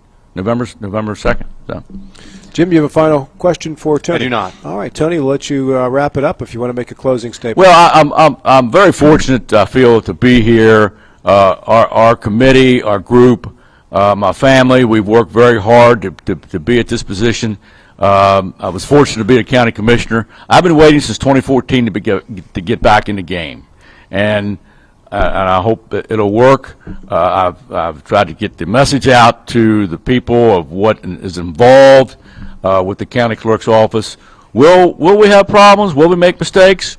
Yeah, but we're gonna work on them, hopefully, and make sure it won't happen again. November 8th, or starting today. I really would appreciate the vote, and I'm here for everybody, not just one party. So, thank you very much. Tony, thank you. I appreciate your Notre Dame reference, and best of luck to you on Election Day, and we are back in 4 minutes. Ever try to collect on an insurance claim? Perhaps a homeowner's claim, auto accident, or fire? Insurance companies collect money from you for protection should something bad happen. And when it does, they don't want to pay, or they offer too little. At Mansion Ferretti, we have an attorney who worked defending insurance companies and knows all the dirty tricks they play to deny or lowball your claim. Call us today for help in getting what you really deserve. Mansion Ferretti, when you need justice. I pre-planned my funeral to make it easier on my family. They were relieved to know I'll get just what I want. My family actually thanked me for taking matters into my own hands. Turns out having this awkward conversation wasn't awkward at all. Pre-planning is my choice. There are certain things about me my family may not know. Now they won't need to guess. The choices are yours. The peace of mind is theirs. Pre-plan your funeral with Brown Funeral Homes and everything will be taken care of. Find out more online at brownfuneralhomeswv.com. Brown Funeral Homes, here for you. I'm a small business owner. I work a lot. My wife can tell you. My kids can tell you. I work many hours. I work hard. And I do that when I'm in Charleston. I show up. I work. In the 99th District, do you want to vote on the person that shows up? Or you want to vote on someone who doesn't show up? I'm going to show up and I'm going to work. So I hope that you come out and you vote for me. Paid for by Clerk for WV. Hagerstown Ford continues to be your leader in car sales up and down the I-81 corridor. We will beat any and all competitors' prices, and we've made buying a new car easier than ever with one-day delivery better than Amazon and a return policy better than Walmart. Your satisfaction is our guarantee. If you don't like it, simply return it and we'll come pick it up. No questions asked. Why would you shop anywhere else? At Hagerstown Ford, we take great pride in our community and supporting our local student athletes. That's why Hagerstown Ford is the official car dealership of Shepherd Rams quarterback Tyson Bagent. Our remote buying process has made new car shopping so easy, you'll never even set foot in a dealership. Simply go to HagerstownFord.com and click on the car you want to buy it, or use the Axle Auto app. It's that easy. You can order your new car on any device. Go to HagerstownFord.com and get your new car signed, sealed, and delivered from Hagerstown Ford. Hi, this is Lauren from Orsini's right here in Martinsburg. Grilling is not just for the boys. We are a Platinum Traeger dealer carrying the Pro Series all the way up to the Timberline Series. We have every flavor of wood pellets along with accessories, rubs, sauces. Not just Traeger, we carry Utz, Meat Church, Lanes, and Dizzy Pig. We also carry a full line of Yeti products. Orsini's has everything to complete your backyard. Visit us at 360 Hack Wilson Way or at Orsinis.com. If you or someone you know suffers from the disease of addiction, help is available from the Berkeley County Quick Response Team with peer recovery coaches and support promptly to the homes of those who've recently experienced an overdose. This collective effort towards recovery brings resources and services to the community, including naloxone and treatment options. Call 304-267-1313 or visit the Berkeley County Recovery Resource Center, 400 West Stevens Street, Martinsburg. The Berkeley County Quick Response Team is funded through a DHHR grant with the Berkeley-Morgan County Health Department. The Palace Lounge in Martinsburg is the place to be this football season. Join us Fridays for Martinsburg Bulldog games, Saturdays for Shepherd Rams and WVU games, and every Monday, Thursday, and Sunday nights for the NFL primetime games. We still have steak night every Wednesday, shrimp nights every Thursday, and now taco and margarita nights every Tuesday. So come on in and enjoy the Palace Lounge. We're located at 1350 Edwin Miller Boulevard in Martinsburg.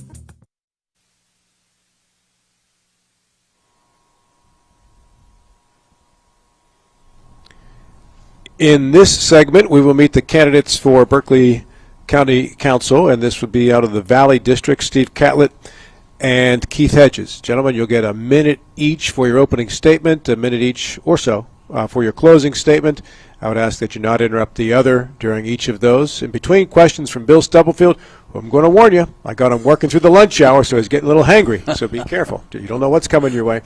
And Jim Klein as well. If your name is brought up by the other during a response or statement, you're welcome to respond directly as soon as that person has concluded their statement. Just let us know, give us a little hand signal or whatever. We'll come right to you as soon as that thought has been completed. Right now, I'd invite you to begin with opening statements, and Steve Catlett, you lead the way. Steve Catlett, candidate for Berkeley County Council, lifelong resident of Berkeley County.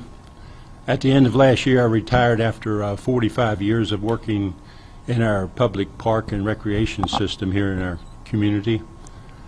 And I've understood the values of quality of life issues. I was raised here in Berkeley County. I've raised my family here, and I have grandchildren growing here. And I want the kids today to be able to feel like I do today, that I was blessed to have been raised in Berkeley County. And I really think because of the rapid growth, we are losing some of that quality of life. I'm concerned about it. I think we're growing too fast. And like a Bill Stubblefield, I'm for responsible growth. He was when he was on the commission, I know. We have to build the infrastructure to support our growth. That is vital. And I think there's ways we can do it possibly without putting the burden always back on the homeowners and the property owners. I think with my relationship over the years with federal, state, and county and local officials, I have the ability to communicate with those folks to make a lot of good things happen for our community. And I'll work as hard as I can now that I'm retired to do my best and give it 100%. So I appreciate it very much. Thank you, Steve. Now, Keith Hedges, and I understand that there's a relation between the two of you in some way. Keith, could you explain that? Yes, sir. We are related. We're kinfolks. You know, family feud, I guess, but it's all good. I have nothing but respect for the man. I appreciate you having me here. My name is Keith Hedges. I'm also born and raised generationally in Berkeley County.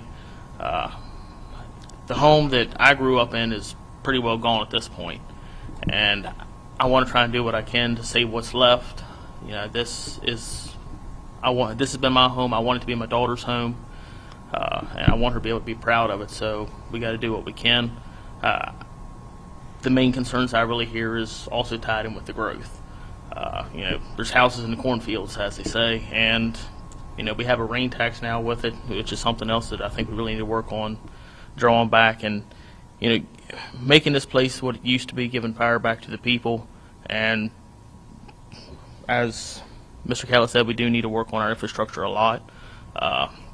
But we also need to watch how we do that. As with Hedgesville, where they're using eminent domain to take people's property in order to build the roads and improve that infrastructure. I do think we need to improve it, but I think we need to put the people's rights first on that. Thank you both, and now we move to opening questions. Gentlemen, thank you very much for running for county council.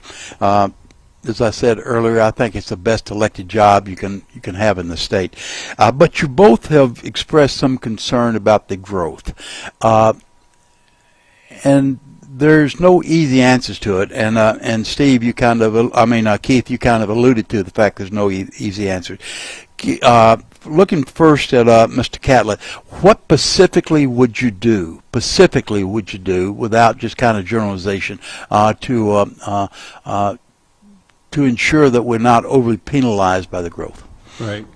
Well, obviously the key is working with the state legislators. Obviously the state controls our counties more so than we would like, and home rule has been discussed for many years. And I think the closer we get to some home rule value, the better off we'll be. The 1% sales tax has been kicked around for a long time. That could be a major player. You know, we've got a lot facing us, the difficulties. We're going to have to learn to live without COVID funds. We've been blessed with all these funds, and we're not going to have those sometime. So we got to figure out a way to get beyond that. We need to take the burden off of the homeowners. You know, we have to pass a bond levy to build more schools because of the growth, and that burden goes back to the property owners and the homeowners. The people that are developing in this community are not contributing back to this community. There has to be ways. And of course, with the state law, like you know, you can't have impact fees unless you have zoning. But in a sense, we have those in place now without zoning, and those are the capacity improvement fees that the Water and Sewer Board charge. $2,000 for a water hookup, $2,700 for a sewer hookup. Well, it may be called differently, but it's the same as an impact fee. And why can't we have those? Recently, I've sat down and talked to some of the builders here in this community that actually live here and care about the quality of life of this community. Now, some of the big guys don't live here and they don't care. But they said, Steve, we wouldn't mind paying some fees towards the highways and stuff, and towards the schools or whatever, towards the park system, if they were in place. They can afford to do that. And we just need to work with our legislators to have more freedom. I think the consumption tax, the sales tax, is probably the best way to go. It's the one tax that puts the least pressure on our community. The people that visit here pay that as well, and it could be a tremendous boost for us. It's projected here in Berkeley County that if we get a penny, it would be $12 million a year. That would take care of a lot of issues for us. So there's a lot of things that we need to look at. They have a great grants department at the county level, but I think they could even do a better job. I know there's land and water money out there that they're not tapping right now that's there to grab. So you know, continue that. But there's we have to work with our legislators. I have a very good relationship with most of those people in Charleston, and I hope to continue that. I've met with a lot of them over the last few months. And, you know, I'll be concerned. I'm concerned about Amendment 2. I'll admit that. Because, you know, that's $4.5 million the county council is going to lose. That's $12 million the school board's going to lose. So you can understand the concern. They're saying they're going to replace that, and that's great, but they have to replace that. It's a key to us. You know, even though it's more money, $12 million to the school board is less than 5% of their budget. $4.5 million to the county council is 10% of their budget. So, you know, it's a huge impact on the county budget. But we have to have trust and confidence that they're going to do that job. And I think the amendment, will pass, and hopefully things will work out, you know. So. Several of the points you've made I'd like to come back to later, but let me ask Keith to address the question. How would you specifically look at the growth, and what steps would you take?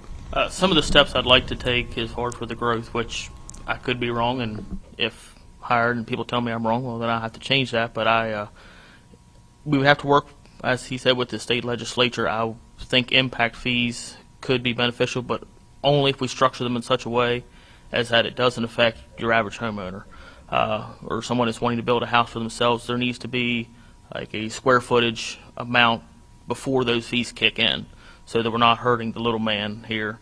As far as for the mention of the 1% sales tax, I can't really support that so much. I know it means that we are getting outside forces paying for that as well, but it's still putting a burden on the people of Berkeley County, which some of them it's not going to hurt, but there are folks in the county that will make a significant difference in their life, just that little 1%.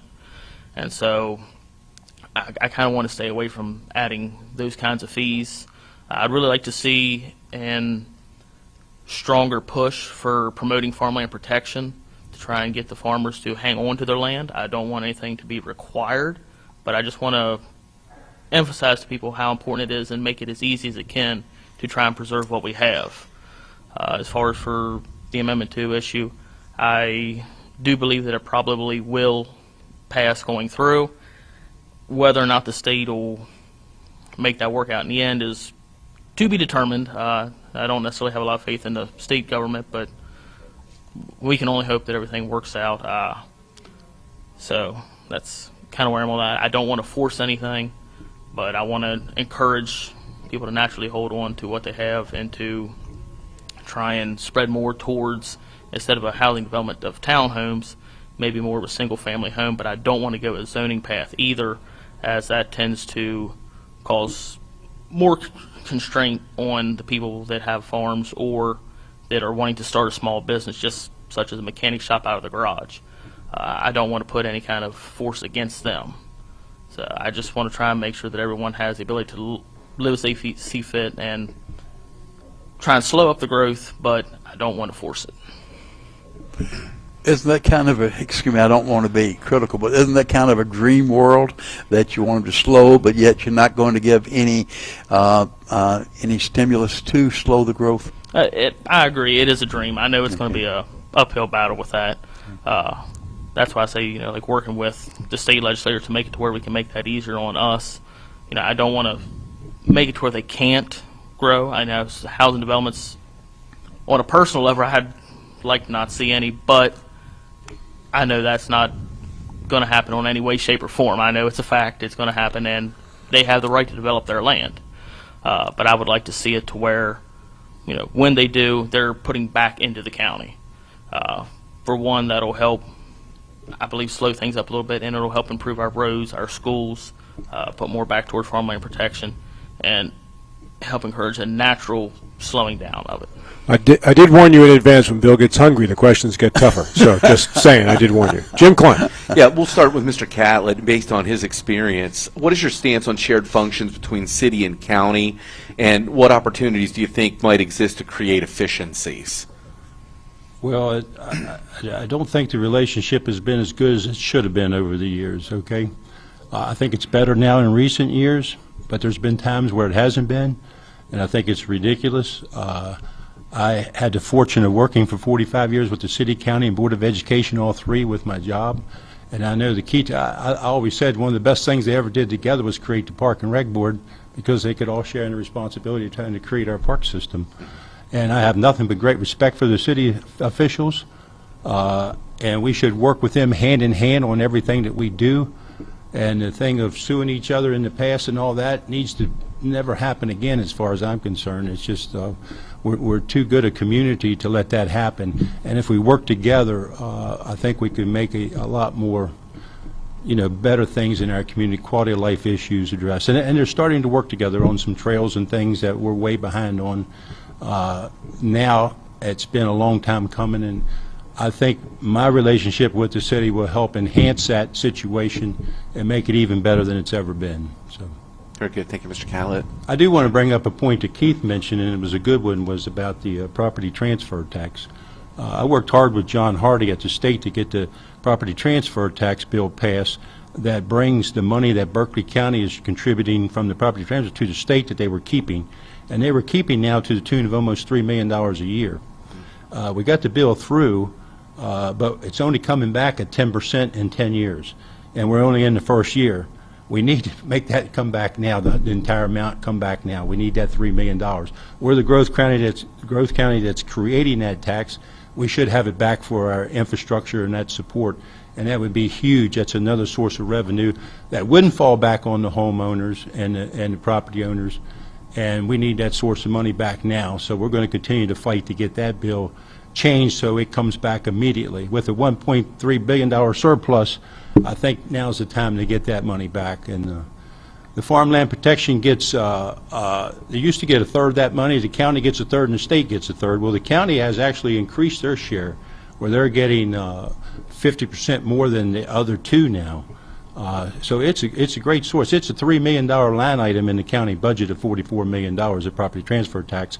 If we get the other part back, it could be a $5 to $6 million line item as far as revenues in the county budget. That would be very significant. Very good. Mr. Hedges, would you like to answer the question regarding shared responsibility and efficiencies? Yes. Being relatively young and having not dipped my paw into the politics of the county yet, I don't have any experience with that per se myself, but I do believe that it would be very important to work together with everybody, with both the city of Martinsburg, with the state legislature, with the folks that hire us to represent them. I believe working together is definitely a necessity, but as I said, with me having been more so out in the general workforce than at the county level, I can't say as I've got any personal experience to where I can directly influence that at this time. Thank you both. Mr. Catlett, you've kind of alluded to this in the past, but you have advocated additional deputies. You've advocated additional investment of water and sewer. How do you propose paying for these services? Well, obviously, as the county budget grows, I think the Sheriff's Department should grow with it.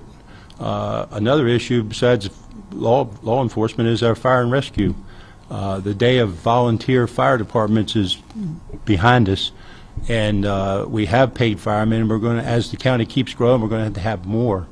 So, you know, the burden of the ambulance fee that was just placed on the residents, $25 this year and another $25 next year.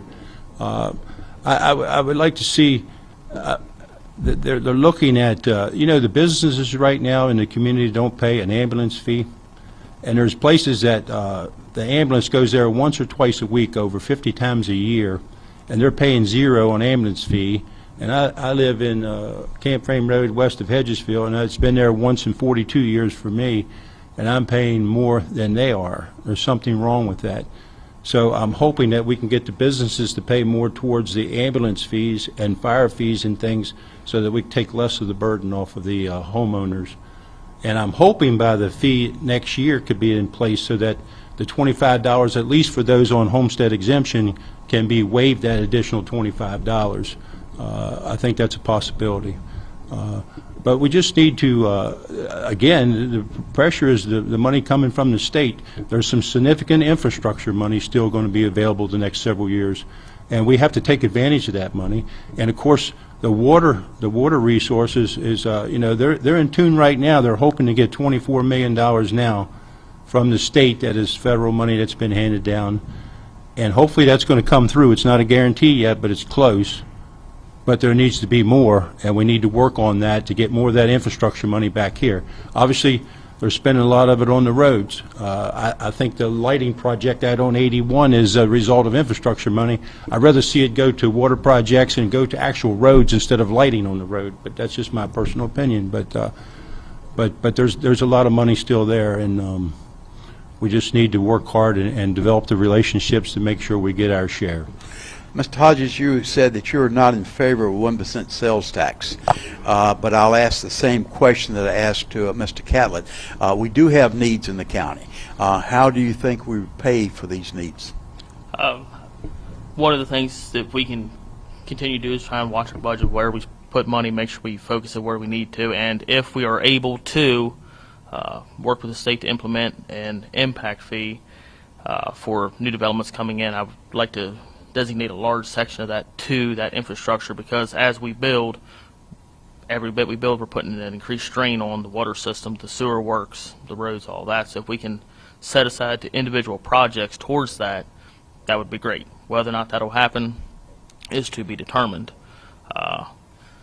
Yeah, you made a good point a second ago, the directing of the money. It's my understanding that the for water and sewer, any fees that are collected, the impact fees, there's another name for it, you're right, Steve, it has to go to that particular project. It cannot be used in the general fund. So it doesn't really address the needs of the county. It addresses the needs of that particular project. But it keeps them from taking other monies to spend on it, so it does, in a sense, save and help the county in that respect. So point's taken. Yeah.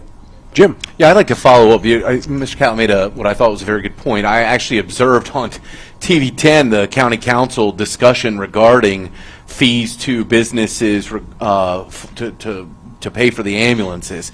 And do you have a plan, or how might you assess that fee? If you observe that proceeding, they provided actual records. Procter & Gamble was mentioned. There was a hotel specifically that was mentioned. And the concern was creating a structure that is going to be so convoluted, and then also concerned that it could create a deterrent to adding new business in the county. So what are your thoughts about that? Well, the fire fee is based on square footage, obviously. That makes sense. Right. If you have a fire, the ambulance fee should be based on the number of employees.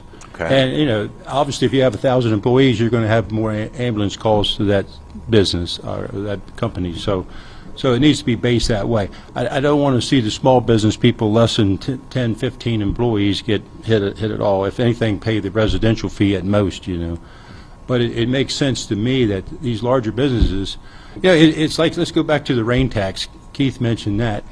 That rain tax should have been set on the 81 corridor where the urban growth was, not out in the Back Creek Valley and the county areas, okay?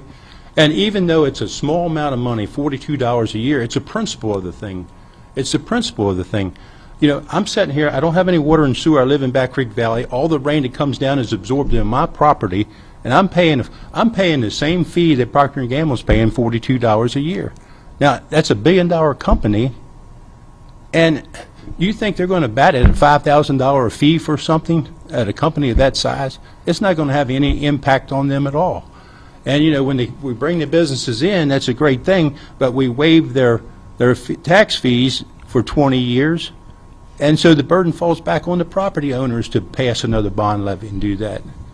And that's one of the things, if the Amendment 2 passes, and if they get rid of the personal property tax, that is going to make small businesses, it's going to be good for them. I know some small business people I've talked to that have equipment that's 40 years old, and they're paying a property tax on it every year.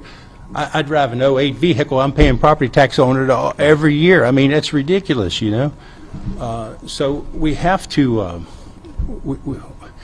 we have to have the big guys pay their share, and right now they're not. Whether it's big builders, big industry, they're not paying their share.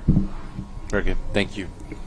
Bill, final question for our group. Okay. There's been discussion every 10 years. There's discussion about the number of magisterial districts in the county, and there's state code says you can have anywhere from 3 to 10, and we in the county have 6. Have you thought about, would we be better off by reducing off the 6 to go to 5 magisterial with the 5 county councilmen, or is it an argument to go up higher?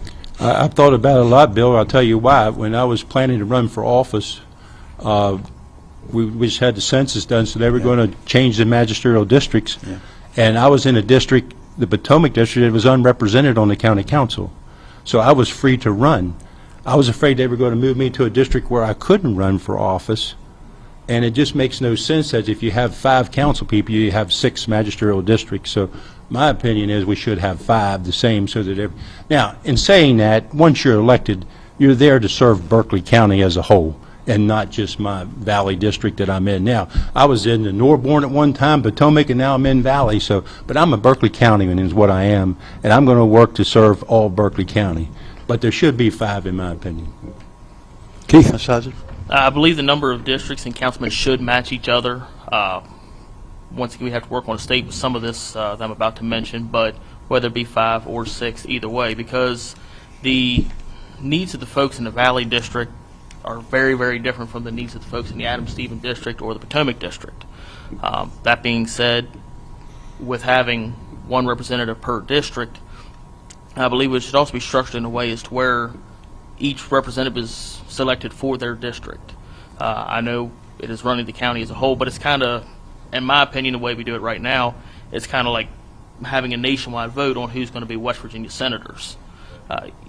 You're there to run the entire county, but I feel as you're there to really, really represent the folks in your specific district. I think that's why it is required to only have one from each district and not have it packed from one individual area. So I would like to see it change to match everything up, whether it be through going through the process of adding another seat or reducing the number of districts and selecting it to where each one is selected by the people of that district. And the district that's going to get eliminated again is going to be the Potomac district, because whoever wins between Keith and I is going to be the Valley. The 2-year term HD and Brett Rogers is going to be from the Adam Stevens, so the Potomac district is going to be unrepresented again in that sense. So. Well, you have 8 years to resolve this. You do this every 10 years. Guys. Yeah. Well, and of course, it is a 6-year seat, so we have the opportunity with those 6 years as well. Gentlemen, I want to circle back to Amendment 2 before we go to closing statements. And I'll start with you, Steve, first. Tell us whether you'll be voting for or against Amendment 2, why, and do you have any concerns either way in regards to how it relates to I don't know. I county can tell you how I'm going to vote right now. I'm leaning towards voting for it, Rob, but I see a lot of pluses in it, but I also have a lot of concern about it. Right now, the state has a $1.3 billion surplus. They can underwrite $500 and some million back to the counties and Board of Eds right now. But 2 years from now, is that surplus going to be $1.3 billion every year? Or is it going to be half that, or is it going to be zero? Is it always going to be, that great a surplus? Probably not. So what I would like to have seen is a better guarantee on where that source of revenue is going to come down the road. And whether it's, okay, we're going to give you the 1% sales tax, we're going to give you this, there should be some guarantee with it, and it would make you sit there and feel a lot more comfortable supporting it. And there's a lot of advantages to supporting it. I mentioned those. But also I can understand the concern that if I'm sitting on the Board of Education and we're going to lose $12 million potentially, and I'm sitting at the County Council and we're going to lose $4.5 million, then obviously you're going to be concerned. And, we have to have trust, but, trust in government, there's a lot of people that don't have that trust, whether it's federal government, state government, or local government. So I hope if it passes, I'll say this, of course, if it passes, that's no guarantee they're going to eliminate the personal property tax. That's another fight, that they're going to have in Charleston. The Senate wants to eliminate, they want to go for the home run and eliminate the personal property tax altogether. The House probably wants to do it over a 5-year phase. The governor doesn't want to do it at all. So it's going to be interesting to see if this thing passes, how it shakes out. But from our perspective, we just want to make sure there's guarantees that the money's going to be there, and not next year, but the year after, the year after, the year after. But as of today, you're undecided. I am. I'm probably leaning towards voting for it, though. Keith Hedges. I'm glad I don't have to make a decision on my own. I can see both sides of it. I'm all for not having to pay those taxes because if we have a surplus in any way, we're being taxed too much. That being said, with this Amendment 2, I'm kind of hesitant on it because once again we're putting our faith in the state government to work this out. Faith in government's always kind of an issue there. Plus, as he mentioned, it is suggested that they may remove these items from being taxed. From what I've seen and what I feel that very well could happen is it's worded in such a way as that the folks are encouraged to pass it thinking that, hey, we don't have to pay our vehicle tax now. And then our representatives deciding to just take out the business taxes and leaving the people to still have to pay theirs. That very well could happen. Whether it will or not is to be determined. I believe that it will end up passing, but I myself am kind of leaning towards voting no for it. Plus, that way, if it does pass, we're sending our money to the state, and then we've got to go back to fetch it and hope for the best. If we keep that money here, at least we are being represented by our local officials right here in-house. So you would probably vote no as of today? I'm on the fence, but as of right now, I'm leaning towards the no. Very good. We'll go to closing statements. Keith, I will begin with you. As you can probably tell, nervous as Chihuahua up here. I've never been a politician.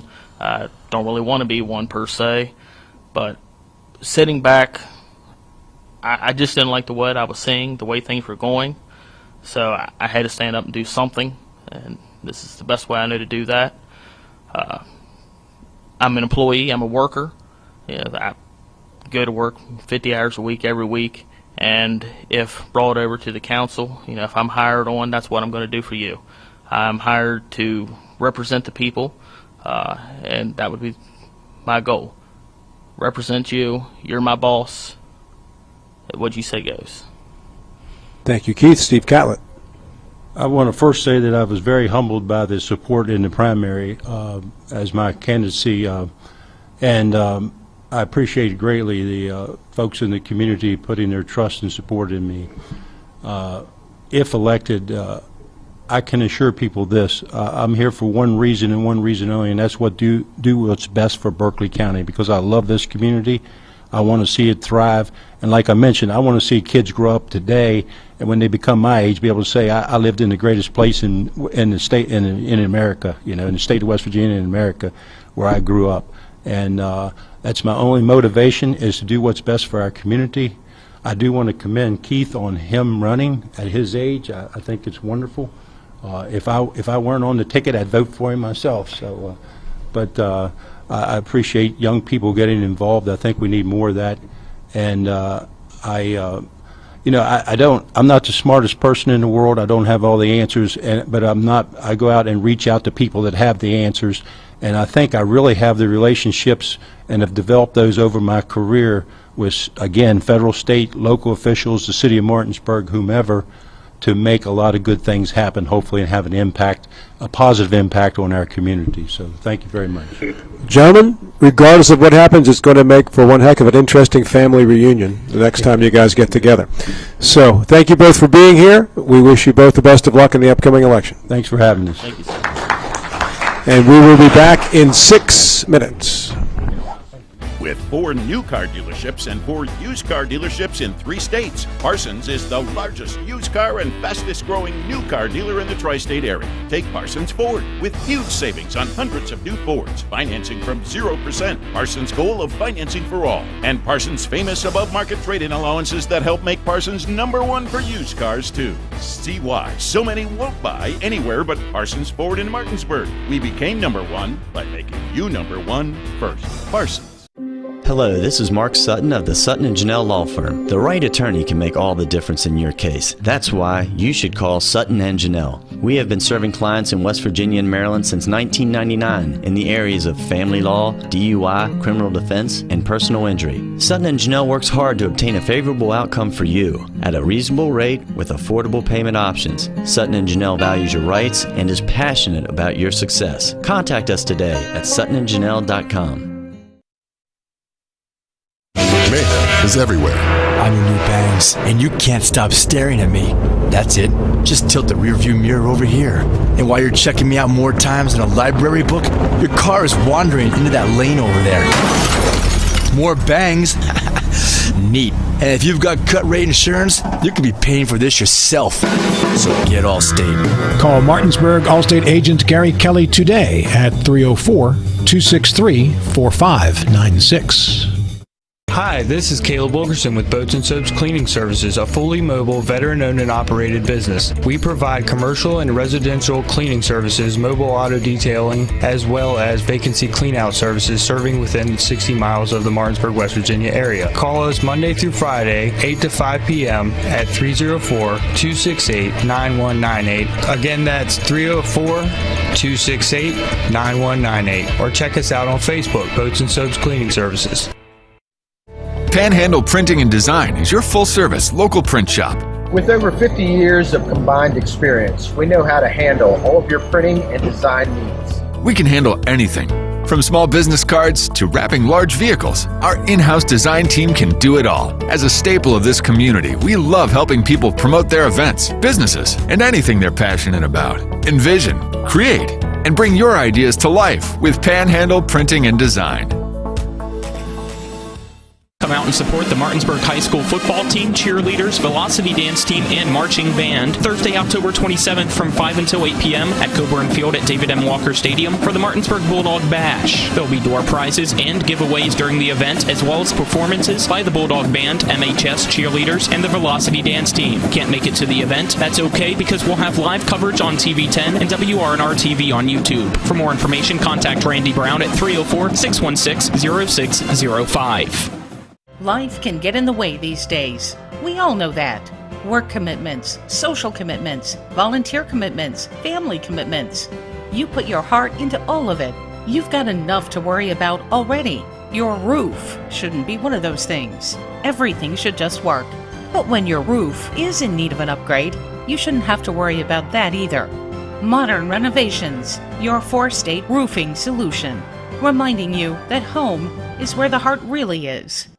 Hi, I'm Aiden. And I'm Keenan. And we are Sahara Dry Basement. Are you tired of getting water in your basement every time it rains? Or worse, even when it doesn't? Water leads to deterioration and cost you money. Call Sahara Dry Basement and let's work together to fix your wet basement problems today. We use the best products available and we are so confident in our work that we give you a lifetime guarantee. That's right. We do it right the first time or the follow-up visit is on us. We also do crawl spaces, dryer vent, and duct cleaning too. To learn more, go to SaharaDryBasements.com.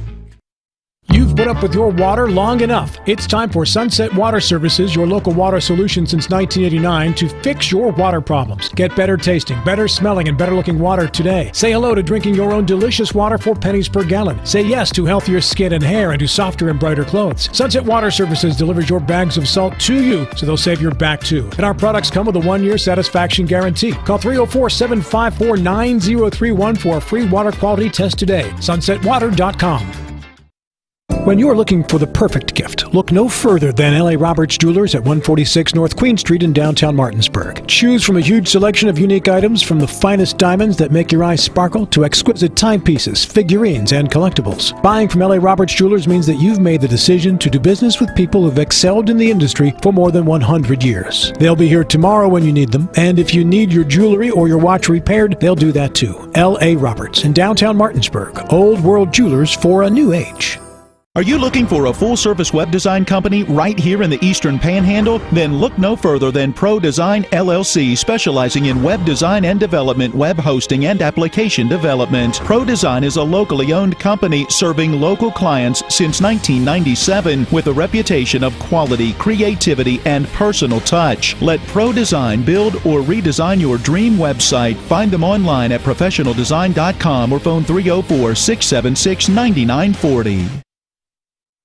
At the Berkeley County Health Department, our motto is Prevent, Promote, Protect. Since 1935, our mission has been to provide clinical and environmental services to protect the health of the general public. We're committed to building public health in our community by offering a wide range of services, including blood pressure screening, breast and cervical screening, family planning, counseling, lab testing, and more. We perform health inspections to make sure the restaurants you visit are clean, and we prepare and coordinate plans to respond to all hazards. The Berkeley County Health Department, 122 Waverly Court, Martinsburg.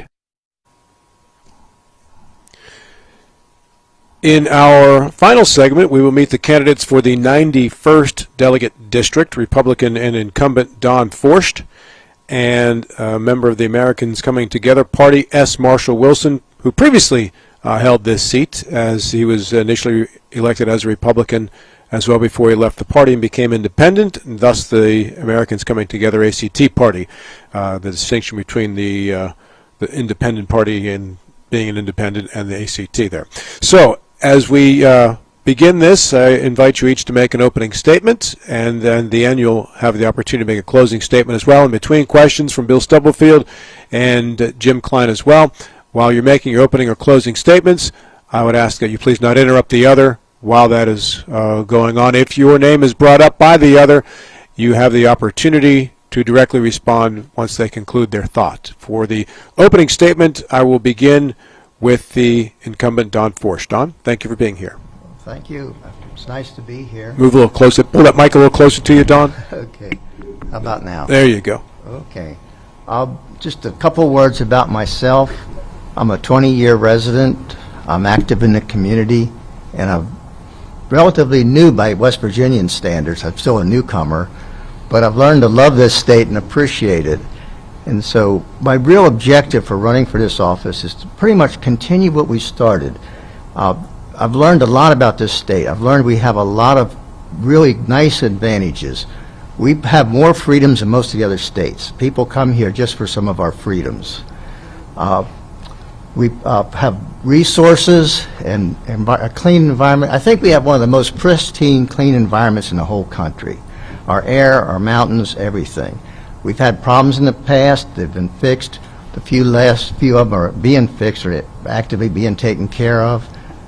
One interesting little thing, some of the old mine sites are being recycled into new industrial centers. I mean, we're pretty creative in taking care of our environment. I guess that's my first objective, protect the things we have. I think we have a lot of good things worth protecting. There's a few areas that need refinement, and those are probably my biggest concern in the active area. It all revolve around the economy. Now, the economy is a broad statement. There's a lot of parts to it. One of them that's pretty active right now is the tax modernization. And I think earlier people have discussed it. It's only an amendment on our ballot this November. It's something that I'll say that most of the delegates agree that that surplus needs to largely come back to the citizens. The only question is the best way to do it.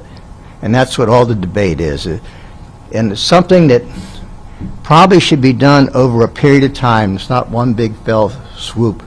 It's the type of thing you should phase it in and give people time to adjust and make sure we're going in the right direction. And so, but we can't do that unless we have permission to change some of these things. And that's all the amendment's about, giving us the permission to adjust things and come up with the best approach. Now, other things that are important to our economy revolve around our infrastructure. I think right now that's well under control. There's some rough areas. Broadband is well underway. I think that's a lot of people are looking forward to that. Okay, I'm getting screwed up here. The environment has, sorry. I shouldn't have notes, I should just talk. Okay, the infrastructure includes a lot of things. Locally, we have gas and water adequate, but we don't have enough to expand. Those are areas we need to concentrate on here in this area, the Panhandle, and other parts of the state. Let's see, other areas, education. We have the best teachers of anybody, but we don't use them well. We need to improve our outcomes. We need to turn our teachers loose and let them teach and take some of the administrative problems off of them, or even cut out a lot of the administrative things. One of my pet little quirks is that if we got rid of a few administrators, we could give that money to the teachers. It might solve two problems. Okay, workforce. That's a bit of a problem area we all are familiar with. We need to get more people into the workforce. Our participation rate is probably one of the lowest, and we need to fix that. So those are one of the areas I'm also concerned about, and will we be addressing that partially through looking at the Department of Health and Human Resources. That's an area that we really need to help them get a little bit better in what they're doing and help with the workforce as well as the health side. Thank you, Don. And now let's go to S. Marshall Wilson. Good morning, y'all. Thank you for this opportunity. I really appreciate it. My name is Marshall Wilson. I'm the father of 9 kids, 3 of whom are currently students at Musselman High School. The other 6 are, past that phase. I am a retired combat veteran U.S. Army infantry officer. I am the husband of a retired Navy captain. I was a missionary in the Amazon jungle, where I started churches, trained pastors, and taught systematic theology. I currently teach asymmetric warfare in a master's program. I also am slated to teach command leadership in that same program, hopefully next semester. And I'm also teaching government, U.S. government, and Constitution at Blue Ridge Community College. I served 2 terms as delegate for District 60, which no longer exists. It's now District 91. I ran for governor in 2020 as the candidate for the Independent Party of West Virginia after I was asked to leave the Republican Party by the chair of the West Virginia Republican Party because I constantly quoted the Constitution to her and to other leadership members in the party and in the legislature. The reason the Constitution is so important to me is because I believe, as the Declaration of Independence states very clearly, we hold these truths to be self-evident, that all men are created equal, that they are endowed by their Creator with certain unalienable rights, that among these rights are life, liberty, and the pursuit of happiness, that to secure these rights, governments are instituted among men, deriving their just powers from the consent of the governed. In other words, the only reason for the government to exist at all is to secure your natural rights to life, liberty, and the pursuit of happiness. If the government fails to do that, it is an invalid government. If it does anything other than that, it is necessarily an oppressive government. So what we need to do in West Virginia is we need to establish constitutional governance. The Constitution of West Virginia states very clearly that all power comes from the people. It also states very clearly that the U.S. Constitution is the supreme law of the land. Therefore, we need to get back to those two principles, that we the people are in charge, and that the government works according to the constitutional principles of securing our natural rights. That's what I intend to do. For instance, I have proposed, as a sitting delegate before, I proposed initiative, referendum, and recall.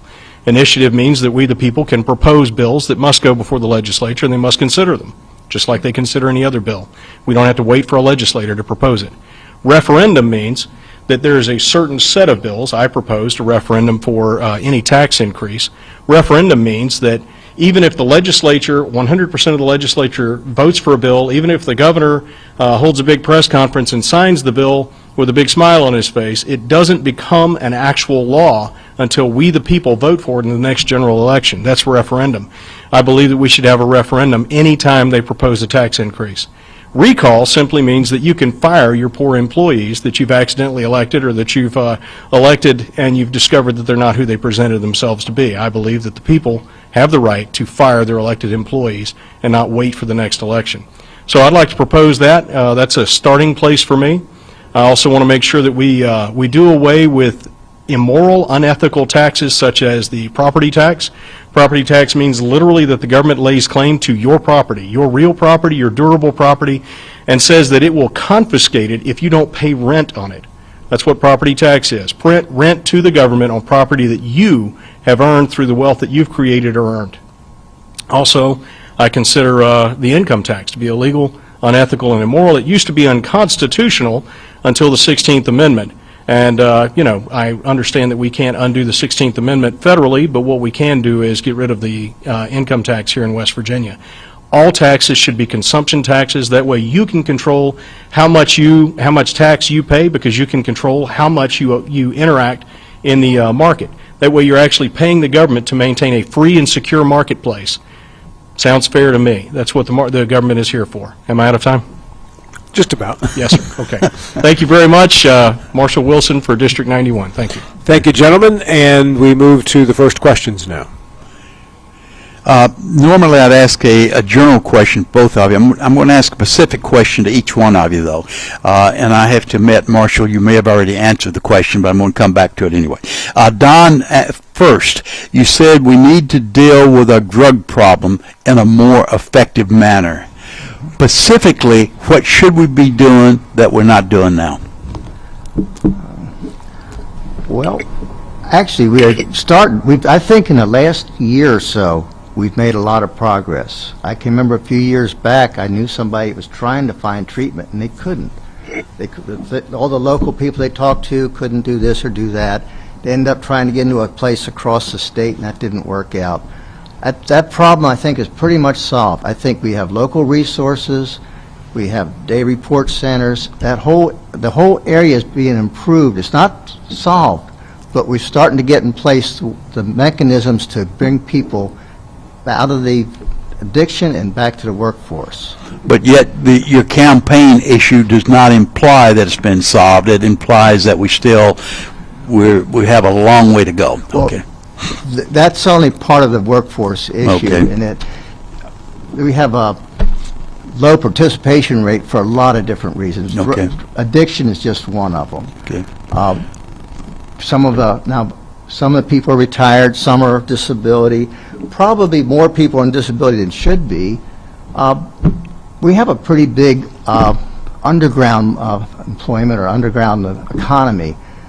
We need to we can change that through tax policies and bring more people into the above ground economy. But I think that's a significant contributing factor. Some people are just half into the underground. That's kind of a weird thing to say. Everybody seems to have ways of shaving, paying some of their taxes. And I've seen it around me, and I know it's there. I just don't know for sure the extent of it. Okay. Thank you. Marshall, recently you said the West Virginia government takes little notice of our individual rights and liberties. Yes, Would sir. you provide one or two specific examples? Well, the most obvious is the recent reaction to the COVID situation. I was talking with a lady the other day as I was out knocking doors. She said that she had a business and that COVID had destroyed it. And I said, ma'am, I'm sorry that happened, but let's talk about this, because we'd been talking for a while. I said, did COVID destroy your business? Did you get sick with COVID and have to shut down your business? Did any of your employees, any of your customers? She said, no. I said, what shut down your business? She said, well, I was told to shut down my business. The government destroyed this woman's business. It's not the government's place.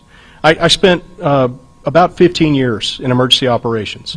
I was one of the 3 plans officers who rewrote Louisiana's All Hazards Operations Plan after Hurricane Katrina. That's the emergency operations plan for civil military operations, floods, hurricanes, terrorist attacks, all that kind of stuff. I was one of the guys who wrote that thing.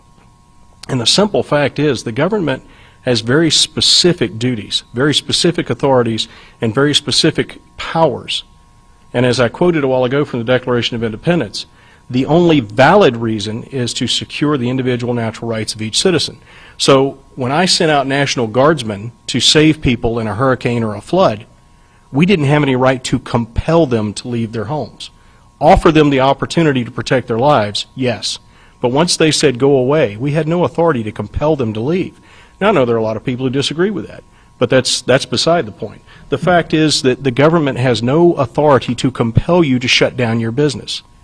The government has none. And of course, I've had people bring up the idea, well, what about smoking in restaurants? It's none of the government's business. None of the government's business. That is the marketplace's business. If this business wants to allow smoking in their restaurant, and you don't want to go to a restaurant where people smoke, don't go to that restaurant. It's that simple. Yes, sir. Thank you. So what are your priorities in the upcoming legislative session, especially those of importance to the Eastern Panhandle? We'll start first with Delegate Forsch, please. Okay. I'll tell you what I feel about that.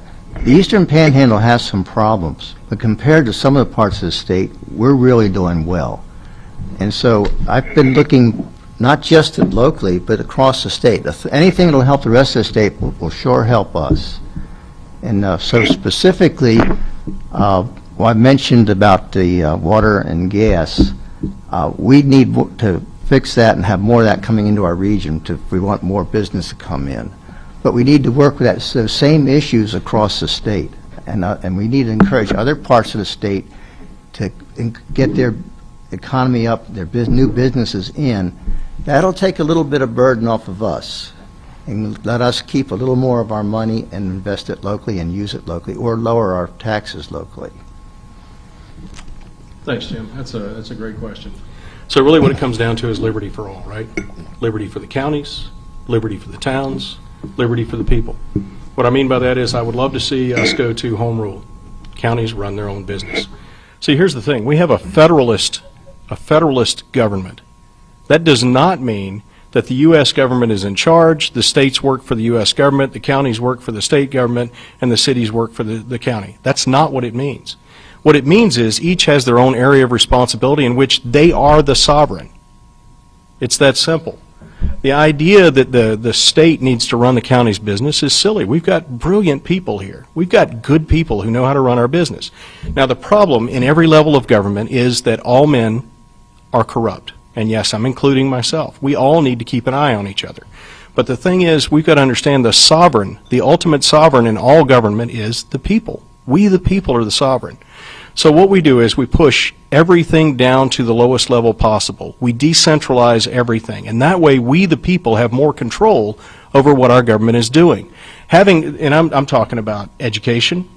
You know, basically, the way I see it, a parent should raise their child. I realize some aren't doing that, but a parent should raise their child. The teacher should control the classroom. The teacher should maintain the discipline, the order in the classroom. The local administrator should run the local schools. The local county board of education should run the local administrations, and we, the people, the voters of our county, should run that county board of education. Having a directorate, a state board of education that functions as a directorate, is actually taking away our rights to control our local schools. So the reason that I support the amendment to make the State Board of Education accountable to the legislature is because the legislature is accountable to us. See, if you live in South Berkeley County and you elect me to represent you in Charleston, I have direct impact. If you pass this amendment, I will have direct impact on how the State Board of Education functions, and you here in the county can have direct impact on how the County Board of Education functions. That's the way our government's supposed to work. That's what federalism is. It's not this hierarchical system where there's this, there's this tyranny where people who are far, far away, who have no idea what's really going on here, establish standards that are implied willy-nilly across the board to everything and everybody. Jim, I hope that helps. Thank you. Yes, sir. Let me pick up on that if I can. Yes, you have said that you wish to dismantle the unconstitutional aspect of our government, West Virginia government, I assume.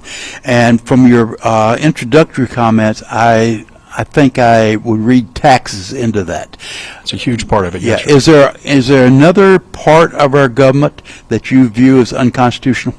Well, I think that a lot of our laws that we ask our law enforcement officers to enforce are unconstitutional. They're just flat out wrong, and they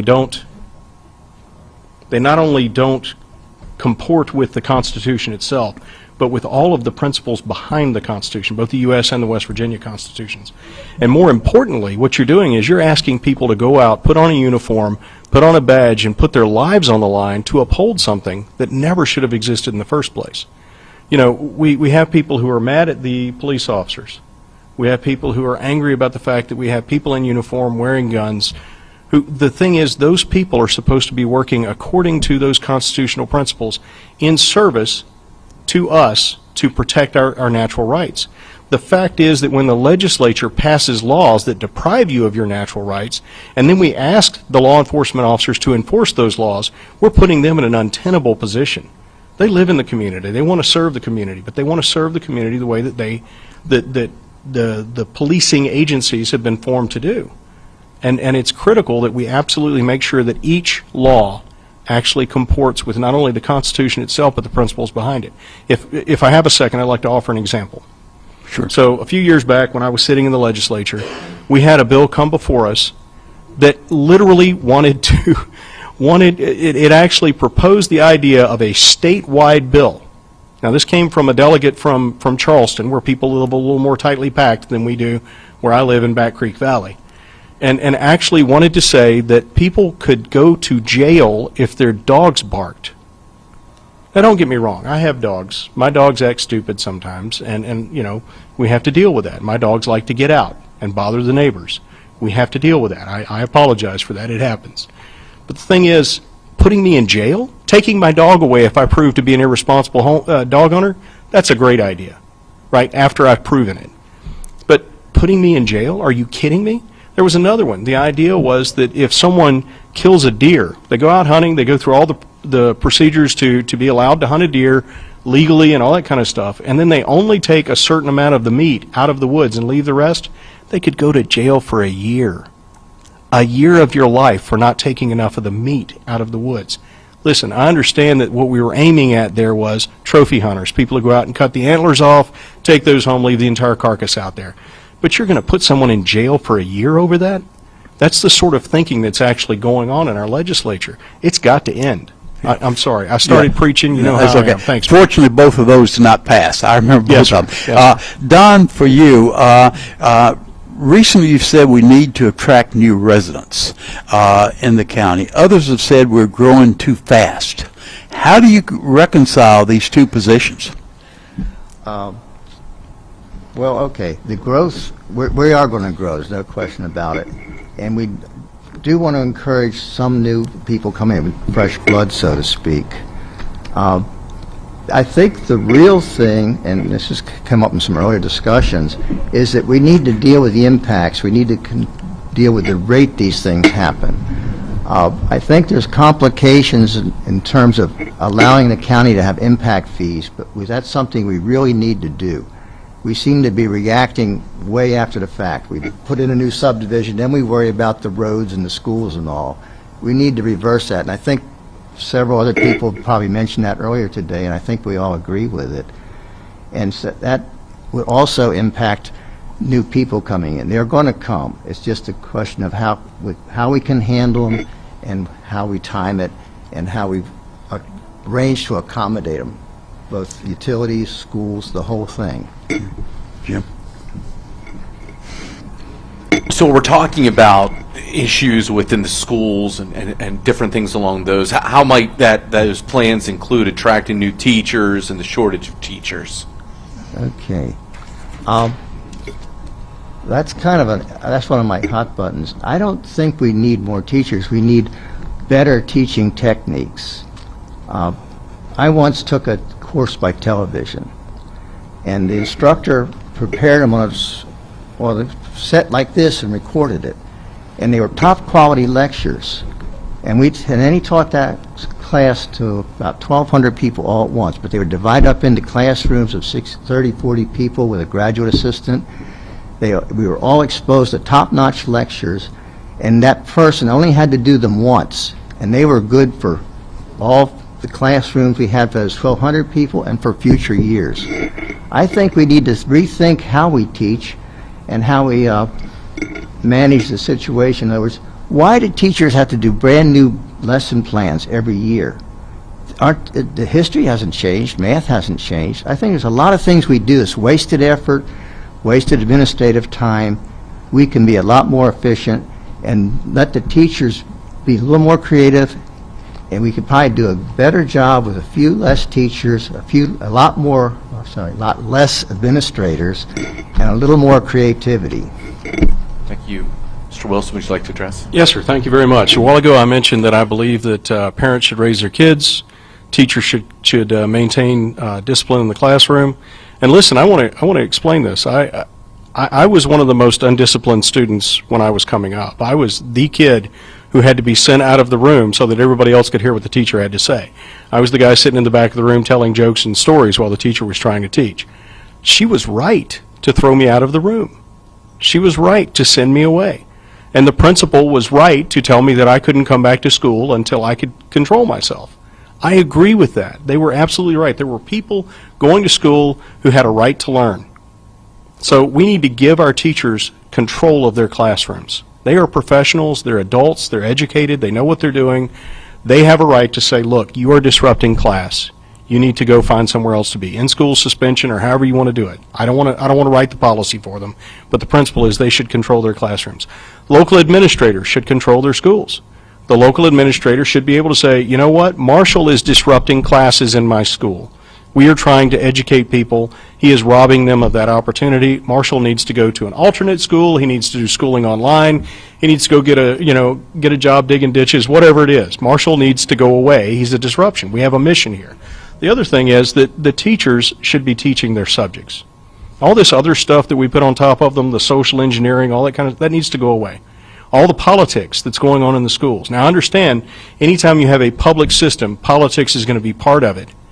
But frankly, it's overwhelming now. They're not able to do their jobs. Okay? We need the mission. It needs to be mission focused. The mission of public education is to provide a thorough and efficient education to each student who goes to the school. It is not all the rest of this stuff.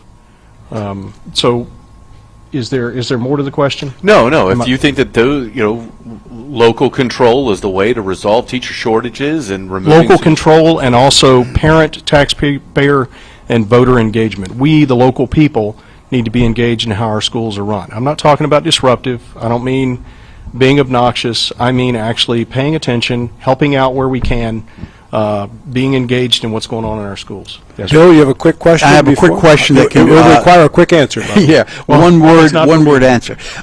Do you support a Board of Education that's elected on a partisan basis? Yes, sir. Okay. Don? I would agree with that. What we have now isn't working. that we may change it again in 5-10 years, but I think it needs a short-term change. Gentlemen, I'm going to run through the amendments 1 through 4. Give me your decision on how you're going to vote and a quick sentence as to why. And I'll start with Marshall. Amendment 1. I'm sorry, I don't have them memorized by the numbers. I support all 4 of them because they return more control to the individual citizen over their government. We got the one over that's about making the school board, state school board accountable to the legislature. I've already run over that. That's number 4. Number 2 is to allow the legislature to do away with property tax. I've already mentioned that property tax is immoral, unethical, and unconstitutional. There's one about incorporating churches. I support that one, not because I want churches incorporated, but because they are now prohibited from incorporating, and I think that that's up to you. If your church wants to incorporate, they should be allowed to, not compelled to. And judiciary oversight. Thank you, judiciary. Oh, Lord, get me started on this one. A couple of years ago, when I was in the legislature, there was an effort led by Mike Folk. If you guys don't know this guy, you need to know him.